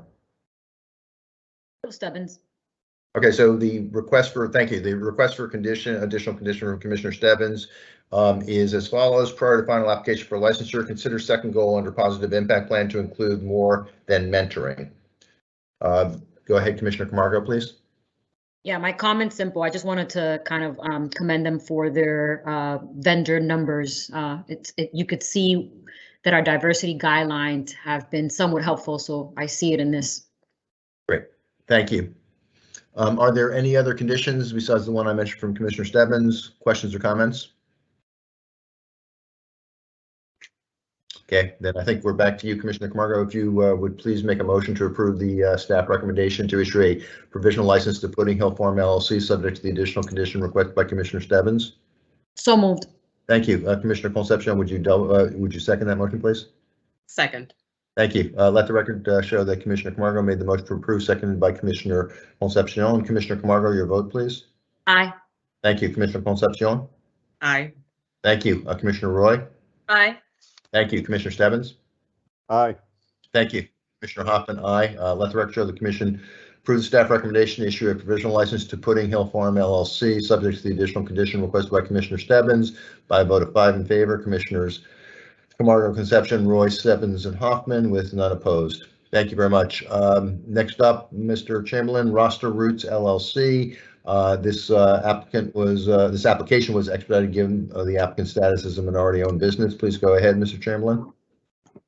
Yep, the applicant here is Roster Roots LLC. The proposed location is 21 Broad Street, located in Boston, Massachusetts. They're seeking a retail license. This applicant received expedited review. Additional information is contained within the executive summary for the Commission's review and consideration. Therefore, Commission staff do recommend the issuance of a provisional license subject to the conditions before you. Thank you very much. I have a request from Commissioner Stebbins for an additional condition on this license, specifically prior to final application for licensure, revised diversity plan scholarship program to remove Cannabis Control Commission from candidate identification process. I must say, we've imposed a lot of conditions on licenses over the years. This is the first time this condition came up. So, are there other conditions, questions, or comments before I ask for a motion? Then Commissioner Concepcion. Yeah, I'm sorry. Yeah, I do. Commissioner White, please go ahead. Yeah, I just want to make a comment that I commend them in their positive impact plan for working with the Red Cross and doing blood drives to help, particularly around sickle cell anemia and folks in communities. That was the first time I had ever read anything like that. I just want to point that out, and also their scholarship plan to provide a college student in a DIA with a scholarship, which I think it's wonderful. It's investing in the next generation, and I just want to commend them for that. Okay, thank you very much, Commissioner. Any other comments, questions, or requests for additional conditions on this license? Then could I ask Commissioner Roy, would you please make a motion to approve the staff recommendation to issue a provisional license to Roster Roots LLC, subject to the additional condition requested by Commissioner Stebbins? So moved. Thank you, Commissioner Stebbins. Would you second that motion, please? Second. Thank you. Let the record show that Commissioner Roy made the motion to approve, seconded by Commissioner Stebbins. Commissioner Camargo, your vote, please. Aye. Thank you. Commissioner Concepcion. Aye. Thank you. Commissioner Roy. Aye. Thank you. Commissioner Stebbins. Aye. Thank you. Commissioner Hoffman, aye. Let the record show the commission approve the staff recommendation to issue a provisional license to Roster Roots LLC, subject to the additional condition requested by Commissioner Stebbins by a vote of 5 in favor. Commissioners Camargo, Concepcion, Roy, Stebbins, and Hoffman with none opposed. Thank you very much. Next up, Revolutionary Clinics 2 Incorporated. Mr. Chamberlain, please go ahead. The applicant here is Revolutionary Clinics 2 Incorporated. The proposed location is 130 Pioneer Drive, located in Leominster, Massachusetts. They're seeking a retail license, and this applicant received general review. Additional information is contained within the executive summary for the Commission's review and consideration. Therefore, Commission staff do recommend the issuance of a provisional license subject to the conditions before you. Okay, thank you very much. I have requests from 3 commissioners for additional conditions on this license. First from Commissioner Stebbins. Prior to final application for licensure, identify how contribution to Cultivate Ed may assist applicants' Leominster operations. From Commissioner Camargo, for the PIP, prior to the final license applicant to submit clarification on what cohort will the $10,000 to Cultivate Ed impact.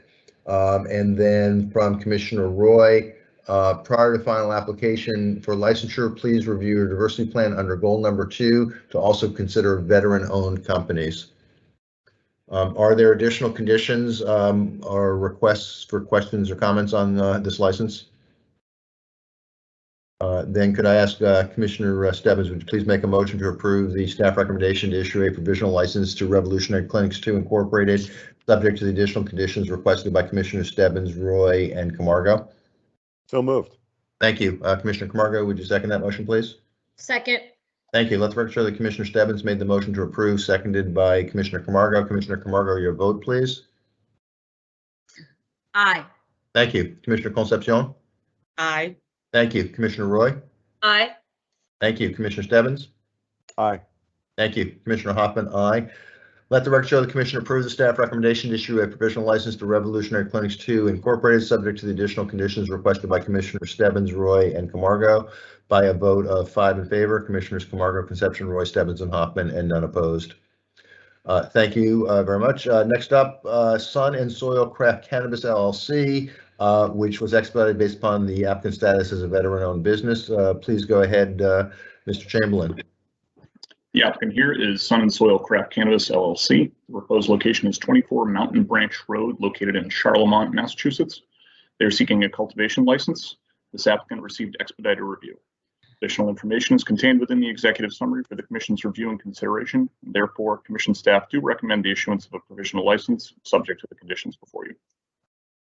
Thank you very much. I have a request from Commissioner Stebbins for an additional condition on this license. Specifically, prior to final application for licensure, review positive impact plan and any strategy for outreach to residents of nearby disproportionately impacted designated community of Greenfield for employment and provide any update. Are there additional questions or comments or requests for additional conditions on this license?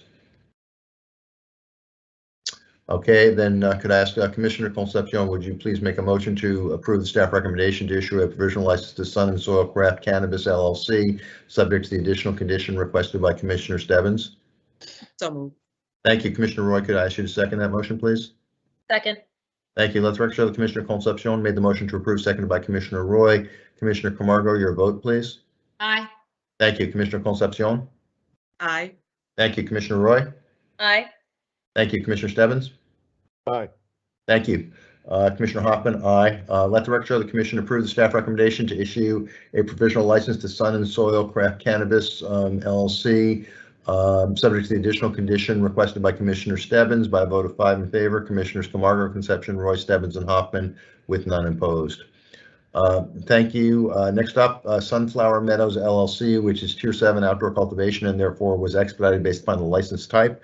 Please go ahead, Mr. Chamberlain. The applicant here is Sunflower Meadows LLC. The proposed location is Lot 4, Randall Pond Industrial Park, parcel 129-6, located in Orange, Massachusetts.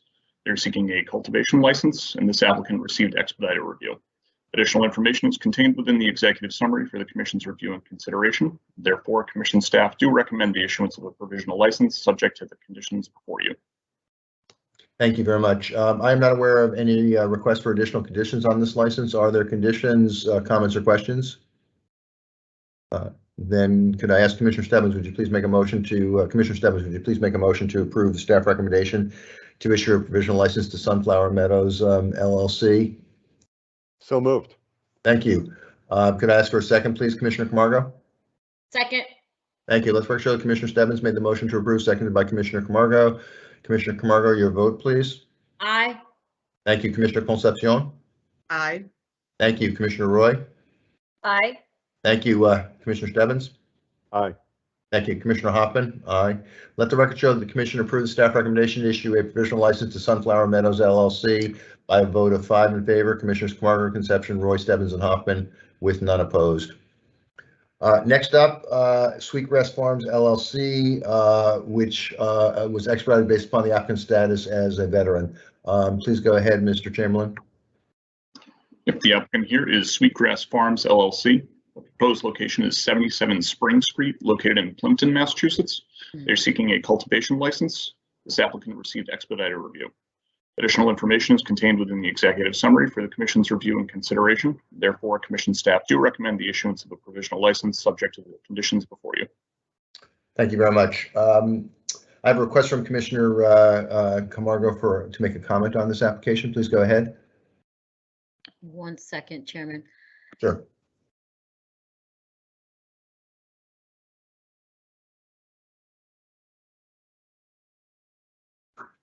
Oh, yes. Sorry, I was looking at my notes. I just want to give them again, commend them on their vendor contractors. They've been doing a really good, I guess this is a provisional, so they're looking at DBEs. So I just wanted to put that out there. Okay. Thank you very much. Are there any requests for conditions, questions, or comments on this license? I must confess I've completely lost track of who's supposed to do the honors here of making the motion. So I'm going to ask Commissioner Roy, would you please make a motion to approve the staff recommendation to issue a provisional license to Sweetgrass Farms LLC? So moved. Thank you. Commissioner Stebbins, would you second that motion, please? I'll second. Thank you. Let the record show that Commissioner Roy made the motion to approve, seconded by Commissioner Stebbins. Commissioner Camargo, your vote, please. Yes, and I have an extra comment, and I will say that at the end. Aye. Okay. I'll come back to you at the end. Thank you. Commissioner Concepcion. Aye. Thank you. Commissioner Roy. Aye. Thank you. Commissioner Stebbins. Aye. Thank you. Commissioner Hoffman, aye. Let the record show the commission approve the staff recommendation to issue a provisional license to Sweetgrass Farms LLC by a vote of 5 in favor. Commissioners Camargo, Concepcion, Roy, Stebbins, and Hoffman, with none opposed. Please go ahead, Commissioner Camargo. Yeah, I'll be quick. They have an equity and profit sharing for employees, which I thought was interesting, and something out of the box and also innovative, and good to see in this industry. Thank you very much. Mhm. Next up, Mr. Chamberlain, Town Meadow Farm, which is Tier 11 outdoor cultivation. This was expedited on 3 bases, both license type, the fact that it's a minority-owned business, and it's also a veteran-owned business. Please go ahead, Mr. Chamberlain. Yep, the applicant here is Town Meadow Farm. The proposed location is 124 Green Street, located in Leicester, Massachusetts. They are seeking a cultivation license. This applicant received expedited review. Additional information is contained within the executive report for the Commission's review and consideration. Therefore, Commission staff do recommend the issuance of a provisional license subject to the conditions before you. Thank you very much, Mr. Chamberlain. I'm not aware of any conditions being requested on this license. Are there conditions, comments, or questions? Then Commissioner Stebbins, would you please make a motion to approve the staff recommendation to issue a provisional license to Town Meadow Farm? So moved. Thank you. Commissioner Camargo, would you second that motion, please? Second. Thank you. Let the record show that Commissioner Stebbins made the motion to approve, seconded by Commissioner Camargo. Commissioner Camargo, your vote, please. Aye. Thank you. Commissioner Concepcion. Aye. Thank you. Commissioner Roy. Aye. Thank you. Commissioner Stebbins. Aye. Thank you. Commissioner Hoffman, aye. Let the record show the commission approve the staff recommendation to issue a provisional license to Town Meadow Farm by a vote of 5 in favor. Commissioners Camargo, Concepcion, Roy, Stebbins, and Hoffman, with none opposed. Thank you. At this point, go ahead, Commissioner Roy. I'm kindly, respectfully requesting a 10-minute break. Yeah, let me just, well, give me 30 seconds to wrap up this section, and absolutely. Okay. So, Mr. Chamberlain, are there any other provisional licenses for us to consider at this point in time? Not at this time, Mr. Chairman. Okay. If I may, I would like to make one quick statement and just thank the Commission. Please go ahead. Please go ahead. Yes. Thank you. I would like to thank the Commission, the Executive Director, the Chief of Investigations and Enforcement, and of course the Director of Licensing for the opportunity today to present these licensing materials to you. I also want to acknowledge real quick just the enforcement team, excuse me, the investigators, licensing specialists and managers, and enforcement counsels, just for all their work today in preparing the materials for the meeting. And just to carry on the final theme that was touched on earlier in terms of anniversaries, today is actually my third anniversary here at the Commission. And wow, congratulations! Thank you. It's a great way to have it. So thank you very much for your time.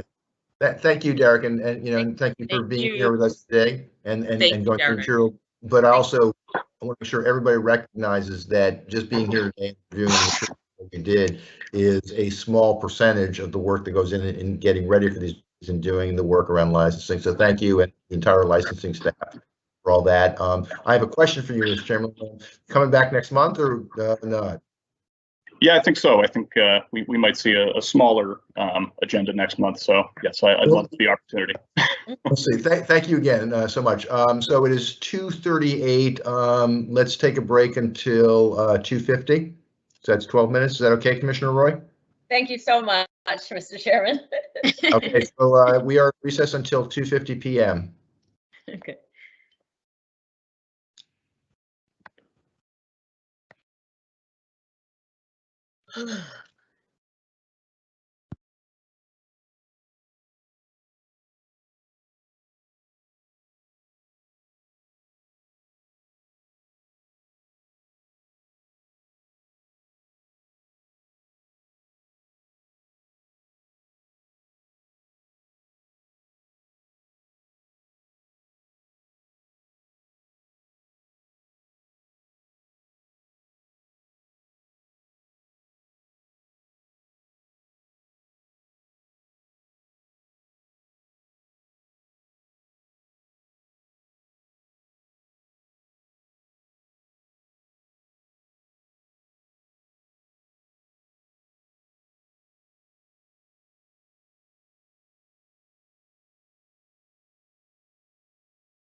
We had a minute to spare.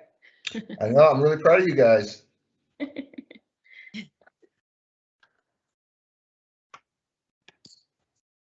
Chairman, what's your prediction? Oh, Commissioner, I don't ask- know. I don't know. Yeah, I'm hoping we can get this done by 5.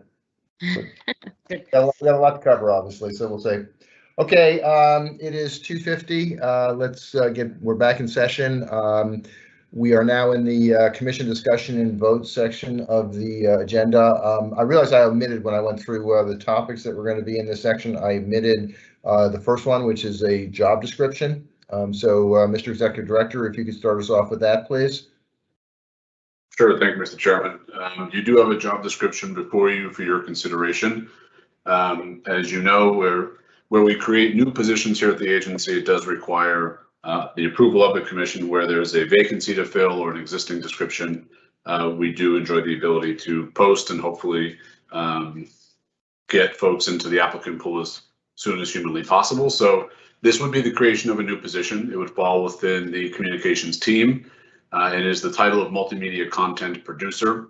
Specifically, this role would strategize, develop, and execute multimedia campaigns and projects for both internal and external audiences. So the best way I can describe this to you is that we want to continue to bring any information that we were able to provide to the public and make it as accessible and digestible as possible, knowing that folks learn and absorb information differently.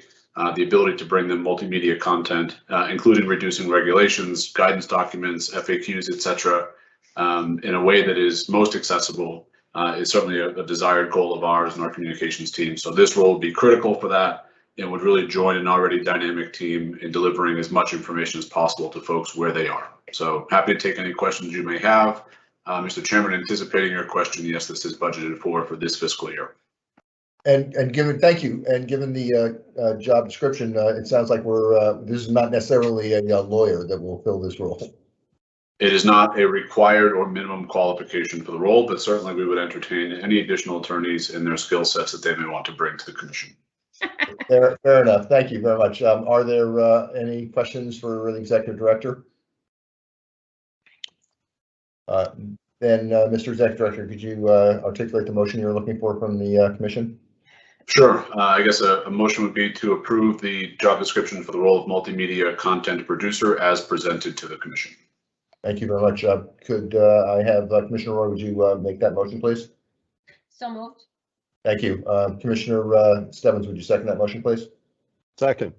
Thank you. Let the record show that Commissioner Roy made the motion to approve, seconded by Commissioner Stebbins. Commissioner Comerford, your vote? Aye. Thank you. Commissioner Concepcion? Aye. Thank you. Commissioner Roy? Aye. Thank you. Commissioner Stebbins? Aye. Thank you. Commissioner Hoffman, aye. Let the record show the commission approved the motion by a vote of 5 in favor. Commissioners Camargo, Concepcion, Roy, Stebbins, and Hoffman with none opposed. Thank you very much, Mr. Executive Director. Are there any other job descriptions or postings at this time you'd like to bring to the commission? Not at this time, no. Okay, thank you very much. Appreciate it. Let's keep going then. Next topic, we have, as you're all aware, we have approved a commission policy several meetings ago for legislative and executive branch outreach. Last meeting in, I think it was November, we discussed and approved a policy statement with respect to a publicly funded social equity fund. There are 2 additional topics under the same policy that we decided upon that are on the table today. The first is with respect to OUI. Second is with respect to the technical fix required to enable social consumption.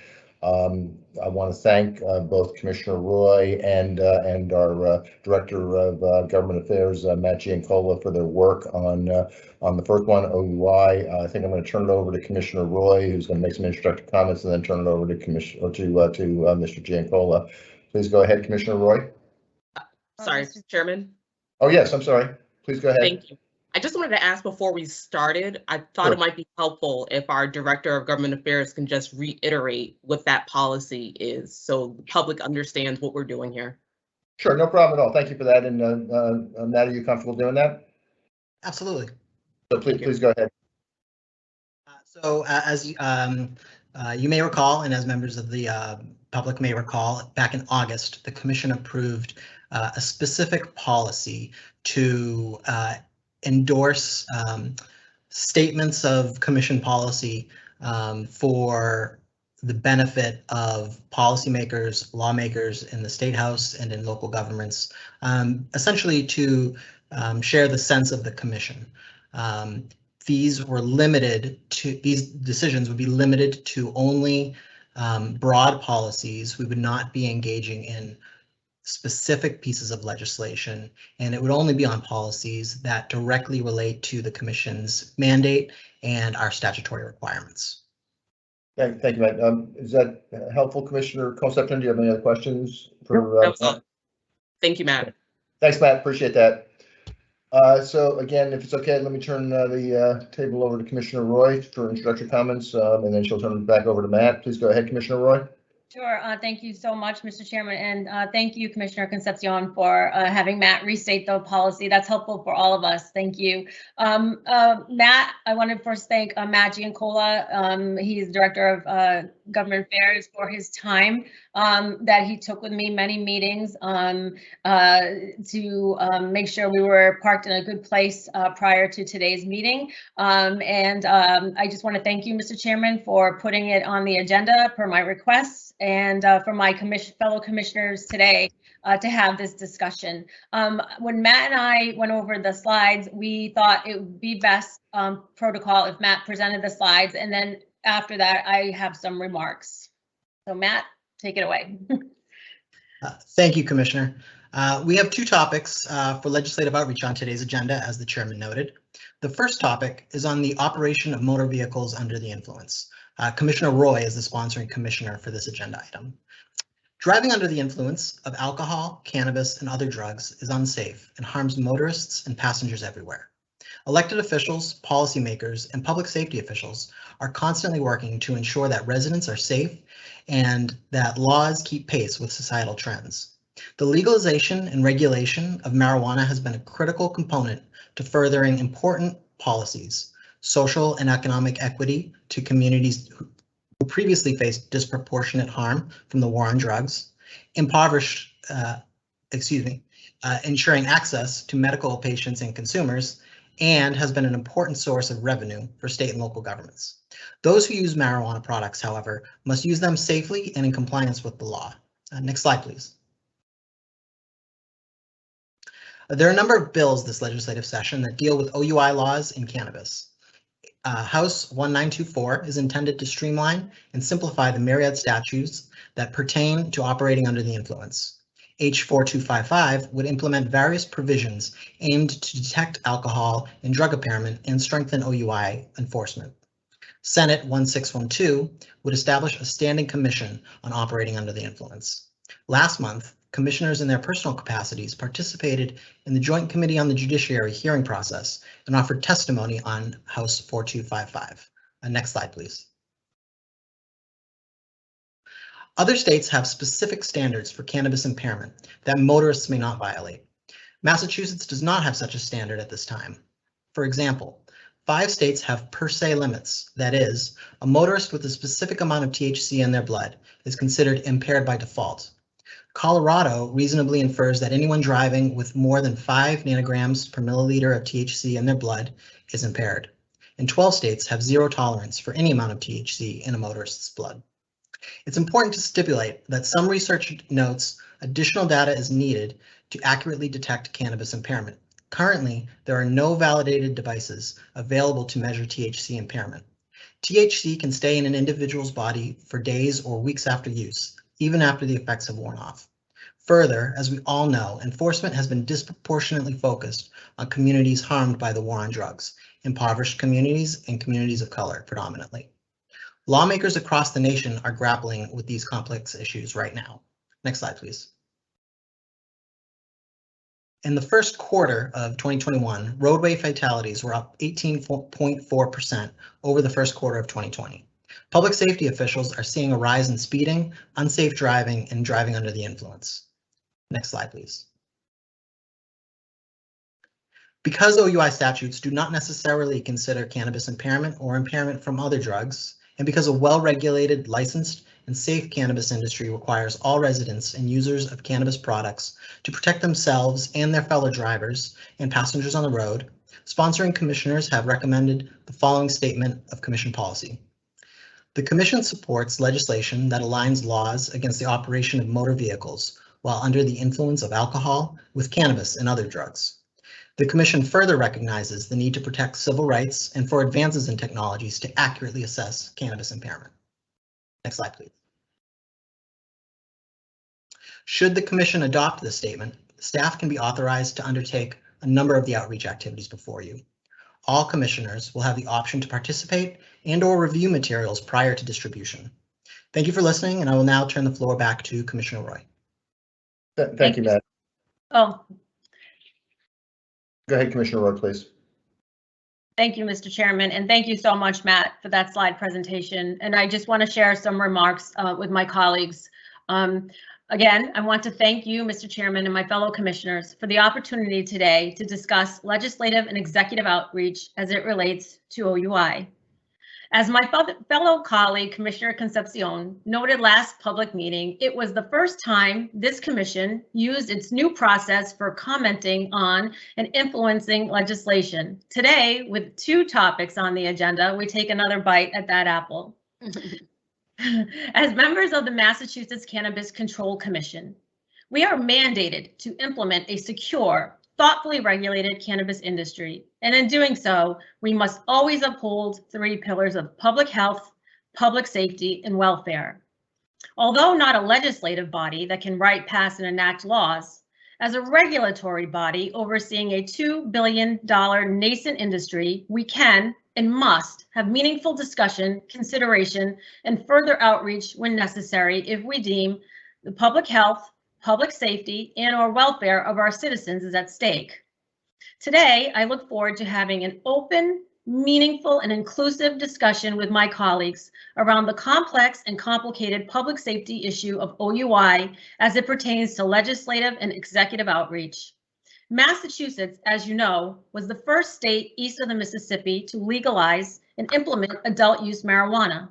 5 years later, metaphorically speaking, we have fallen asleep at the wheel as it relates to OUI, updating our laws and further safeguarding our roadways. 15 other states, including Rhode Island, Delaware, and Illinois, have updated their statutes and penalties surrounding this public safety issue, and some before their first pre-roll is ever sold. Let us not hold the mantle of being the first to implement legal adult use marijuana and the dubious distinction of being last to update our laws to safeguard our roadways. If I may, I'd like to share with you some data points in peer review research from very well-respected agencies and highly regarded medical institutions that demonstrates the gravity and seriousness of this public safety issue. Let's start with Boston-based research. According to Boston Medical Center, published in October 2021 in the American Journal of Public Health, new research indicates that the percentage of car crashes in the United States involving cannabis have doubled, and the percentage of deaths involving both cannabis and alcohol have more than doubled. Researchers from Boston Medical Center, Boston University, and the University of Victoria found people who died in crashes involving cannabis had 50% greater odds of also having alcohol in their system. The results, they concluded, suggest that as states have loosened cannabis policies, cannabis and alcohol have increasingly been used together when driving. Quote, there has been progress in reducing deaths from alcohol-impaired driving, but our studies suggest that cannabis involvement might be undercutting these public health efforts, said Dr. Timothy Namey, MD, MPH, and adjunct professor at Boston University School of Medicine. Researchers analyzed 19 years of data from the Fatality Analysis Reporting System, a national database for fatal crashes on public roads. The percent of crash deaths involving cannabis more than doubled from 9% in 2000 to 21.5% in 2018. The study goes on to cite cannabis use is a risk factor for driving impairment and the second most common substances involved in fatal motor vehicle crashes after alcohol. The impairing effects of delta-9 tetrahydrocannabinol, THC, in cannabis on driving skills includes lane weaving, delayed reaction time, decreased coordination, and distorted perception. Laboratory tests show that low-dose cannabis, less than 10% THC, used in combination with alcohol may increase impairment more than either substance alone, particularly for skills relevant to driving. Recent data released by the National Highway Traffic Safety Administration, also known as NHTSA, showed that traffic fatalities have reached a 15-year high in the first 6 months of 2021. More than 20,000 people have died in motor vehicle crashes so far this year. NHTSA attributes this alarming trend to an increase in risky behavior, including driving under the influence of drugs and alcohol.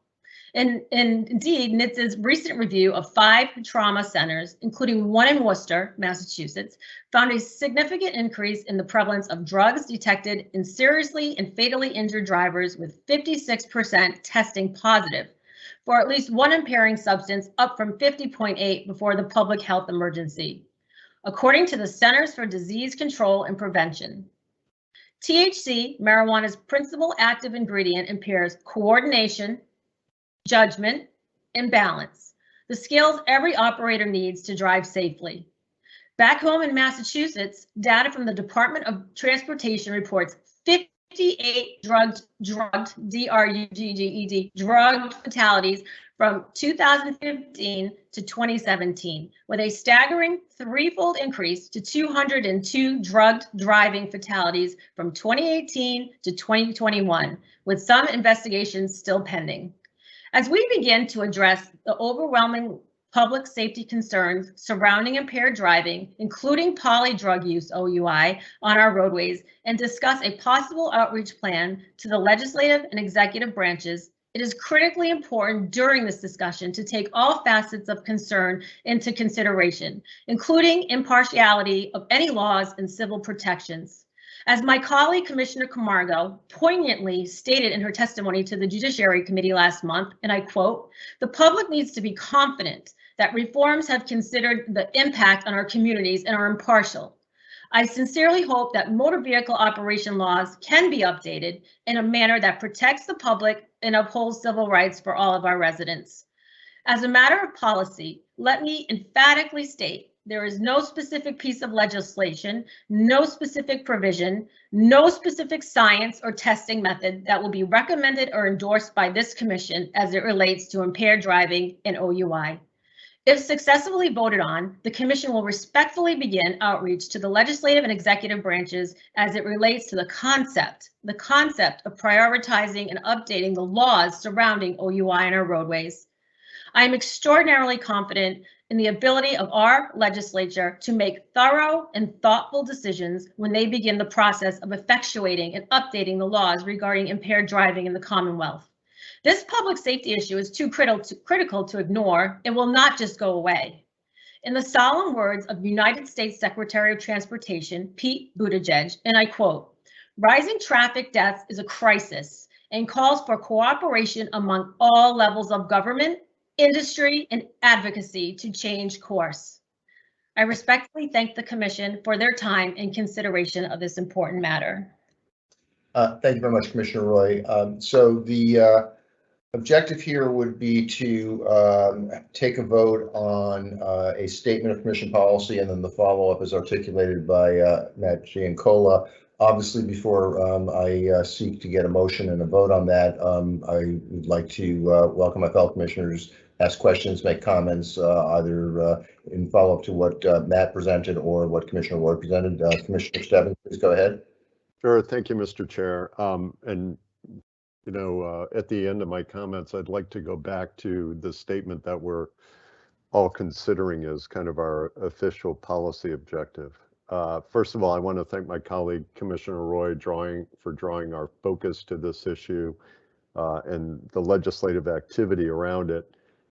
It's pretty clear that the issue is tied to the work that we do. And as we see the industry grow, you know, the question of impaired driving, especially as we heard some of the statistics, will be on everyone's mind. And even though actual law enforcement doesn't fall to us, I think we would be remiss not to take our concern or not to raise our concern about needed legislation. I think this message is as proposed is direct and on point, and we hope that all of the relevant committees will continue to work on this issue and reach out to us if we can be of any assistance. I wanted to take a moment to just look at the statement. The first sentence, the commission supports legislation that aligns laws against the operation of motor vehicles while under the influence of alcohol with cannabis, or are we suggesting with or to include cannabis and other drugs? Commissioner Roy? Just That is actually an excellent point, Commissioner Stebbins. And Matt, what are your thoughts on that when we crafted the language? And that's a good point. We could do to include cannabis and other drugs. Yeah, as drafted, this statement is focusing on the alignment of cannabis with alcohol in terms of the statutes that relate to operating under the influence. okay, that makes sense. My other question is, do we want to include the words and other drugs? Obviously, we're the Cannabis Control Commission. Obviously, there's much debate about impaired driving from other substances. Just raise that question and get my colleagues' thoughts about whether we include and other drugs. Yeah, that's a great point. Commissioner Roy, do you have a comment on that or a thought on that? Well, no one wants to see anyone drive impaired on any drug, whether it's prescription, over-the-counter, cannabis, poly use. So that topic is up for debate with my colleagues if they feel they're comfortable with leaving that in, or they feel that it could be fine without it. Thanks. Commissioner Stebbins, do you have any other comments or questions before I ask for input from other commissioners? No, I don't. I'm all done. Thank you. And thank you again, Commissioner Roy. Thank you, Commissioner Stebbins. I appreciate your comments. Commissioner Concepcion. Thank you. Thank you, Commissioner Roy. I know that whenever we're presenting an issue like this to our fellow commissioners, there's always, there's a lot that goes into this. So bravo to you for stepping forward and, in this conversation. I wanted to first make a few points before I kind of got into the language. First, I think it's really important that we make it clear to anyone watching, anyone who's listening, anyone who will listen, that today, now, it is against the law in the Commonwealth of Massachusetts to operate under the influence of alcohol, cannabis, or any other intoxicating substance. I believe this is under Chapter 90. Let me just make 90. Section 24. So I just want to make sure we're not, setting a message that this is currently a legal thing. The thing that is important, and I think that I will state is really important and everyone's best interest, that our OUI laws here in the Commonwealth are followed and enforced. The other comment that I wanted to make was, I also want to just point out that this isn't, and Commissioner Stebbins alluded to this earlier, OUI is not just a cannabis issue. Like I said, it's about alcohol, it's about other drugs as well. So I also don't want to attribute the total number of motor vehicle fatalities to cannabis use. So those are the comments I just want to say off the bat. In terms of the statement, the use of the words support and recognize. Supporting a legislation that aligns laws against operating a motor vehicle with under the influence of alcohol and cannabis and other use, and then recognizing the need to protect civil rights and for advances in technology. I think that it's sending two different messages. It's sending a support for one direction and just a recognition of another. Right. Also, so you can tell I have a few thoughts, but I want to make sure I'm getting it out there and that you kind of understand how I'm seeing this. We mentioned this earlier today about our jobs here as commissioners. A lot of us are celebrating a milestone.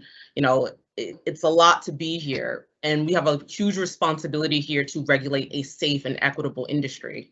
So it's really important that we advocate for policies that both enhance public safety without hurting the communities that we're serving. So with that being said, of course, science is vital. Of course, data collection is vital. And I wanted to also highlight a report that was released by the commission, by our research team, that stated that the detection of use rather than impairment could disproportionately harm minorities stopped by law enforcement at higher rates. It's important to recognize here that detecting cannabis impairment is not equivalent to detecting alcohol impairment. So the line where we're saying our legislation aligns the laws against the operation of motor vehicles while under the influence of alcohol with cannabis, I think there can be, that might be misconstrued, without recognizing that there's a huge difference there. I think, Matt, early in the presentation, you made a comment about, a person can be impaired for, let's say a couple hours, but THC can continue to be detected within the body weeks after that time. So that's important. It also, this is, again, I'm going back to our report here at the commission. The effects of cannabis intoxication also can vary depending on the method of consumption. So that's rather if you're consuming an edible, if you're doing a vapor, if you're using flour, that changes. Also, a person's tolerance plays an important factor. So, if you're a heavy marijuana consumer or a newer marijuana consumer, that also plays a role. Now, in terms of data collection, which is also very critical, we have recognized here at the commission that drug policies have historically harmed minority communities. We talk about this a lot. We brought it up early on today about what we're doing around the study for disproportionately impacted areas. So we need to be really, really, really mindful of any unintended consequences that can happen.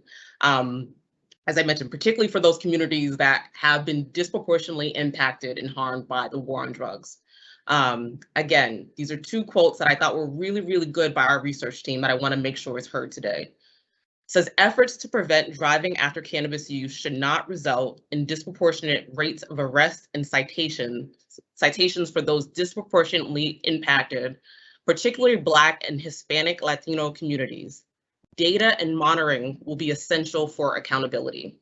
Also, rates of stops, arrests, citations, and prosecutions for suspected cannabis-related incidents should be comprehensively tracked and monitored by race and ethnicity in the state and all municipality law enforcement agencies.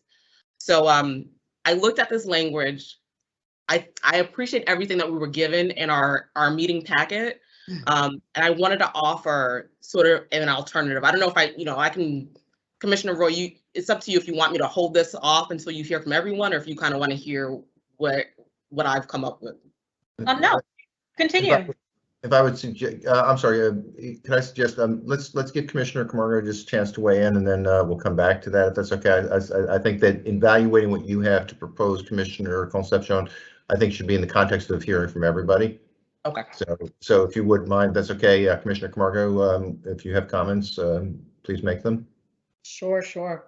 Commissioner Roy, thank you so much for bringing this topic up. I know it is a lot of work. We decided to put this legislative process in play, and it allows us to bring up, just topics that are important. So thank you. I know you've worked really hard on this. I have some concerns though.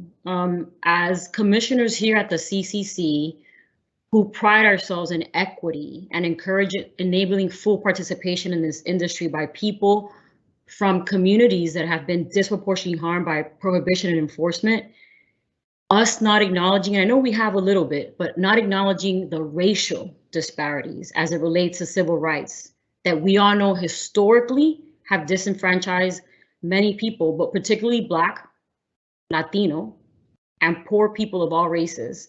Those that have been racially profiled, pulled over while Black, pulled over due to unconscious bias.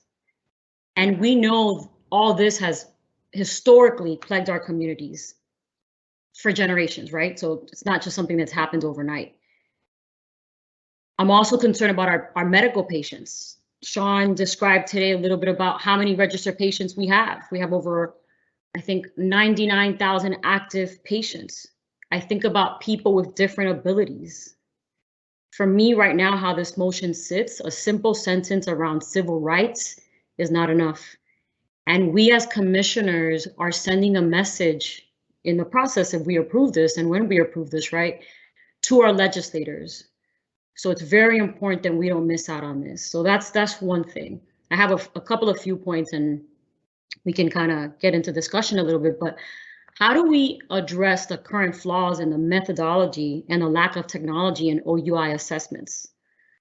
Within our own research report, page 103, the last paragraph reads, in 2013, an analysis study quality using a tool called QUADS to evaluate the three fundamentals of or foundational of the DRE studies above and found evidence of bias and methodology concerns, right? And I know we haven't talked about that yet, but we may have to. If you get sort of down to the paragraph, the review highlights the need for more additional rigorous research related to the experts who are out there doing this work. So those are a few comments, and I'll give you some time to like either react or conversation, but I definitely also have some language that can be helpful to the final motion. Okay. Go ahead, Commissioner Roy. I want to thank Commissioner Concepcion and Commissioner Camargo for their thoughts and their suggestions, and I'm looking forward to hearing both of the language, and I welcome it. The language that this is an inclusive process, this is a meaningful discussion and an open discussion, and we all want to see laws enforced fairly and equitably. As far as getting into the science, Commissioner Camargo, DREs are a big part of one of the legislative bills, and as regulators, we are not legislators, and we don't want to recommend particular sections of a bill. So as I had said in my statement, we are not here to specifically endorse a specific piece of legislation, a specific science. So that is for the legislature, and they are very thorough and they are very thoughtful to determine where the science is at and to have a robust conversation, as you said, Commissioner Camargo, in your testimony with ACLU and social justice groups, and I'm confident they will have those conversations. Today is about bringing a concept to please look at the issue of OUI on our roads. And as far as medical, as Commissioner Concepcion had said, it is currently illegal now to drive, under the influence. So that shouldn't affect medical patients. And I have talked to and listened to many around this issue, and we want to take all of those concerns into account. So I welcome your language suggestions. Yeah, and if I can just, Commissioner Roy, Chairman, may I have the floor? Sure. Yeah. So I'm not speaking, and thank you, Commissioner Roy, you're absolutely right in that sense, but I'm not speaking to the law. I'm speaking to the availability of validated mechanisms for this process. So we have, I don't know how many, 500, 900 pages that was put in our board package to review and look at this.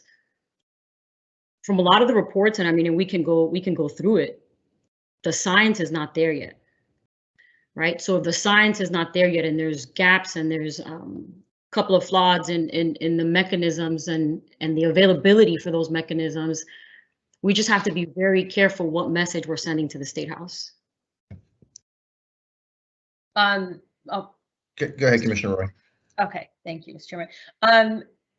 And we are not legislators, we are regulators, and there are many options out there, not just what is in the bills before the legislature, but I was reading articles about video cameras, and there's technologies on the horizon. That doesn't mean we abandon the discussion or don't bring it to bring awareness around it. And it's up to the legislature, not the regulators, to look at all of these options and decide what is best for public safety and to protect civil protections in the Commonwealth. Okay. So look, I'm pretty cognizant of the fact that, we're at 3:24 p.m. This is an incredibly important, this is an incredibly complex problem. We can't afford to let this be the rest of the agenda, not get to the other items. So I'd like to suggest that Commissioner Concepcion, if you're comfortable, present your alternative language. Same with you, Commissioner Camargo, if you've got alternative language to promote.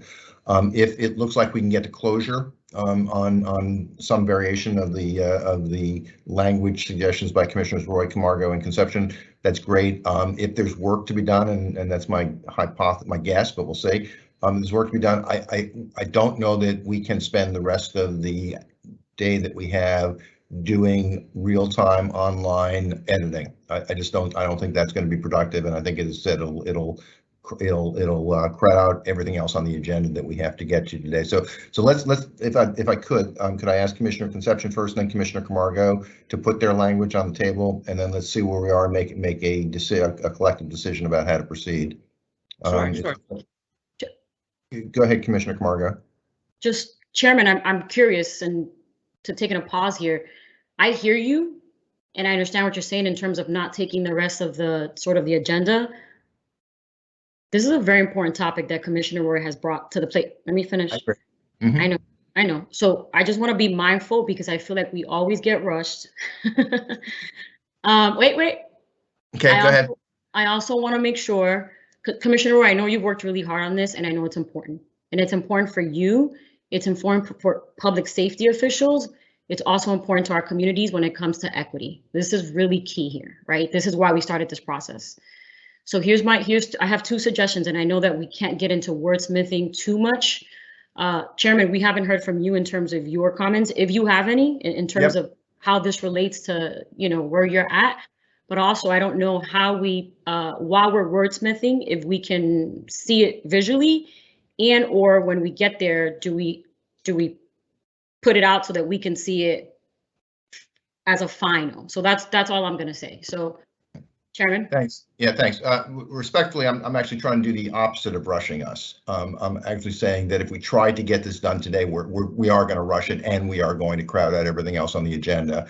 So I'm going to see where we are. But if it looks like we have a long ways to go, I'm going to suggest that we get back into it in February. But we're not there yet. So, but I'm trying very hard, Commissioner Camargo, to do exactly the opposite of rushing, because I understand the importance of this. That being said, I'm conceptually on board with asking the legislature to do something about this. This is an incredibly important issue. It is a gigantic public safety issue. I don't have the answers, nor do I think it's my role to have the answers about how to do it, what the science should be. That's not my job, nor is it my expertise. But I absolutely want to go on record, and I'm speaking personally. I have one vote here, so my one vote is I want to go on record as saying to the legislature, do something about this. And I want to go on record as saying, here are our concerns, not what you should do or how you should do it, but here are our concerns. And our concerns are about equity and even enforcement and tracking to make sure there's no either intentional or unintentional bias in terms of the way whatever the legislature comes up with, the way it's implemented.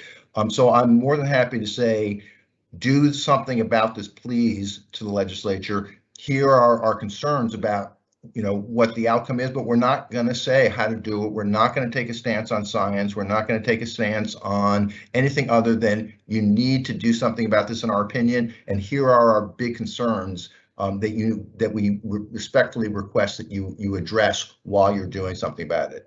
If we go that far and no farther, A, I support it, and B, I'll go even further and say I think it's absolutely mandatory for us to take a stance like that. So again, I'd like to ask Commissioner Concepcion. She raised her hand first on this, and then Commissioner Camargo. If you have proposals for alternative language, I think it'd be good to put them on the table at this point in time. So Commissioner Concepcion, are you willing to do that? Yes, absolutely. I mean, that's what we're here for. It's the discussion. Let's figure out, what we're doing. And please go ahead. I also want to reiterate, it is so important. I feel like we're all kind of hammering the same thing. It is in everyone's best interest that OUI, laws are not only followed, but enforced. I mean, we're in an industry that's really complicated and complex, but there are some things that's just across the board. So again, I want to commend you, Commissioner Roy, for bringing this because it is an important public safety issue, and it's something that should be obvious. Again, it's not a singular. It's not about just cannabis. It's about other things as well. With that being said, I will read what I literally took your statement, and there's a few things that I changed. I'll throw it out there, and then we can kind of go through it. So the commission supports legislation that strengthens laws against the operation of motor vehicles while under the influence of alcohol, cannabis, and other drugs. The commission further supports legislation that protects civil rights and advances science-based technology needed to accurately assess cannabis impairment. Yep. Thank you. Commissioner Carter, did I understand that you also had some proposed language that you wanted to share? Yeah. Please go ahead. I don't know if I'm sorry. I'm sorry. No, I'm sorry. I didn't mean, I thought you were done. I apologize if I cut you off, Commissioner. I just had a suggestion. Maybe we can talk about them as they're coming in, because I feel like it might get a little bit. That's fine. That's fine. I thought, it might benefit from, having all of them on the table so we could think through them. But that I'm more than happy to go with your proposal. So I will start. I think what you just articulated, I support that with no changes. So that's just my opinion. But go ahead, Commissioner Roy. I would support that also with no changes. It'd be helpful if Matt could type it out and we could all look at it.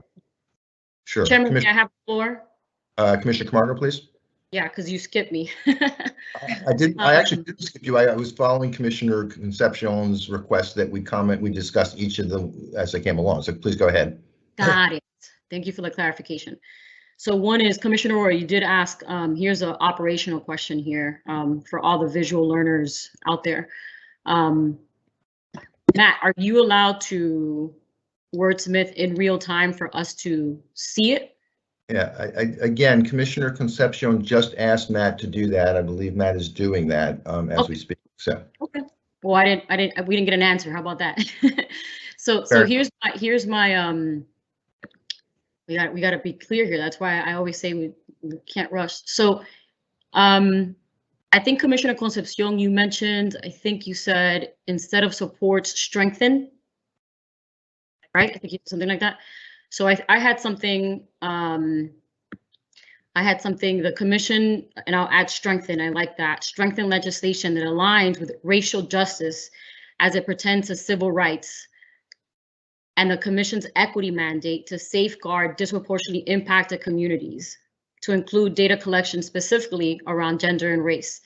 And I know that could be a question, but I'm just putting it out there in terms of some language.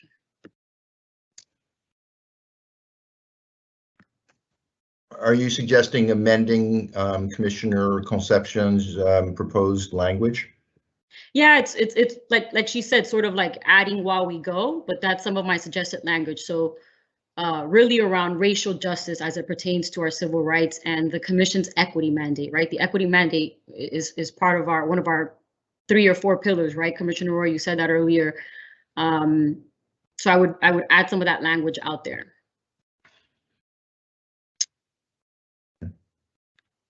Commissioner Stebbins, can you just weigh in on where we are right now, please? Sure.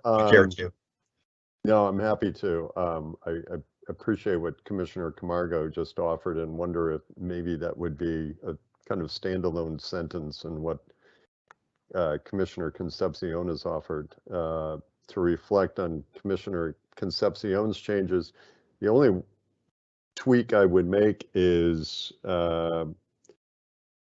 that the commission further recognizes that need in the second sentence and allow for advances in science-based technology. Just adding, including the word allow advances. Well, we're not modifying this one. I think what we were trying to do is work off of the proposal that Commissioner Concepcion came up with. So Matt, have you been able to do something? Could you throw that up on the screen, or Grace, if you could throw that up on the screen? I'm sorry, or I guess it's Haley that's doing that. So if Haley and Matt can conspire to get Commissioner Concepcion's proposed language up on the screen, that'd be great.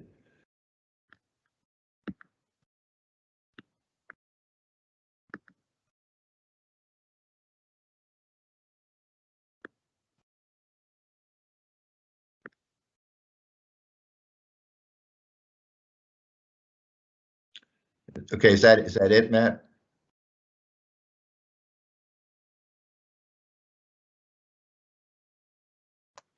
Is that, did he capture that Should be accurately, Commissioner Concepcion? I'm just reading it through just to make sure. Sure.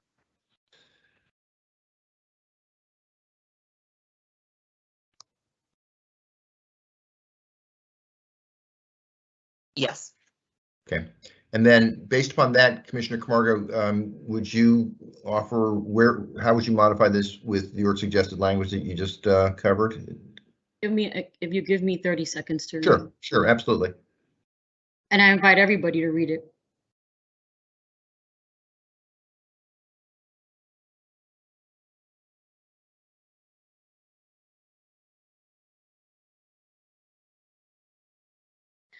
So my suggestion was to add some language as it pertains to racial justice.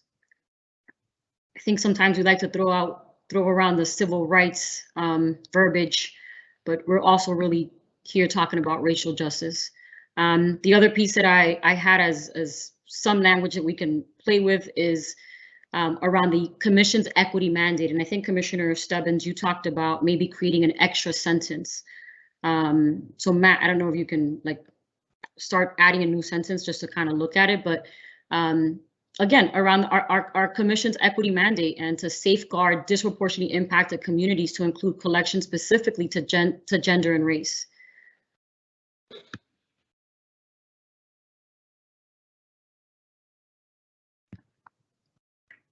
The other piece that I would just add, and I think technology needed to accurately assess cannabis impairment. I think if people feel like that covers the science, in terms of having the measurement tools, or we're okay with that science data, I think it's, I'm sorry, with that science point, I think it's also important. I'm just reading.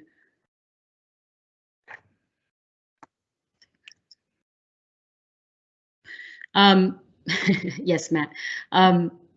What I said was Commissioner Stebbins had suggested sort of starting a new sentence possibly so that we can look at the language around the racial justice as it pertains to civil rights and the commission's equity mandate to safeguard disproportionately impacted communities to include data collection specific to gender and race. Again, we're here to kind of wordsmith, take in, put in, put out, but I'm putting that out there.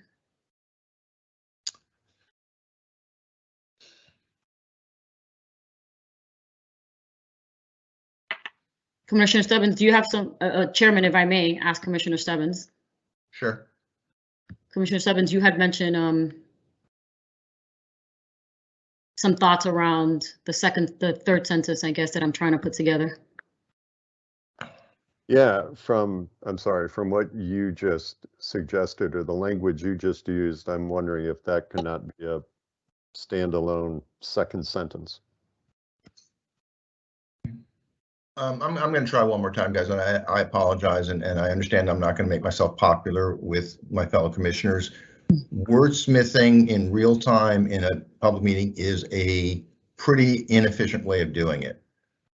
Without it all backing off from my belief that this is an incredibly important topic, there is another way that we can do this, which is we can do this through Matt offline and bring back a statement that reflects all of the input that is being made to our next public meeting, which I, have gotten grief from various people, but our next public meeting is 3 weeks from now. It's not 4 or 5 weeks from now, it's 3 weeks from now. I know this is incredibly important.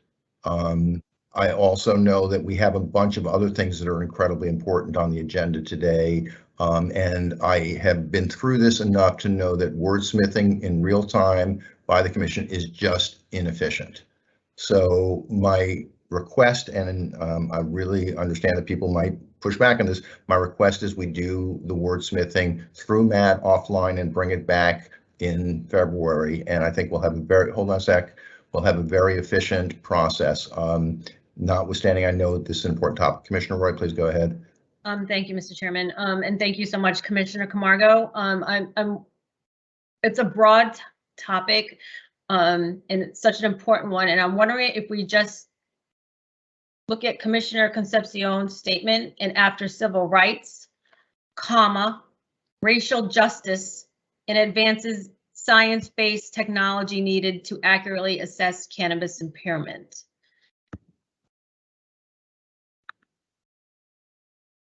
Commissioner Roy, thank you. Chairman, may I? Sure, please go ahead. Matt, can you put that together so we can see it visibly? Just comma, racial justice after civil rights. Thank you, Matt.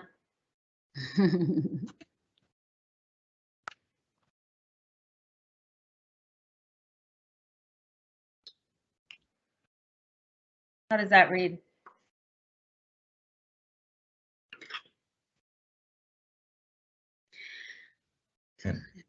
If we're ready to take a vote on this, that's great. Otherwise, I'm going to insist we move on because we have other things we have got to get done today. Just to give people a flavor, the executive orders with respect to telehealth for the initial consultation expires this month. If we don't discuss it and take action on it, it expires this month. The same with curbside delivery. So while I know this is an incredibly important topic, we have other incredibly important topics we have to get to today. So if we're close, I'm more than happy to continue this conversation and try to get to closure. If we're not close, we need to move on. So how do people feel about this current language? Commissioner Camargo, please go ahead. Yeah, Chairman, I hear you. I hear you and I respect that. Commissioner Roy, this is such an important topic. I know we're probably still missing a couple of clauses in here when it comes to data collection. I would respectfully ask that we table this to next month so that we can work on this. And I don't know if we can work on this together or we work on it with Matt, but I would respectfully ask for it to be tabled. That's just my recommendation since the chairman is where he's at right now. So let me thank you, Commissioner Camargo. With respect to your question, there's two ways to proceed. Certainly any two commissioners can partner on this out of the context of a public meeting. And certainly Matt can be the focal point so that other commissioners have a chance to input, again, without violating the open meeting law. That would, either Commissioner Roy or Commissioner Roy in partnership with whomever, one other commissioner can proceed the way you just described. So thank you for that suggestion. Commissioner Stebbins, your thoughts? Sure, Mr. Chair, thank you. Just a quick question. I'm trying to think of timing. Is we all know there's a date in February that is looming that House and Senate committees need to report out legislation. Was it our intent to impact that? And how does that align with our next meeting date is, I guess, my question, if Matt might be able to help us out. Either Matt or Commissioner Roy. Go ahead. Commissioner Roy, do you have a thought on that? Go ahead. I prefer to vote today. I have, in light of, what Commissioner Stebbins just shared, that is a concern. This will too little too late if we table this. What's the date required that if we're going to have an impact on this? Matt, do you have a date, Matt?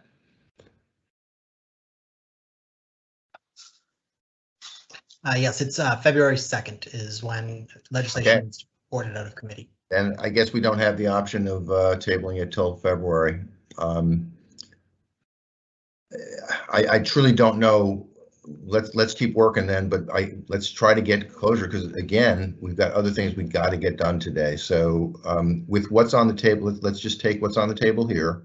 That's on the screen right now.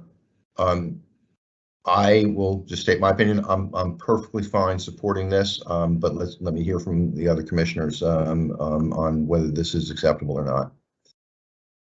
Commissioner Stebbins, please go ahead. Commissioner Concepcion, you want to go ahead? You raised your hand first, Commissioner Stebbins. Please go ahead. And then I'll call on Commissioner Concepcion. And we know about this process from the great work that Commissioner Camargo and Concepcion did on our social equity piece. We approved a commission policy. Matt takes that policy, builds it into a more detailed, thoughtful, diligent letter that goes to, I believe, the appropriate House and Senate leadership. I am comfortable with this brief policy statement as presented, and to kind of effectuate the next step, which is a letter to the House and Senate leadership. Hopefully Commissioner Camargo and Commissioner Roy could work on that with Matt and maybe allow some of those details that Commissioner Camargo raised to be included in that letter, recognizing that she has an interest in those topics. And let me just reinforce, thank you, Commissioner Stevens. Let me reinforce that letter, every commissioner would have an opportunity to review and provide input into. Go ahead, Commissioner Concepcion. Thank you. Commissioner Camargo, thank you. You made a statement that made me realize that this, we're still missing that data collection element in the statement. It's important, it's vital, it's something that, you know, as I mentioned, our research team has highlighted as being significant in terms of not, you know, further disenfranchising the communities that we are trying to serve. So I just want to make sure that we also incorporate something around data collection and the importance of that. Thank you. Commissioner Roy, how are you feeling? I absolutely agree with everyone's sentiment, and we can take this a step further in the letter. We're going to do individual outreach as well. That doesn't stop after today. We continue to do our individual outreach, and I would be honored to work with Commissioner Camargo to expound upon that and address data collection and any other concerns that you may have, we all may have. So as long as I think Commissioner Camargo was asking for the floor, and then Commissioner Concepcion, I'll get back to you. Commissioner Camargo. Yeah. Commissioner Roy, listen, I appreciate you. We're working on this together today. And I know that I'm trying to be mindful of the time, but I also know that this is important. Once we vote on this, this is a unified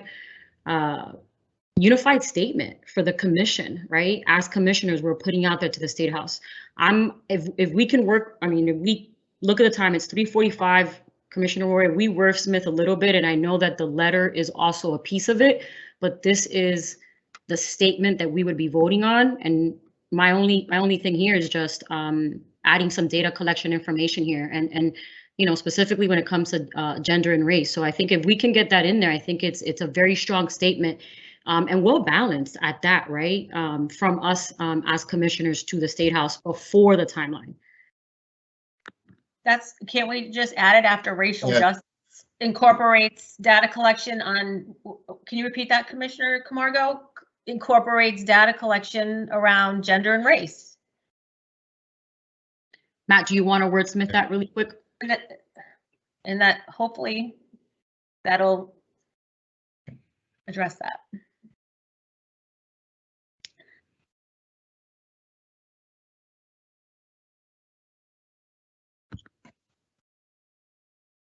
And Commissioner Roy, thank you for your patience in bringing up this topic. No.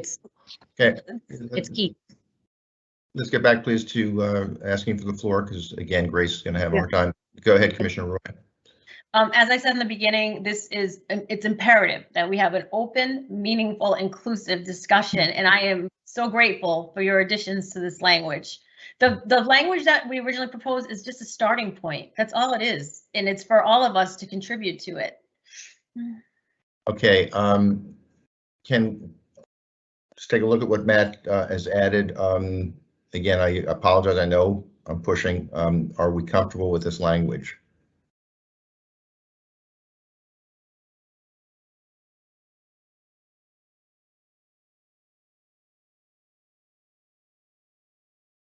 Just typing something up really quick to share. Go ahead, Commissioner Concepcion. It's just the way that we're phrasing this a little bit. That line where it says needed data collection to ensure, can we take out needed and just put data collection that ensures? Sure. Got that, Matt? That ensures, data collection that ensures. of gender. Okay. Let me just- Okay.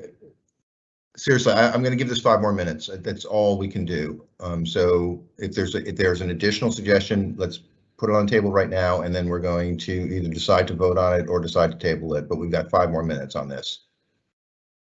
You're high-level professionals. We could do this in 5 minutes, team. Go for it. Matt, I'm just typing something up. So includes data collection of gender and race and protects. And protects what? Protects actual enforcement of the law. And why is that better than ensures? Let's see. So we still just, again, suggestion and recommendation just around the data around, or the data collection around gender and race. Got that. So that's in there. Includes. We have includes, right? Let me see. Am I not seeing the whole screen? The Commission further supports legislation that provides civil rights to data collection under race. Okay. And ensures equitable. Are we ready to take to have a motion, take a vote? Give us 30 seconds, Chairman. You said we have 5 minutes. Okay.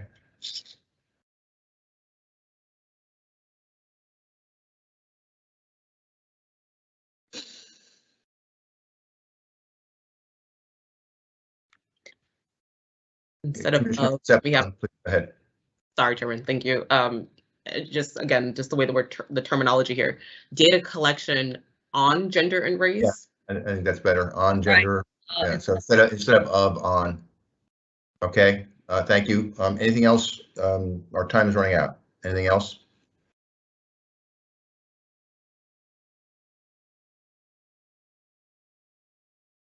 Okay. Commissioner Roy, are you willing to make a motion around both the language of the statement as well as the follow-up that is part of our legislative and executive branch outreach? I am, but first, Mr. Chairman, I want to wholeheartedly thank my fellow commissioners for this process. This was a team effort, and I want to thank you so much for everybody's input on this conversation. So yes, Mr. Chairman, I am ready to make a motion. Then please go ahead. So moved. No. I didn't really articulate. Language. Okay. I just told you what I told you that the motion had to include both approval of this statement of policy as well as the follow-up actions as part of the executive and legislative branch outreach. Okay. Do I need to read the language, Mr. Chairman? Do you want me to read this language? It probably, just for the record, it couldn't hurt. Okay, so I make a motion for legislative and executive outreach and follow-up based on the following statement. The Commission supports legislation that strengthens laws against the operation of motor vehicles while under the influence of alcohol, cannabis, and other drugs. The Commission further supports legislation that protects civil rights, racial justice, data collection on gender and race that ensures equitable enforcement of the law, and advances in science-based technology needed to accurately assess cannabis impairment. Thank you. I will not ask specifically for a second, but would somebody second that motion, please? Second. I'm sorry, that was Commissioner Camargo? Mm-hmm. Thank you. Let the record show that the motion was made by Commissioner Roy, seconded by Commissioner Camargo. Commissioner Camargo, your vote? Aye. Thank you. Commissioner Concepcion?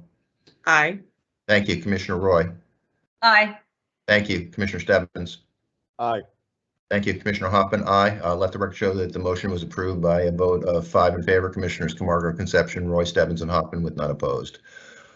Thank you, everybody. I will apologize, but only up to a point, for pushing as hard as I am. But thank you for letting me push. But hopefully people are comfortable that we devoted substantial amount of time to what I know is an incredibly important topic. But again, my apologies if people felt too pushed. Go ahead, Commissioner Camargo. Chairman, I just want to say thank you to you, because I know this is a lot, and you're pushing on us and we're pushing on you. I'm aware of that. I know, a lot of us have anniversaries, and we're appointed to these positions for this same reason. So it's important that we take our time, work together. We may, agree to disagree, but so I just want to thank you because I know where you're sitting. So I just want to say thank you. And you gave us the 5 minutes, figured it out, and it didn't have to be tabled to next month. And now we have a nice policy to go with the commission. So thank you, Commissioner Roy. Thank you again, and to all the commissioners. Thank you very much. I appreciate the comments, Commissioner Camargo, and my gratitude to Commissioner Roy as well. Okay, social consumption. I'm going to tell you, either we get through this quickly, or I'm going to just punt it, since this is why I have to get Commissioner Stebbins' approval to punt it. But this is mine, Commissioner Stebbins, and if we can't get through it quickly, we'll punt it. The reason I believe we can get through it quickly is this is a literal technical fix that we're asking the legislature to do. We are not debating policy.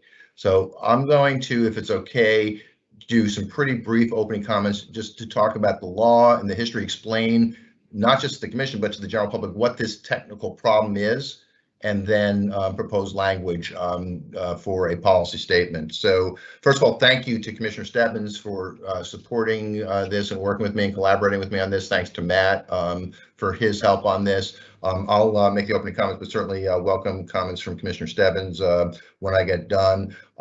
So let me just start off by saying this is in the law. Social consumption is in the law. 94G 4B1 states that the commission may establish and provide for additional types and classes of licenses to operate marijuana-related businesses, including, and among the things that are included, are licenses that authorize the consumption of marijuana or marijuana products on the premises where sold. We, as a commission back in the winter of 2017-2018, took that to heart and authorized social consumption in our initial draft regulations that were promulgated in the winter of 2017-2018. We got, as I think you're all aware, an enormous amount of pushback from senior elected officials, from public safety officials, the gist of which was essentially, why don't you learn how to walk before you run? We listened to that, adhere to it, took authorization of social consumption out of our original regulations that were promulgated in March of 2018, but at the time said we were not just taking it out, we were going to revisit it. We did revisit it, and the way we revisited it was a working team was put together that was comprised of former Commissioner Title, myself, and 10 to 12 municipal officials ranging from selectmen, public safety, public health officials. I think Matt's predecessor, David Lakeman, was part of that. And that team worked for about 6 months to come up with an approach to social consumption that dealt with all of the issues that were raised when we originally proposed it back in the winter of 2017 and 2018. Based upon the work of that group, we developed, Commissioner Title, myself, and staff developed a set of regs that would essentially start social consumption off as a pilot of up to 12 cities or towns in Massachusetts to make sure it worked, make sure it promoted public safety, public health, and that before we rolled it out to the entire state, we had the opportunity to test it in that pilot. That pilot and the regulations around that pilot were approved by the commission and included in our regulations that were released in the round of 2020. So my perspective on this is we discussed and debated the policy at that point and approved social consumption.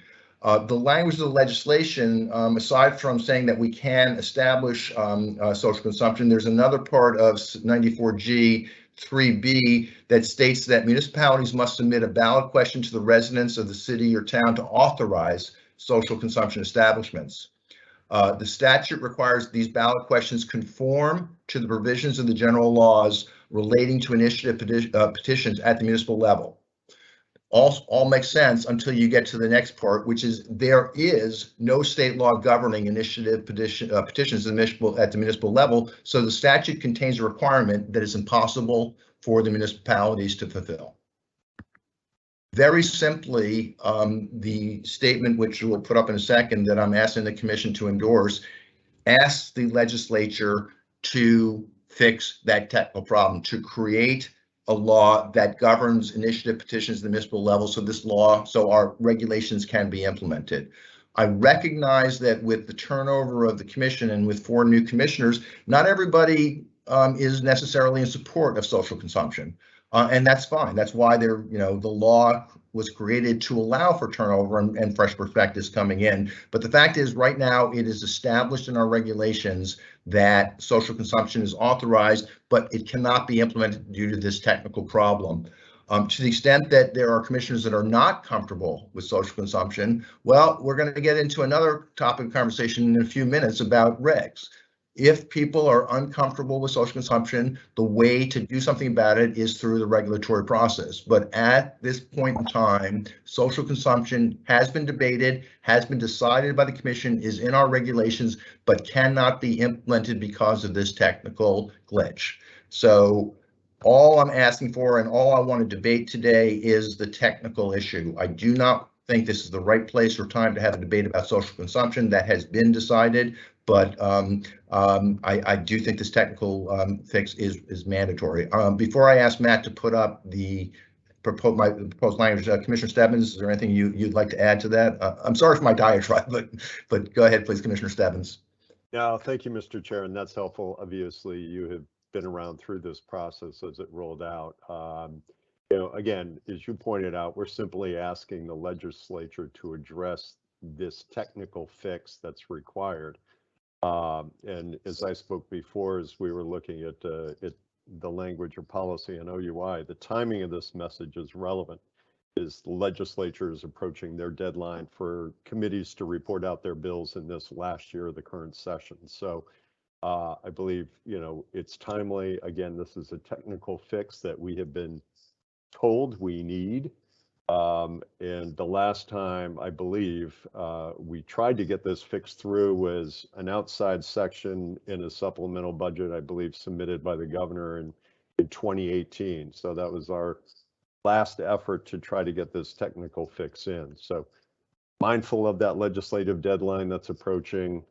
And again, that we have been told that we need this technical fix. I hope we can support the language.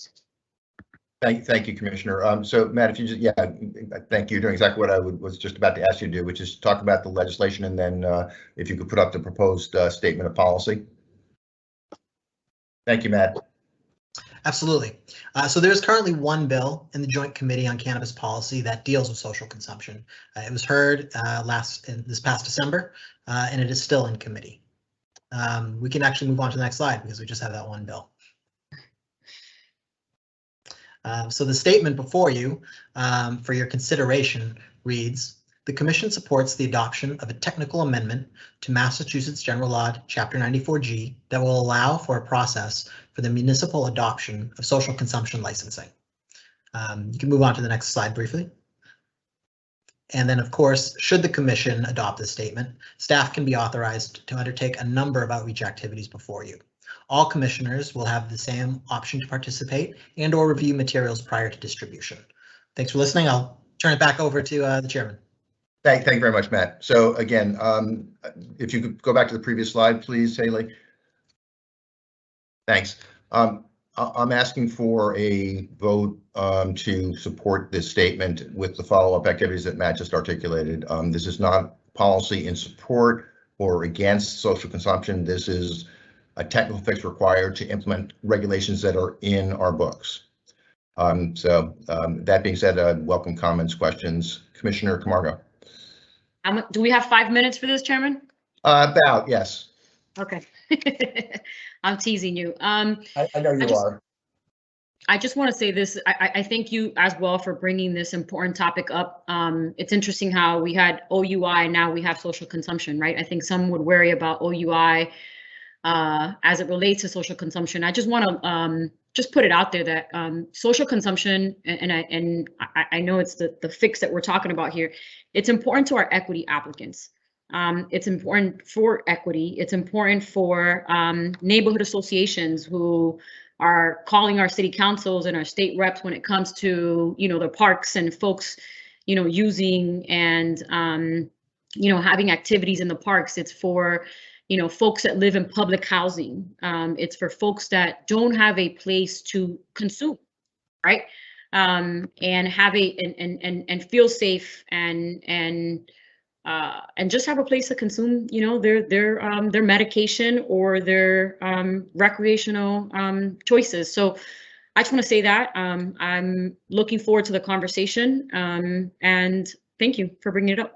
Sure, thank you. And by the way, I certainly agree with everything you said. Again, I'm hoping we don't debate the merits of social consumption. That being said, I agree with everything you said and support it very much.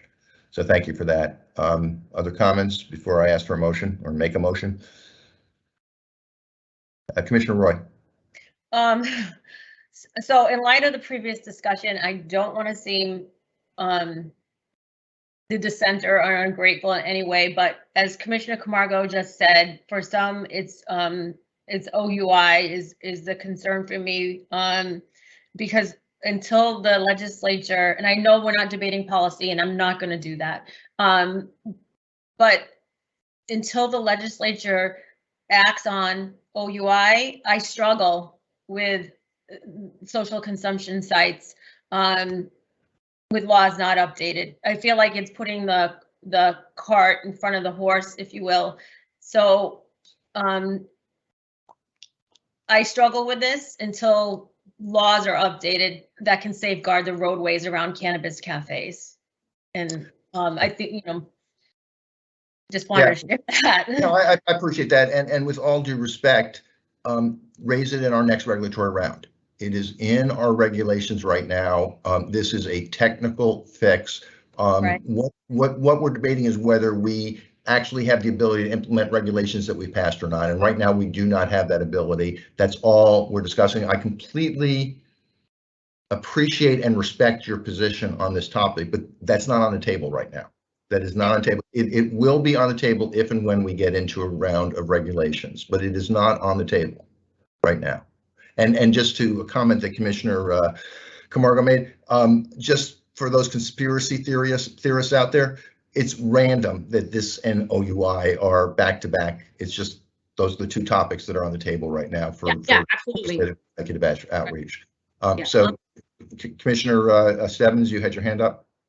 Yeah, thank you, Mr. Chair. I would just add to Matt's outreach strategy, which follows this. I think we should re-engage the municipalities that were part of that working group and make them aware of Absolutely.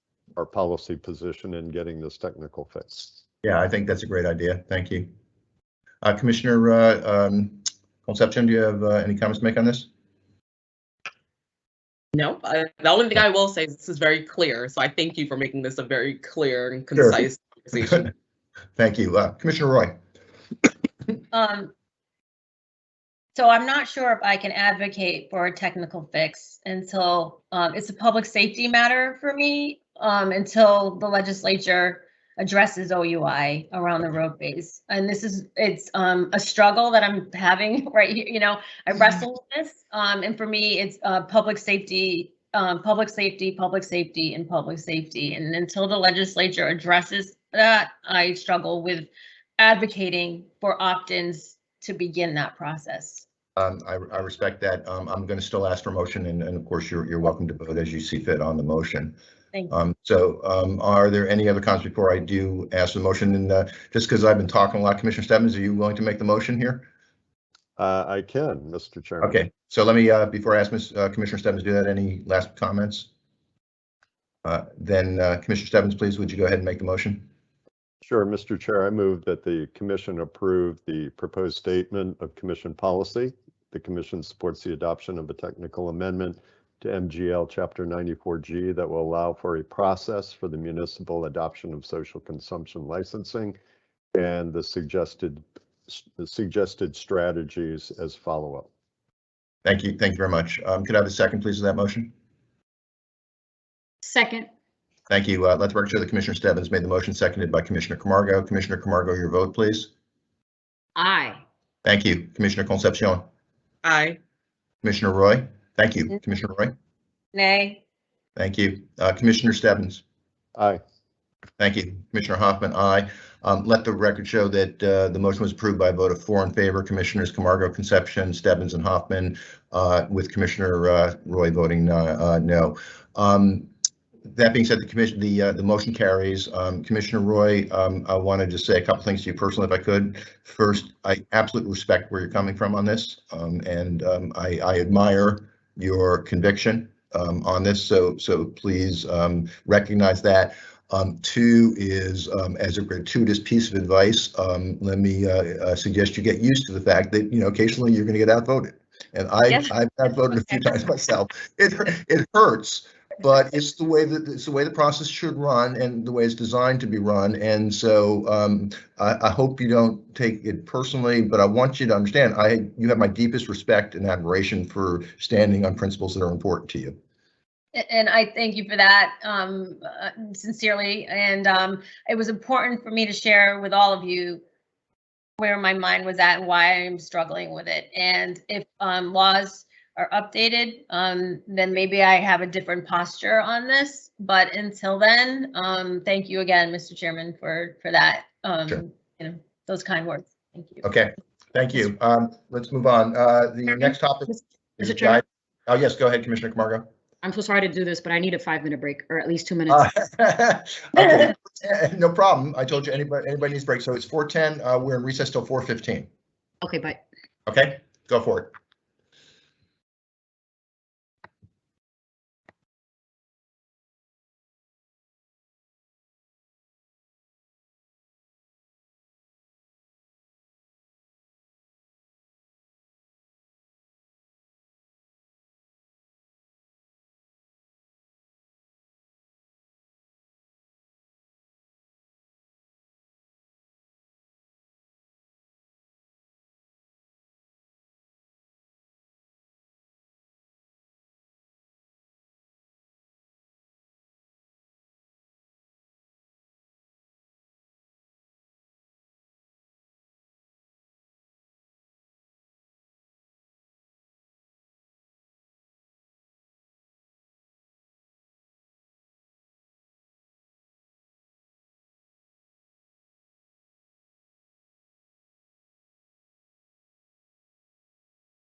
Thank you, Chairman.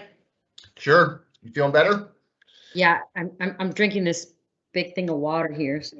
Yeah, no, I think we're all doing our best to hydrate. That's a great, thank you, Commissioner Camargo.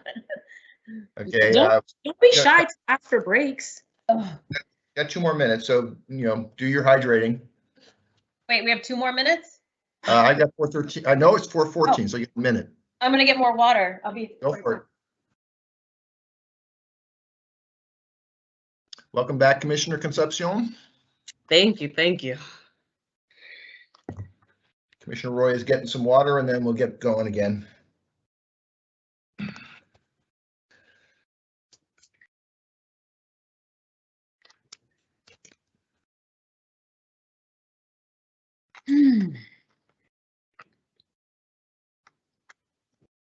What's next? Next is hemp. Oh, good.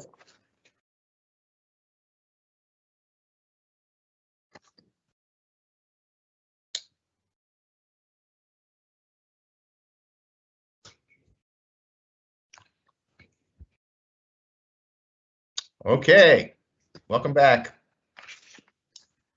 I'm going to wait till 4:15 just for the public because I told, okay, it is 4:15, so we are back in session as of 4:15. Thank you. Next topic is guidance on hemp. I'm going to ask the executive director to lead this conversation, but I just wanted to make one comment. As you know, we approved draft regulations on hemp or draft guidance on hemp. We then solicited public input. I want to thank Commissioner Roy for partnering with me. I believe it was you and I met with a bunch of hemp farmers, got their input, and I wanted to say that they were actually both incredibly grateful for our taking the time to address this issue, and I think quite supportive of the draft guidance that we put out, although they had some suggestions. The staff, under the direction of the Executive Director Collins, embedded some of those comments into a final draft of guidance, which was circulated to the Commission. That's for discussion and vote today. Mr. Executive Director, would you take us from there, please?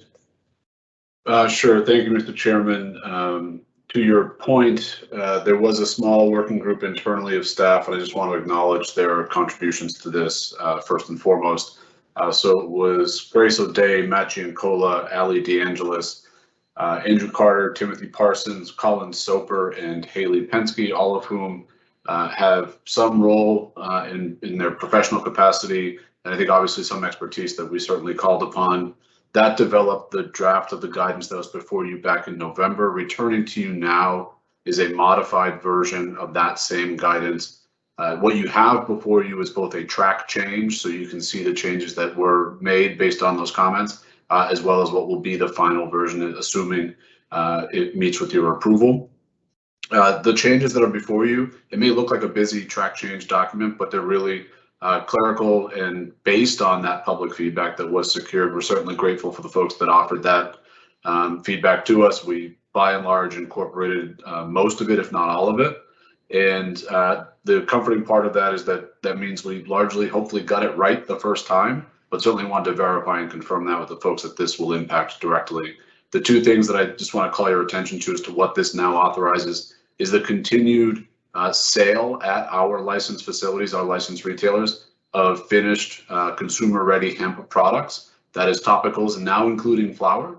It does require a disclaimer that be issued by our retailers that this is a hemp product, not a cannabis or marijuana product, and therefore is not regulated by us. That's just to make some product clarity available to a consumer or patient that may acquire that product. The next is for our licensed product manufacturers and micro businesses, as well as craft cooperatives, I believe, that would want to take raw hemp product from hemp farmers and incorporate it as an ingredient into what will become a marijuana product. And ultimately what we ask for is two things. One, that be accompanied by a certificate of analysis that's gone through our testing protocols and passed it, and that it also not be advertised as a hemp product, given that that is consistent with the MDAR guidance, that if it's going to be incorporated as a raw ingredient into now what will become a marijuana product, it therefore cannot be advertised as a hemp product. So again, by and large, the feedback was positive. We're certainly grateful for that. And I just want to commend our staff for being diligent in securing it, and then also diligent in incorporating it to what is now before you as a final document. And I would recommend approval of the guidance as drafted.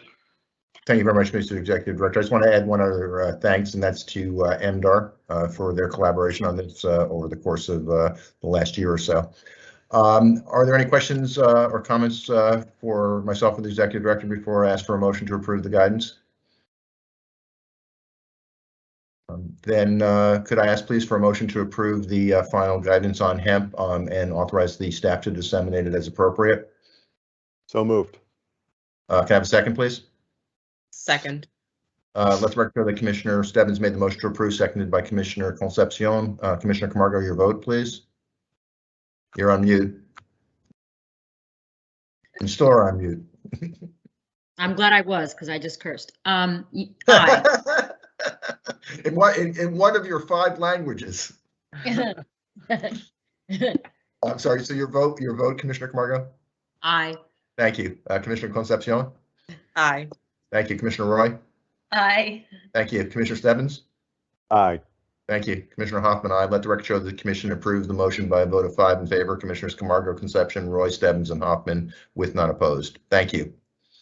The next order of business is a possible extension to our waivers with respect to telehealth for initial consultation, as well as curbside operations for medical dispensaries. As you recall, I believe in September, we authorized the executive director and staff to issue waivers as appropriate for both of those topics. We authorized the executive director to issue those waivers through January of 2022, at which point, which is the point we're at right now, we need to discuss whether to extend or not those waivers, and they're separate. So we're going to have 2 separate votes, one on telehealth and one on curbside operations. If we do wish to extend, there are 2 ways we can extend. One is to a date certain, just like we did the last time, a future date where we would revisit the extension of this waiver process. The other thing that we can do, which is more complicated but certainly possible, is instead of having a date certain, have a set of circumstances that have to be met before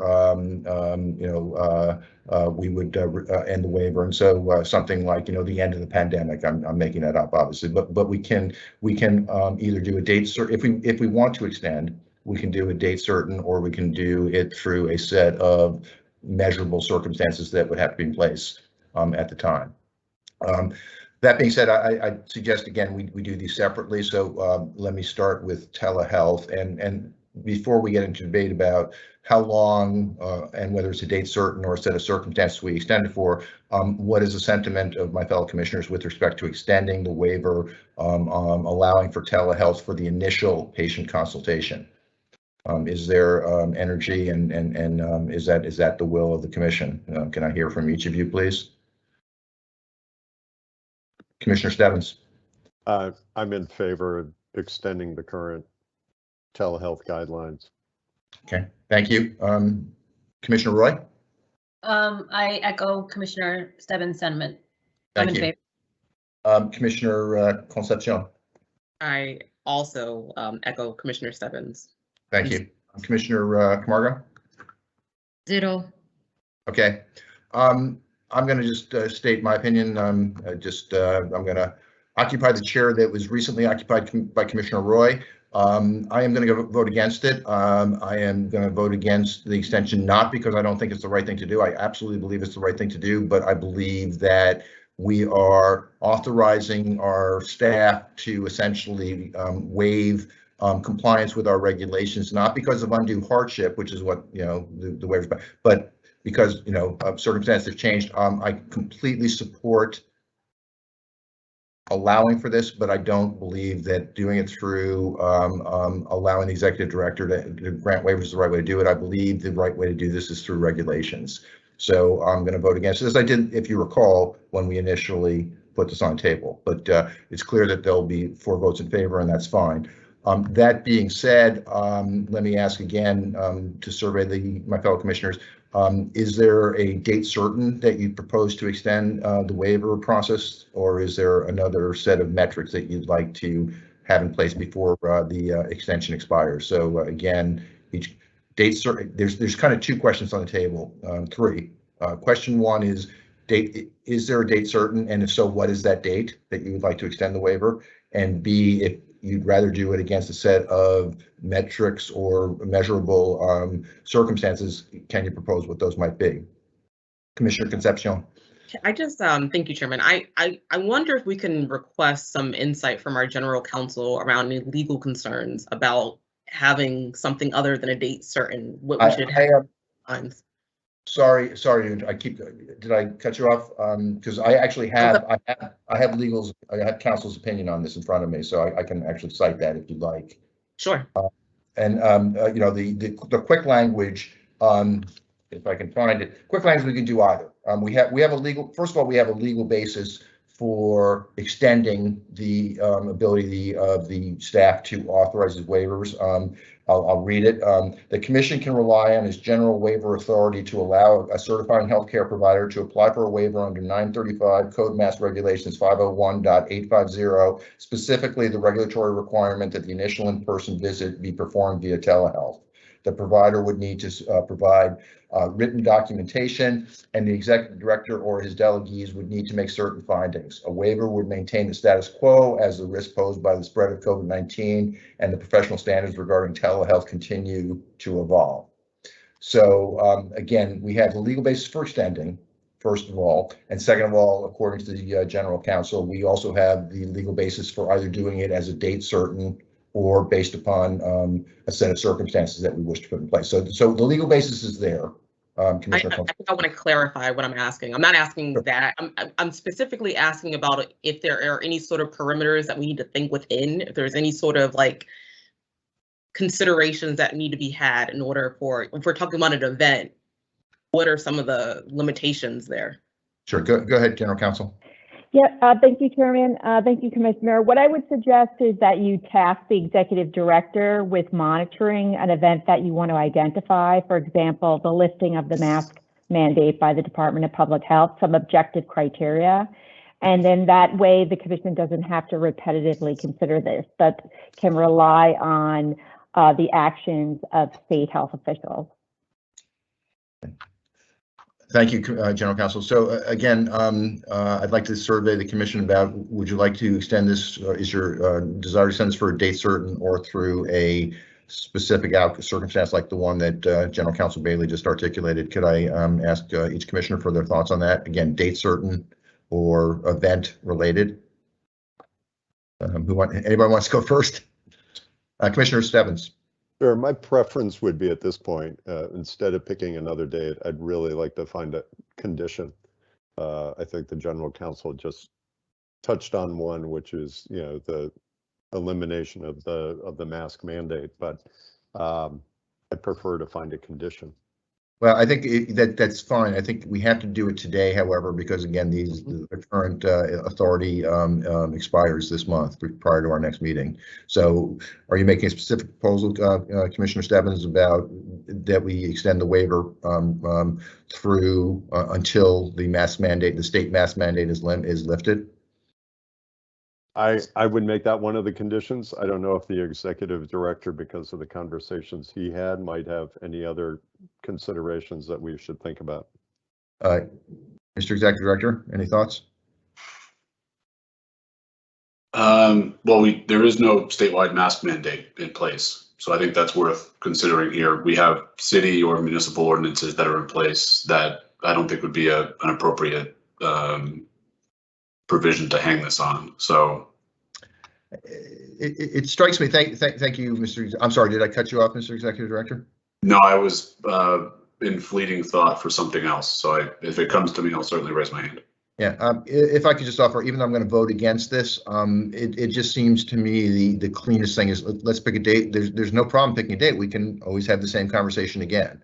And it gets us out of, you know, trying to kind of forecast or pick a metric. So my preference, but it's obviously up to the majority vote of the commission. My preference is just let's pick a date certain to extend it to. That's my preference. Go ahead, Commissioner Roy.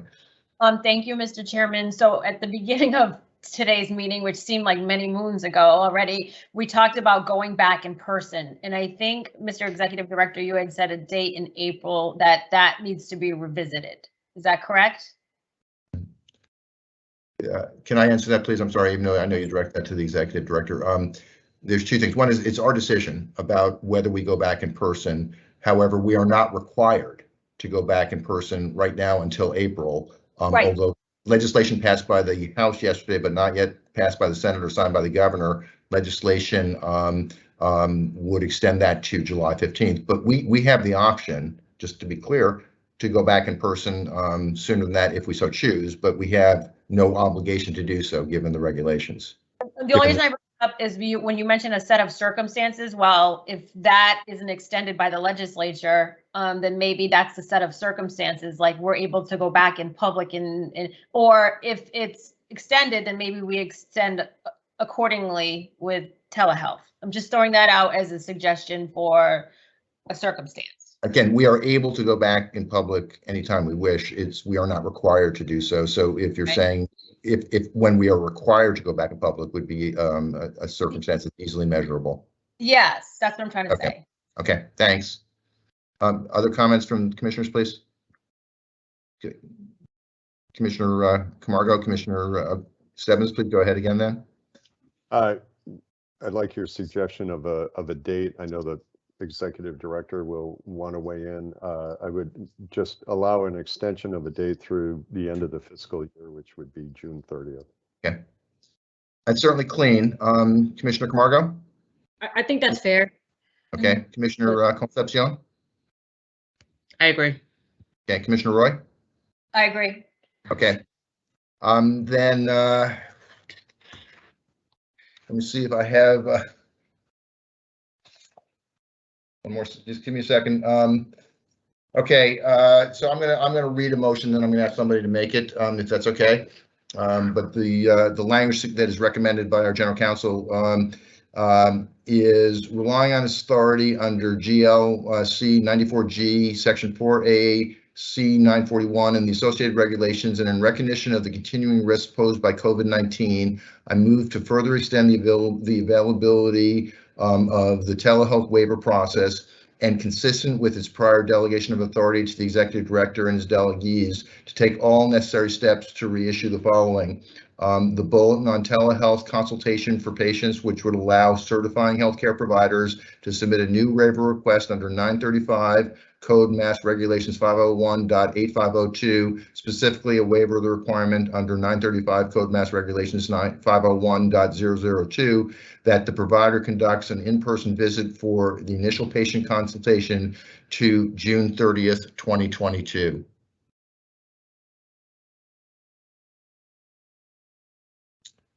Commissioner Stebbins. Sure, I'm happy to make that motion. I would also, I don't know if it needs to be part of the motion, I would certainly allow for the executive director to come back at any time between now and then and shorten that date if he felt it. Well, recommend. So it's going to be our decision, but you can certainly come back and recommend shortening that date. Sean, you okay with that? Of course.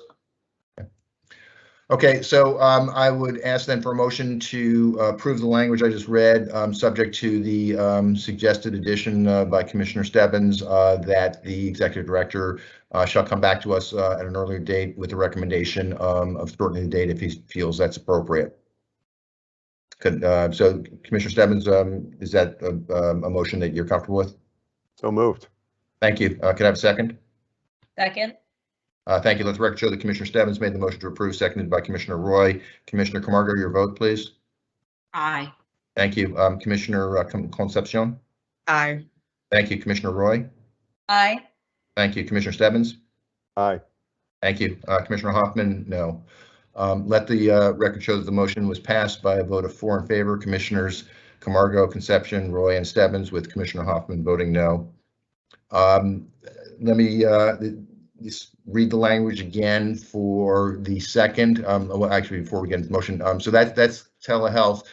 Can I just assess the sentiment of the commission with respect to extending the waiver process for curbside operations for medical dispensaries? Are people in favor of extending that as well?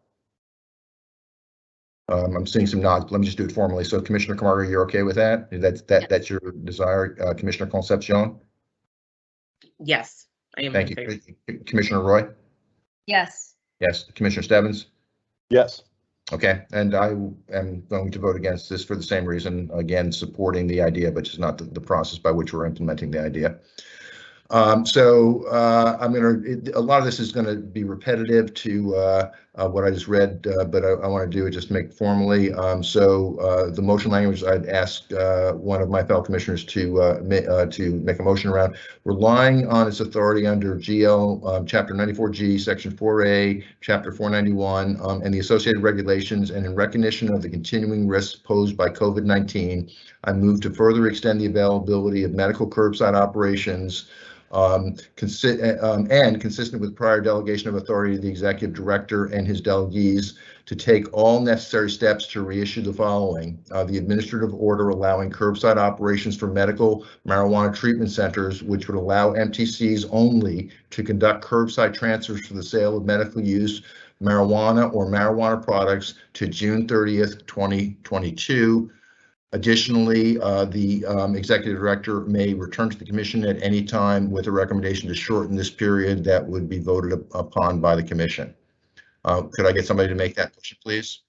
So moved. Thank you. Could I get somebody to second that motion, please?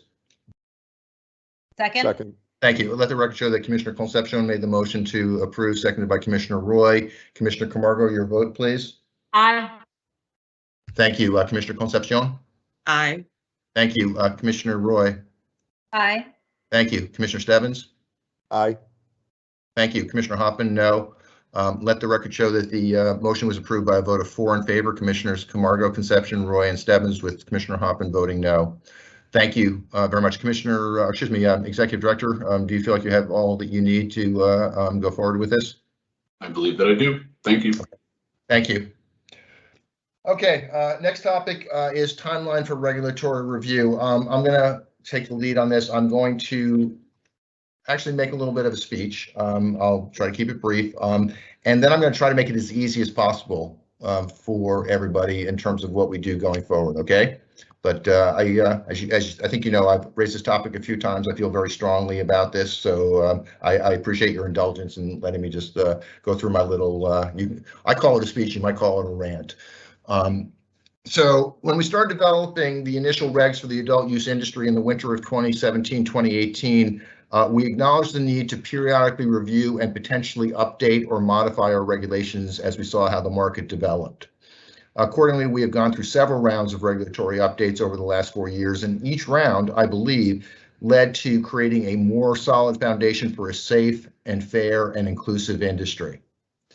At the time we approved our most recent round of regulatory revisions, which I believe was January of 2020, we publicly stated that we would take a break from further rounds to give the industry time to adapt to the new regulations, as well as to give those members of our staff who were heavily involved in research and drafting and who all have day jobs, to give them a break as well.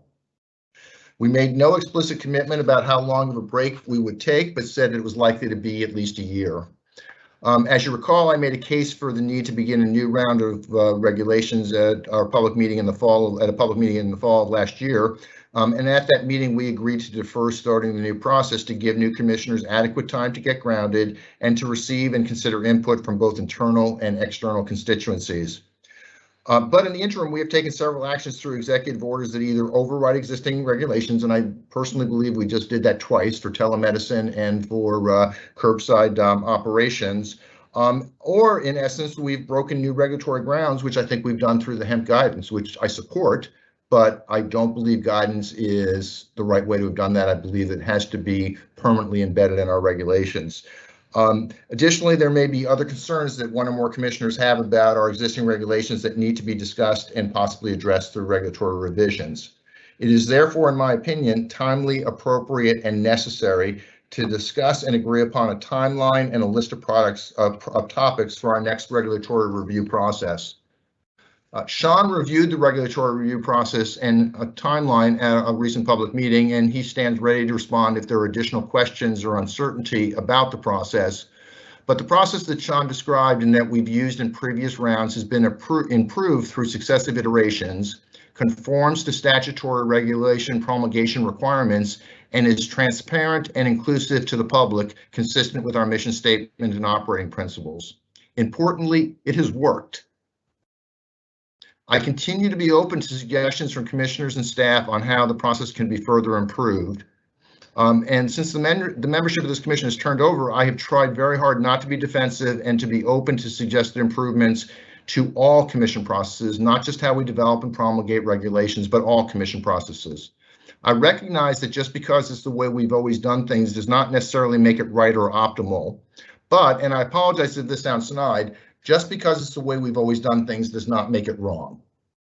I believe we have two options, neither of which is to not commence a regulatory round in the short order. Sorry for the double negative. Given the required efforts of staff and commissioners, even with a limited number of topics, as well as the statutory requirements for a public comment period around promulgating new regulations, even a near-term start to a regulatory review cycle would lead to new regulations being promulgated no later than 2022 or early 2023, approximately 2 years after our last promulgation. The first option that I'm going to put on the table, if my fellow commissioners are comfortable with the existing process, is to have discussion and vote on topics to be included in our next round of regulatory revisions at our March public meeting. I was hoping to do this in February, but recognize there is a relatively short gap between today's meeting and next month's, and hopefully pushing it back to March allows for adequate prep time. If we proceed this way, it's important to note that commission agreement to include a topic for the next round of regulatory review does not mean that a change to our regulations is guaranteed. It will be researched and drafted by staff with commissioner input and discussed and voted upon by the commission. And I think that expectation is incredibly important to set, not just within the commission, but to the public, that just including a topic doesn't guarantee that we will make changes to our regulations around that topic. The second option, if there is discomfort with our current process, is for each commissioner who has concerns to reach out to staff, and I'm going to say specifically Sean and Christine, with those concerns over the next week or so, and with hopefully suggestions about how to address those concerns. I will work with Sean and Christine to bring a proposal for a revised process back to the commission in February, and we can decide how and when to go from there. So again, two options. One is to start the process in March. Two is to revise the process or come back with a proposed revised process in February and go from there. Those are the two options I see. While I am, as stated, open to changes in our regulatory process, I have three conditions that at least I'm going to consider to be non-negotiable. I will only support a revised process if A, there is room for the commission to have the ultimate say, with appropriate input from staff, on what topics are addressed. It is the commission's job to decide that.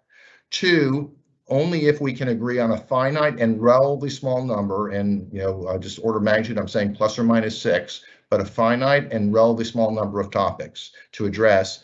And three, and this is something that has gotten us bogged down in the past, but three, if there is a mutual commitment on the part of each commissioner to not request adding additional topics once the process has started.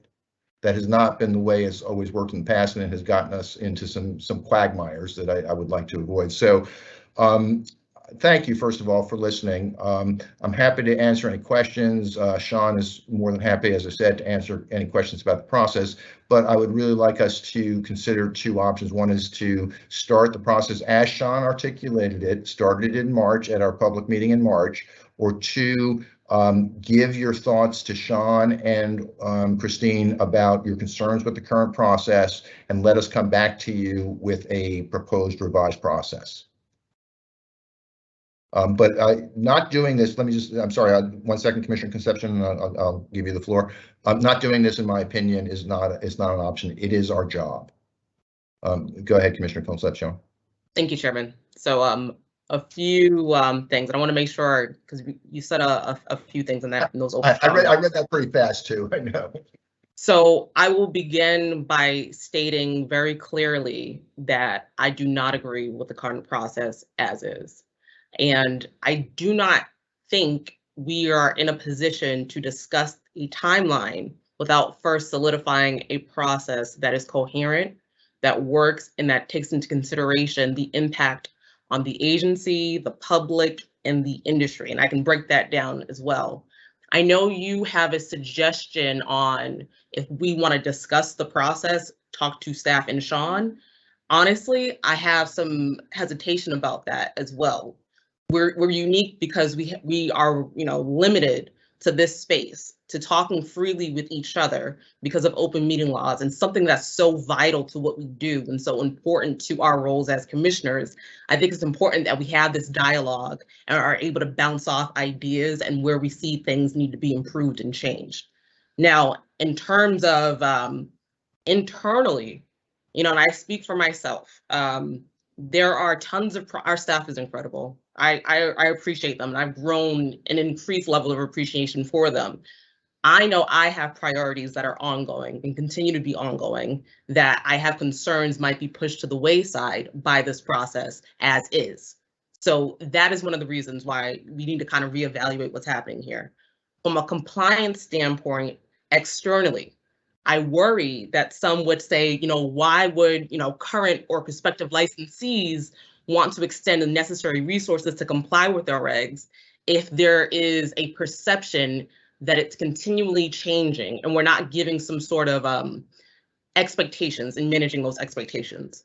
So I'm happy to have the conversation around process. I think it's needed.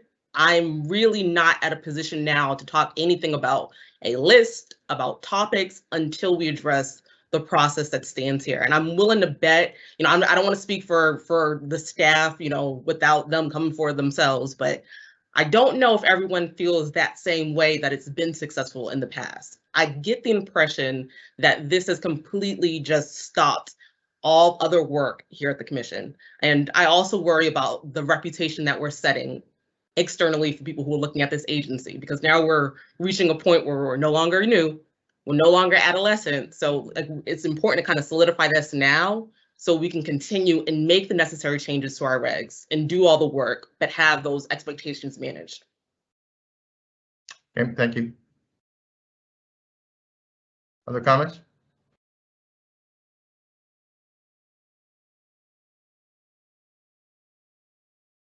Commissioner Stebbins. Sure. Thank you, Mr. Chair, and thank you for sharing your thoughts. And thank you, Commissioner Concepcion. If you allow me just a minute to kind of share my experience that I had in a previous regulatory body and kind of the experience I went through. Obviously, Mr. Chair, as you pointed out, there were heavy regulatory rounds that you and our predecessors faced as you were standing up this commission, as you were creating license types, as you were creating a process for that approval.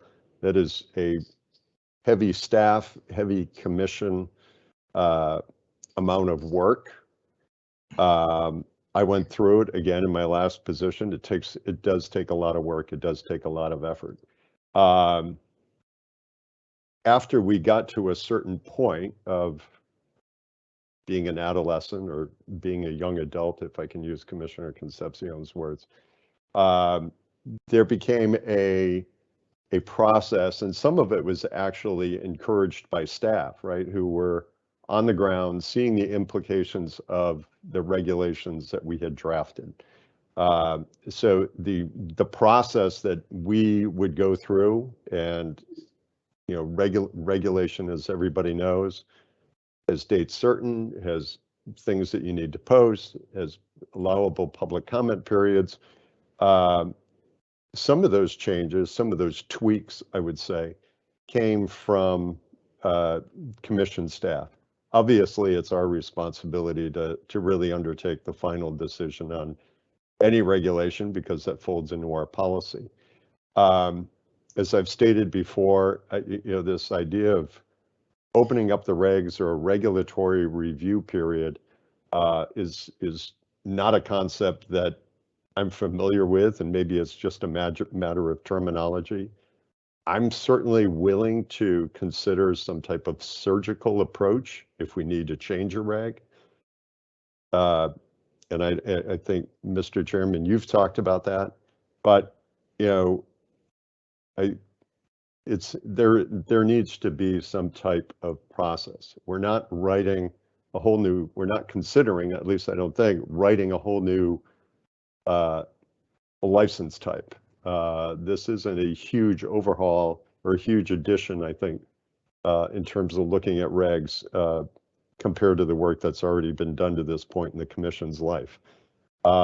If we do see areas that need to be tweaked. There's valuable feedback that we should talk about among ourselves and among staff. I'm just not clear as to a process to do that. Again, in the context of the process that I think you're considering, Mr. Chair. So I just share that with you. That's the experience I drew from my other work. Never to say, no, we won't touch something or tweak something depending on how it might be impacting the market. I think it's also important to point out anybody can apply for a waiver to our regs at any time if they feel they're being unduly burdened. And we also have emergency guidelines that would allow us to adopt by emergency action or regulation if we ever had to do that. But I may need some time to think about process more than anything, but again, the notion, and I've shared this with you before, this notion of opening the regs is a little unfamiliar to me, and understanding that the type of work we might be doing may be more surgical, more strategic in tweaking some of our existing regs. Yeah, I mean, respectfully, I said that the only thing I would support is a surgical reopening with a finite number of topics. You can all disagree with me, but I put some topics on the table that we are dealing with incorrectly, and temp guidance is a perfect example. That should not be done through guidance, at least not on a permanent basis. So there is an absolute need to do this. There is an absolute need to do it surgically. I completely agree with that.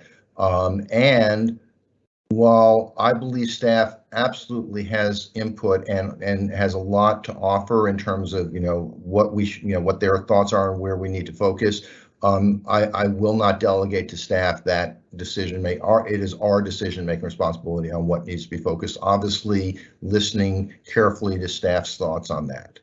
But I'm not suggesting, and I guess, I don't know what in my words caused anybody to think, reopening the regs for a wide open revision. I explicitly said that it had to be surgical and a finite number of topics, but there are a finite number of topics that need to be addressed. And I understand that we're all busy, and I understand the staff is busy. This is our job, and we've got to figure out a way to do it while we do everything else that's on the table here. Go ahead, Commissioner Camargo.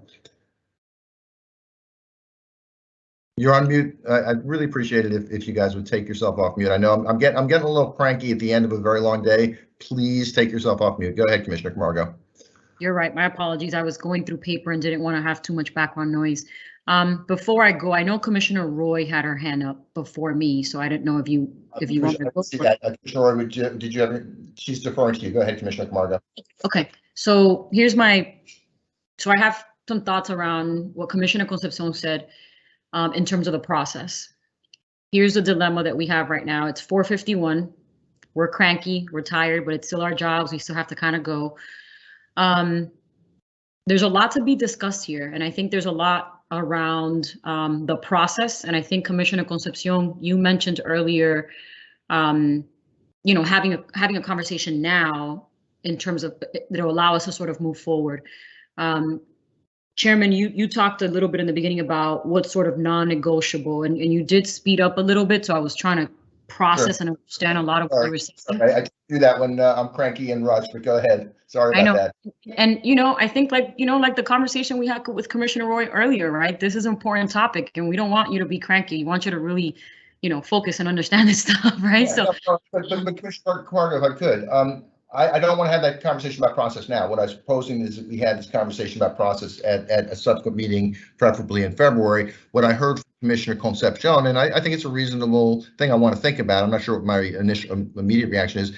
I was proposing that, commissioners give their input to Sean and Christine, and they come back with a proposal for a revised process. I heard Commissioner Concepcion suggest that she didn't think that was the right process to revise the process, but rather have a conversation in a public meeting around the process. And I'm fine with that. But I wasn't trying, Commissioner Camargo, to have the process conversation now. I was trying to set up the process conversation for our next meeting. No, Chairman, if I may. Yeah, sure. Go ahead. Yeah. So no, I think I was trying to get there. Yeah, sorry. So yeah, it's okay. So you might have misheard me, but I think in the interest of this, I'm going to respectfully recommend that we table this conversation about a larger conversation to next month. I would also recommend that we flip the agenda and we put this on first before we go through any licenses next month. Some people may disagree with me, but this is one of these topics that, you know, we're gonna rush through it right now to make whatever kind of decision. It needs a little bit more time. That's my recommendation.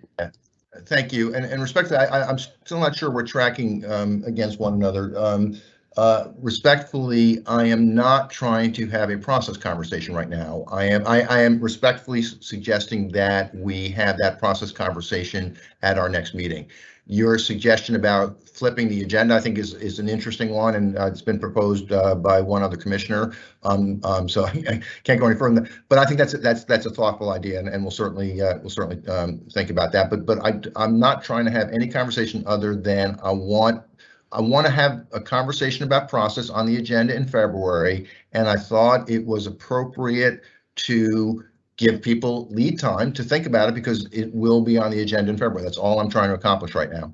Just to be clear, I know that I know that you're not saying that we're gonna have a conversation about process this month. I don't think we're ready to even have a conversation about process next month, is my point. Well, I respectfully disagree, and I will also say, you know, if we don't get it done next month, we'll do it again. But I raised this topic 6 months ago, and plus or minus, I might be exaggerating. I apologize. I don't remember exactly when I raised it. So this is not like something I'm just dropping on everybody right now with no warning or lead time. This has been something that I've raised for quite a while. I respectfully believe that a lot of time has elapsed, enough time for people to think about it, and I respectfully believe that we can have a conversation on process next month. You know, if we don't finish it next month, that's fine. We'll have it at a subsequent time, but I respectfully disagree that we're not ready to have this conversation next month.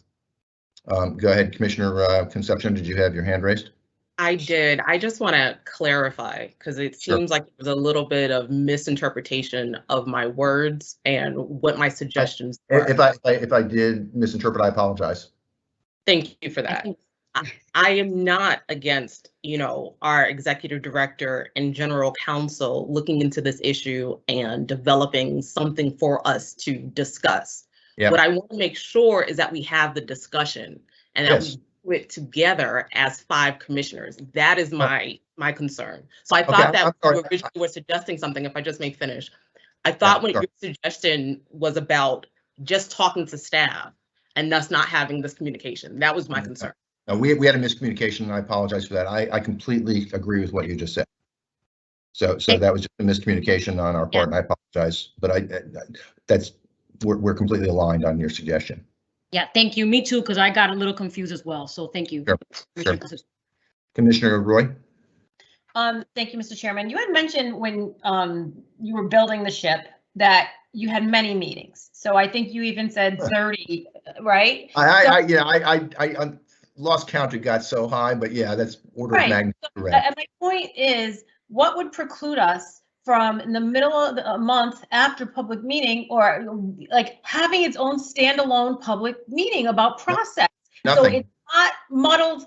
Like we have a lot to read and prepare to be prepared and do our jobs for public meeting, and we don't want to dilute this and or you know. And I agree. We put it at the beginning of the agenda. But what would preclude us from just scheduling another meeting where we can, to Commissioner Concepcion's point, we can have an open dialogue about this? Is there anything that would preclude us from doing that? No, just the logistics and the extra burden on staff, but you know, there's nothing else. And you know, I think it's reasonable. You know, let's one way or the other.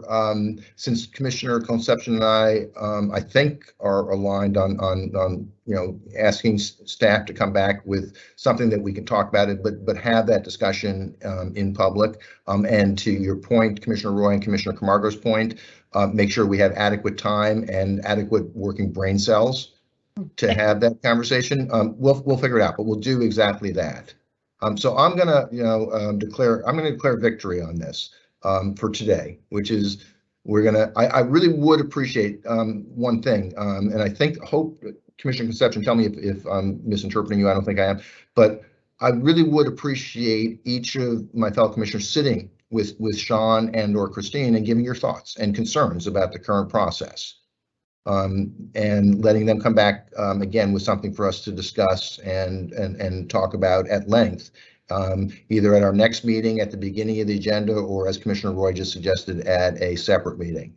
But I really think that the process, that in-person live public conversation that Commissioner Concepcion has requested, that I completely support, I think would be far more effective if we had staff involvement in terms of understanding concerns and suggestions that people had ahead of that conversation. So I think we can just leave it there, which is this will be on the agenda either as a standalone meeting in February or at the beginning of our regularly scheduled meeting in February. Let me talk to Sean about that and think about that, but we'll give it enough time to have a thorough conversation, and we'll do that in February. And if we don't get done in February, we'll talk about, when we talk about it again.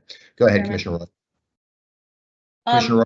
Is there a way we can, as a group, decide if we want to have a standalone meeting or put it at the beginning of the agenda? At the end of the day,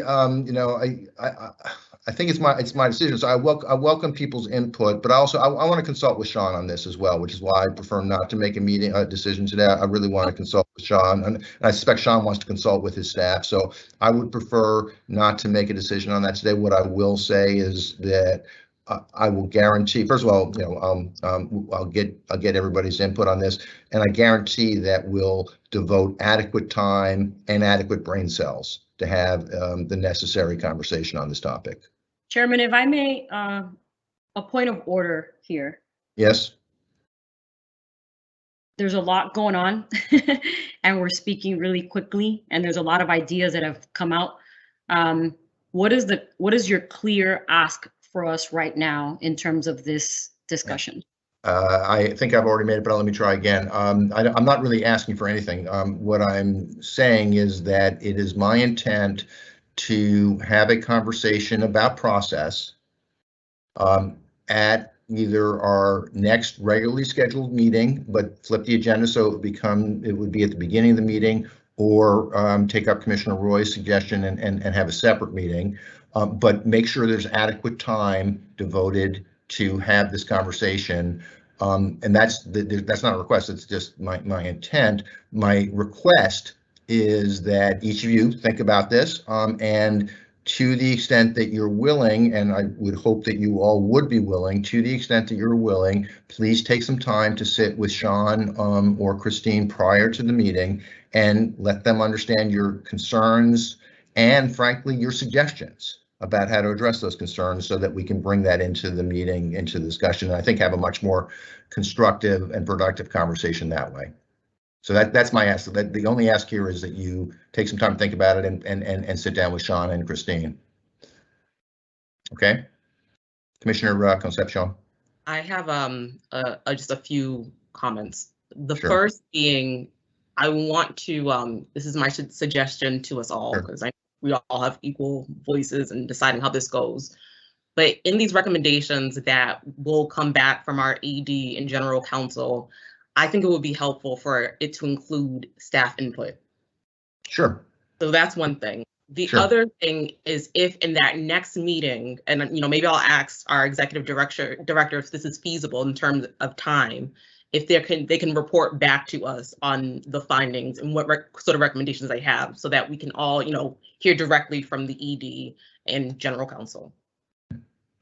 But first, I should probably ask our executive director if it's feasible for you to do that for our next month's meeting.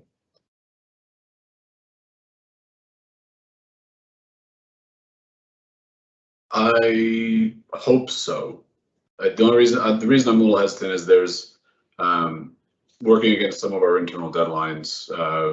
We're already colliding with next week and headed into kind of that busyness. So this is obviously a priority. It's clear to me that that's the case. So we'll devote some time and energy to it. I don't want it to be sloppy or messy. So. Yeah, if I could just weigh in, thank you, Executive Director. Commissioner Concepcion, first of all, I should have been more explicit. Of course, there should be staff input here, so I completely agree with that. Two is, that was exactly my intention of asking each of the commissioners to meet with Sean and Christine so they could come back with something that would reflect input from the commissioners and from staff. So I think I agree with both, unless I'm missing something. But the other thing I'll say is, if we can't do it in February, based upon Sean's comment, we'll do it in March. We'll have a special meeting. We'll do it right. Okay, we're not going to rush. We'll do it right. Commissioner Roy. Wait, I'm sorry. Yeah, go ahead, Commissioner Concepcion. It's just this is relative to what you just said, so I'll be really quick with this. Sure. First, that's great if we're able to do this according to the timeline that works for the ED and General Counsel. The other thing is that I just wanted to make sure, I know sometimes we have memos, we have documents that come to us, but I want to have them talk, to us about those recommendations. Yeah, that's clarified. That's clearly my intent, so thank you for that. Okay. Commissioner Roy. This may seem like a basic question, but how do we go about getting feedback from staff? Is it supposed to all funnel through Sean and Christine? Are we able to contact any staff we want to get feedback? I'm gonna let the executive director handle that one. I just don't know how to what's the best procedure to get staff feedback? Mr. Executive Director, I'm sorry if I'm putting you on the spot, but please go ahead. No, it's not being put on the spot. I think there's a myriad of ways that commissioners absorb feedback from staff today on any number of topics that you're interested in. To my knowledge, there's pretty ready access to any number of staff. One of my concerns, just to put it out there from just an operational standpoint, is I'm sure staff are paying attention now and following the activities of the commission's meeting very closely, but there's not a guarantee that everybody's watching this meeting as closely as you are participating in it. So I want to just be mindful of that. But I mean, certainly my intention to compile feedback from anyone that has been historically involved in the regulations process, as well as anyone that would be expected to be involved in the next phase, and make sure that their input is garnered. But I mean, again, I think every commissioner is free to talk to anyone on the team throughout your normal course, and they're adults and they can certainly speak for themselves. I'm sorry, it's 5:05. We got a few more topics. Again, there's no decision that needs to be made here. We've agreed that we're going to revisit this. That's the only request I've got. So we need to move on. I'll allow for closing comments because there are a few people that have their hand raised, but we need to move on. So Commissioner Camargo, you had your hand up. I'll just say my comments. No need to respond to them. One is, I don't know if I wanted to say we come back in March and discuss this. I don't know if that's too soon, and or April, but I know that you want to kind of have this conversation. And then two, I would say is, I know we have a sort of you all staff and you chairman have agenda setting meetings. Again, I would just recommend that depending on what this looks like for next month or the month after, that we give it enough time. And the other piece of it, like Commissioner Roy said, there's so much that goes into planning for these meetings, and staff is now working on our board package for next month. We'll have 2 weeks to sort of get our regular work done and then prepare again. This is another big topic, and I just say this caution. Yeah, that's perfect. I said I'm going to defer to the executive director's judgment. On whether this is something that we should do in February or March. It sounds like March, but I'm going to defer to the executive director's judgment on this. Please, again, final comments. We still have more topics to cover. So go ahead, Commissioner Roy. Based on the executive director's comments and everything, and how we all value staff, we are so grateful to their work.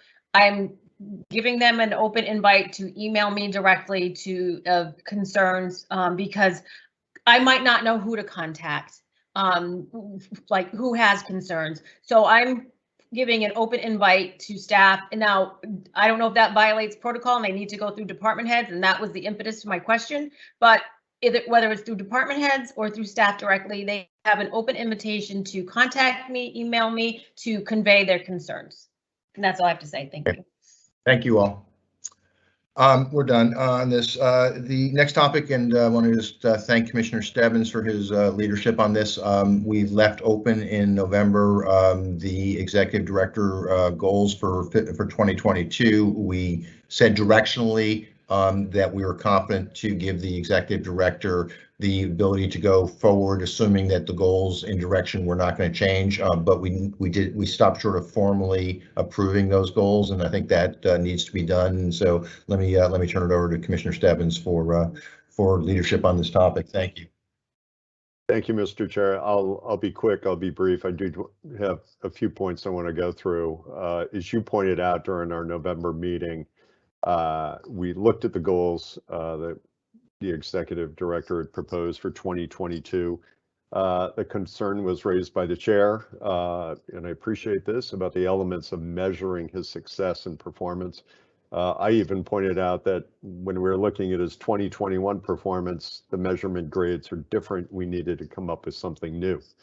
Though we did not take a final vote at that time, it was the expectation that the executive director could start work on these goals, especially because they need to be shared with staff in departments. I hope we can get to that final approval today, but I wanted to take a moment and address this question of measuring his performance and the responsibility of the ED, and our responsibilities as commissioners going forward. We realize that the ED's goals proposed for 2022 are broader, they're more aspirational, they're multi-year compared to the past year. They reflect, I think, a new approach which fits within the performance management system that we've adopted for the entire team. We do charge him with having a responsibility for undertaking the work that needs to be done by the commission team on a daily basis. So as we discussed last month, these goals kind of cascade down to department and individual commission team members. Each department and team member sets out performance goals and understands how they will all contribute to these broader goals. The combined successful efforts of the team will now be captured as, I think, the metrics of success for the ED's goals. He will need to make the case that the success of the initiatives and the work and the entire team are the metrics needed to evaluate his success toward meeting the 2022 goals. We also have an ongoing role, I think, as commissioners. As commissioners, we should be responsible to discuss his goals and what progress he's making during our individual check-ins with the executive director. We need to take the time to question how certain projects, initiatives, team efforts are aligned with those goals. And again, to further support our efforts, and a new wrinkle that also aligns with what each team member goes through, the executive director will now also be giving us kind of a midterm report on his progress at our July meeting. And finally, one further note to this is that just as an update, our chief people officer will be back in front of us, I expect, at the March meeting to present us with a new performance evaluation tool for our consideration. I know some of you are still finishing up the 2021 evaluation. I encourage you to do that. But Mr. Chair, I hope that answers your thoughts on metrics, and I hope it answers any concerns my colleagues might have had. Again, I appreciate your following up and your leadership on this, Commissioner Stebbins. It does address my concerns that were raised in our November meeting. So I am prepared to entertain a motion to approve the goals. But before I do that, let me ask for comments from my fellow commissioners. Commissioner Roy. Thank you so much, Mr. Chairman, and thank you so much, Commissioner Stebbins. I just want to add, in light of our previous conversation about possibly opening the regs, we need to allow for that accommodation in the executive director's goals to that. It's so all-encompassing that might shift him away from some of his goals that are previously stated, and we need to allow for that without penalizing him on not attaining goals, because if he's redirected to regs. So I just want to throw that out there, that we need to agree on some language to allow the executive director to have that flexibility. Thank you. Thanks. Commissioner Stebbins, what are your thoughts?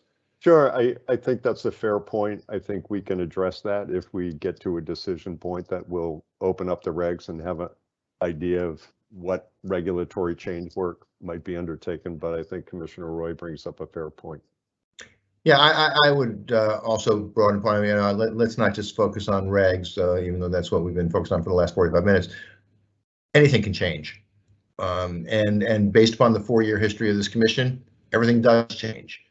And so I think that we need, and whether we need to say it explicitly or just kind of agree that it is part of the process, we need to agree that, if circumstances change, we revisit Sean's goals.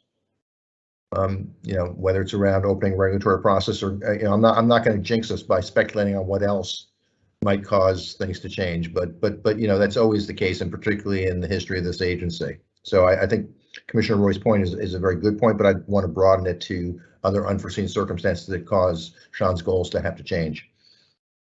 Chairman, if I may, Yes, please. just on that same vein, Mr. Executive Director, we're talking about your goals may possibly shift or whatnot. Does that also trickle down to staff?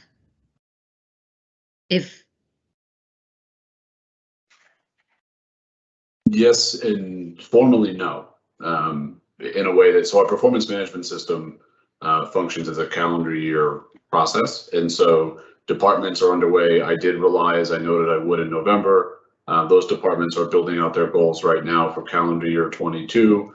And so I wouldn't want to see it cascade so much so that it's disruptive to the process. But perhaps it would, I think, wave into my evaluation, my self-evaluation of these goals were not met. I would not want to hold staff accountable for a failure to meet a goal and then have it impact their performance evaluation as well as their merit increase that they could absorb.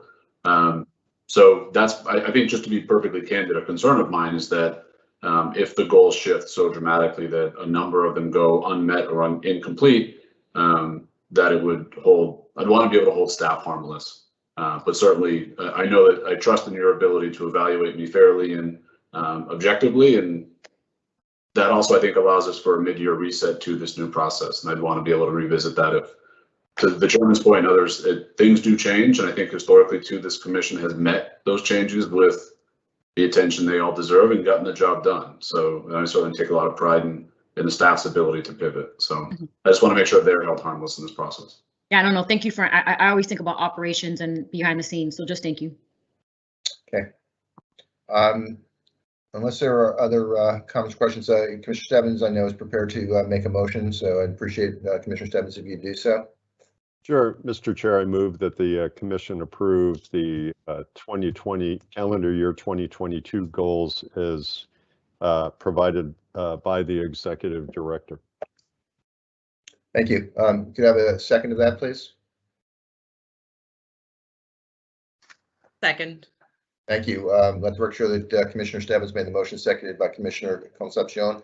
Commissioner Camargo, your vote, please. Aye. Thank you. Commissioner Concepcion. Aye. Thank you. Commissioner Roy. Aye. Thank you. Commissioner Stebbins. Aye.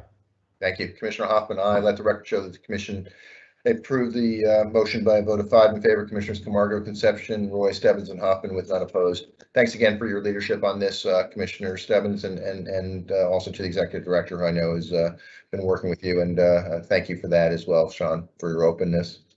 Okay, 2 more agenda items.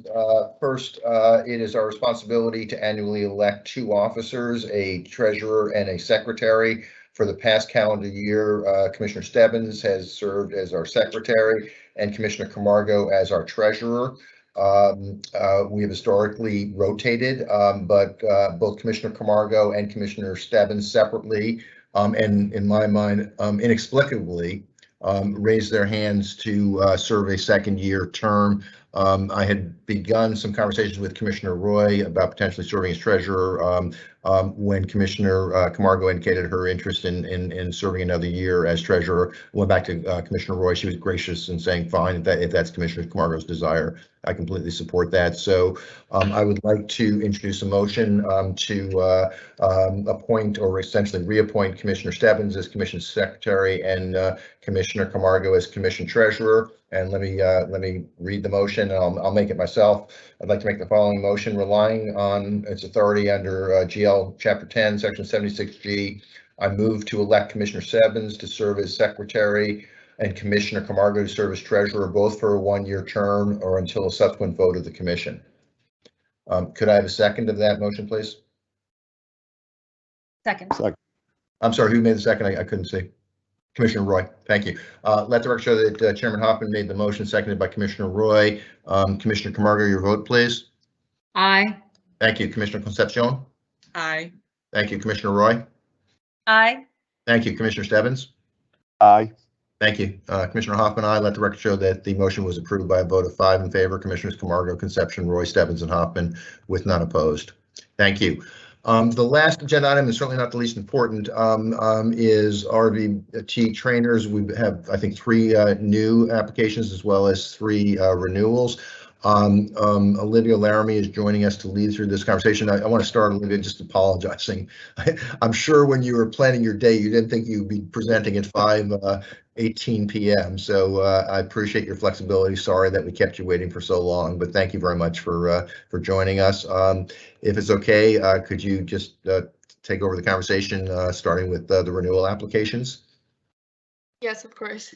Thank you, Chairman Hoffman. So tonight, I guess, I'll be presenting 3 RBT renewal applications and 3 new applications for your consideration and vote. First, I want to bring to your attention the surrender of 2 RBT certifications and the expiration of 2 RBT certifications. Hemp staff and Tessie Consulting have decided to no longer offer RBT training in Massachusetts, and Mass RVT and Sturm Group's RVT certifications expired as of January 16th of this year. If there are no questions or comments regarding that information, I can continue forward with the rest of the applications. Thanks. Please go ahead. Great. So first, I'll present the 3 renewal applications for your consideration. The entities are titled Christy Taligan, Leafy Green, and Marijuana Handlers. The first entity, Christy Taligan, operates out of Saugus, Massachusetts. They've trained approximately 2,379 agents since 2020, and there have been no updates to their contact information, and they remain current with regulatory changes. Next is Leafy Green. They operate out of Irving, Texas. They have trained approximately 374 agents since 2020.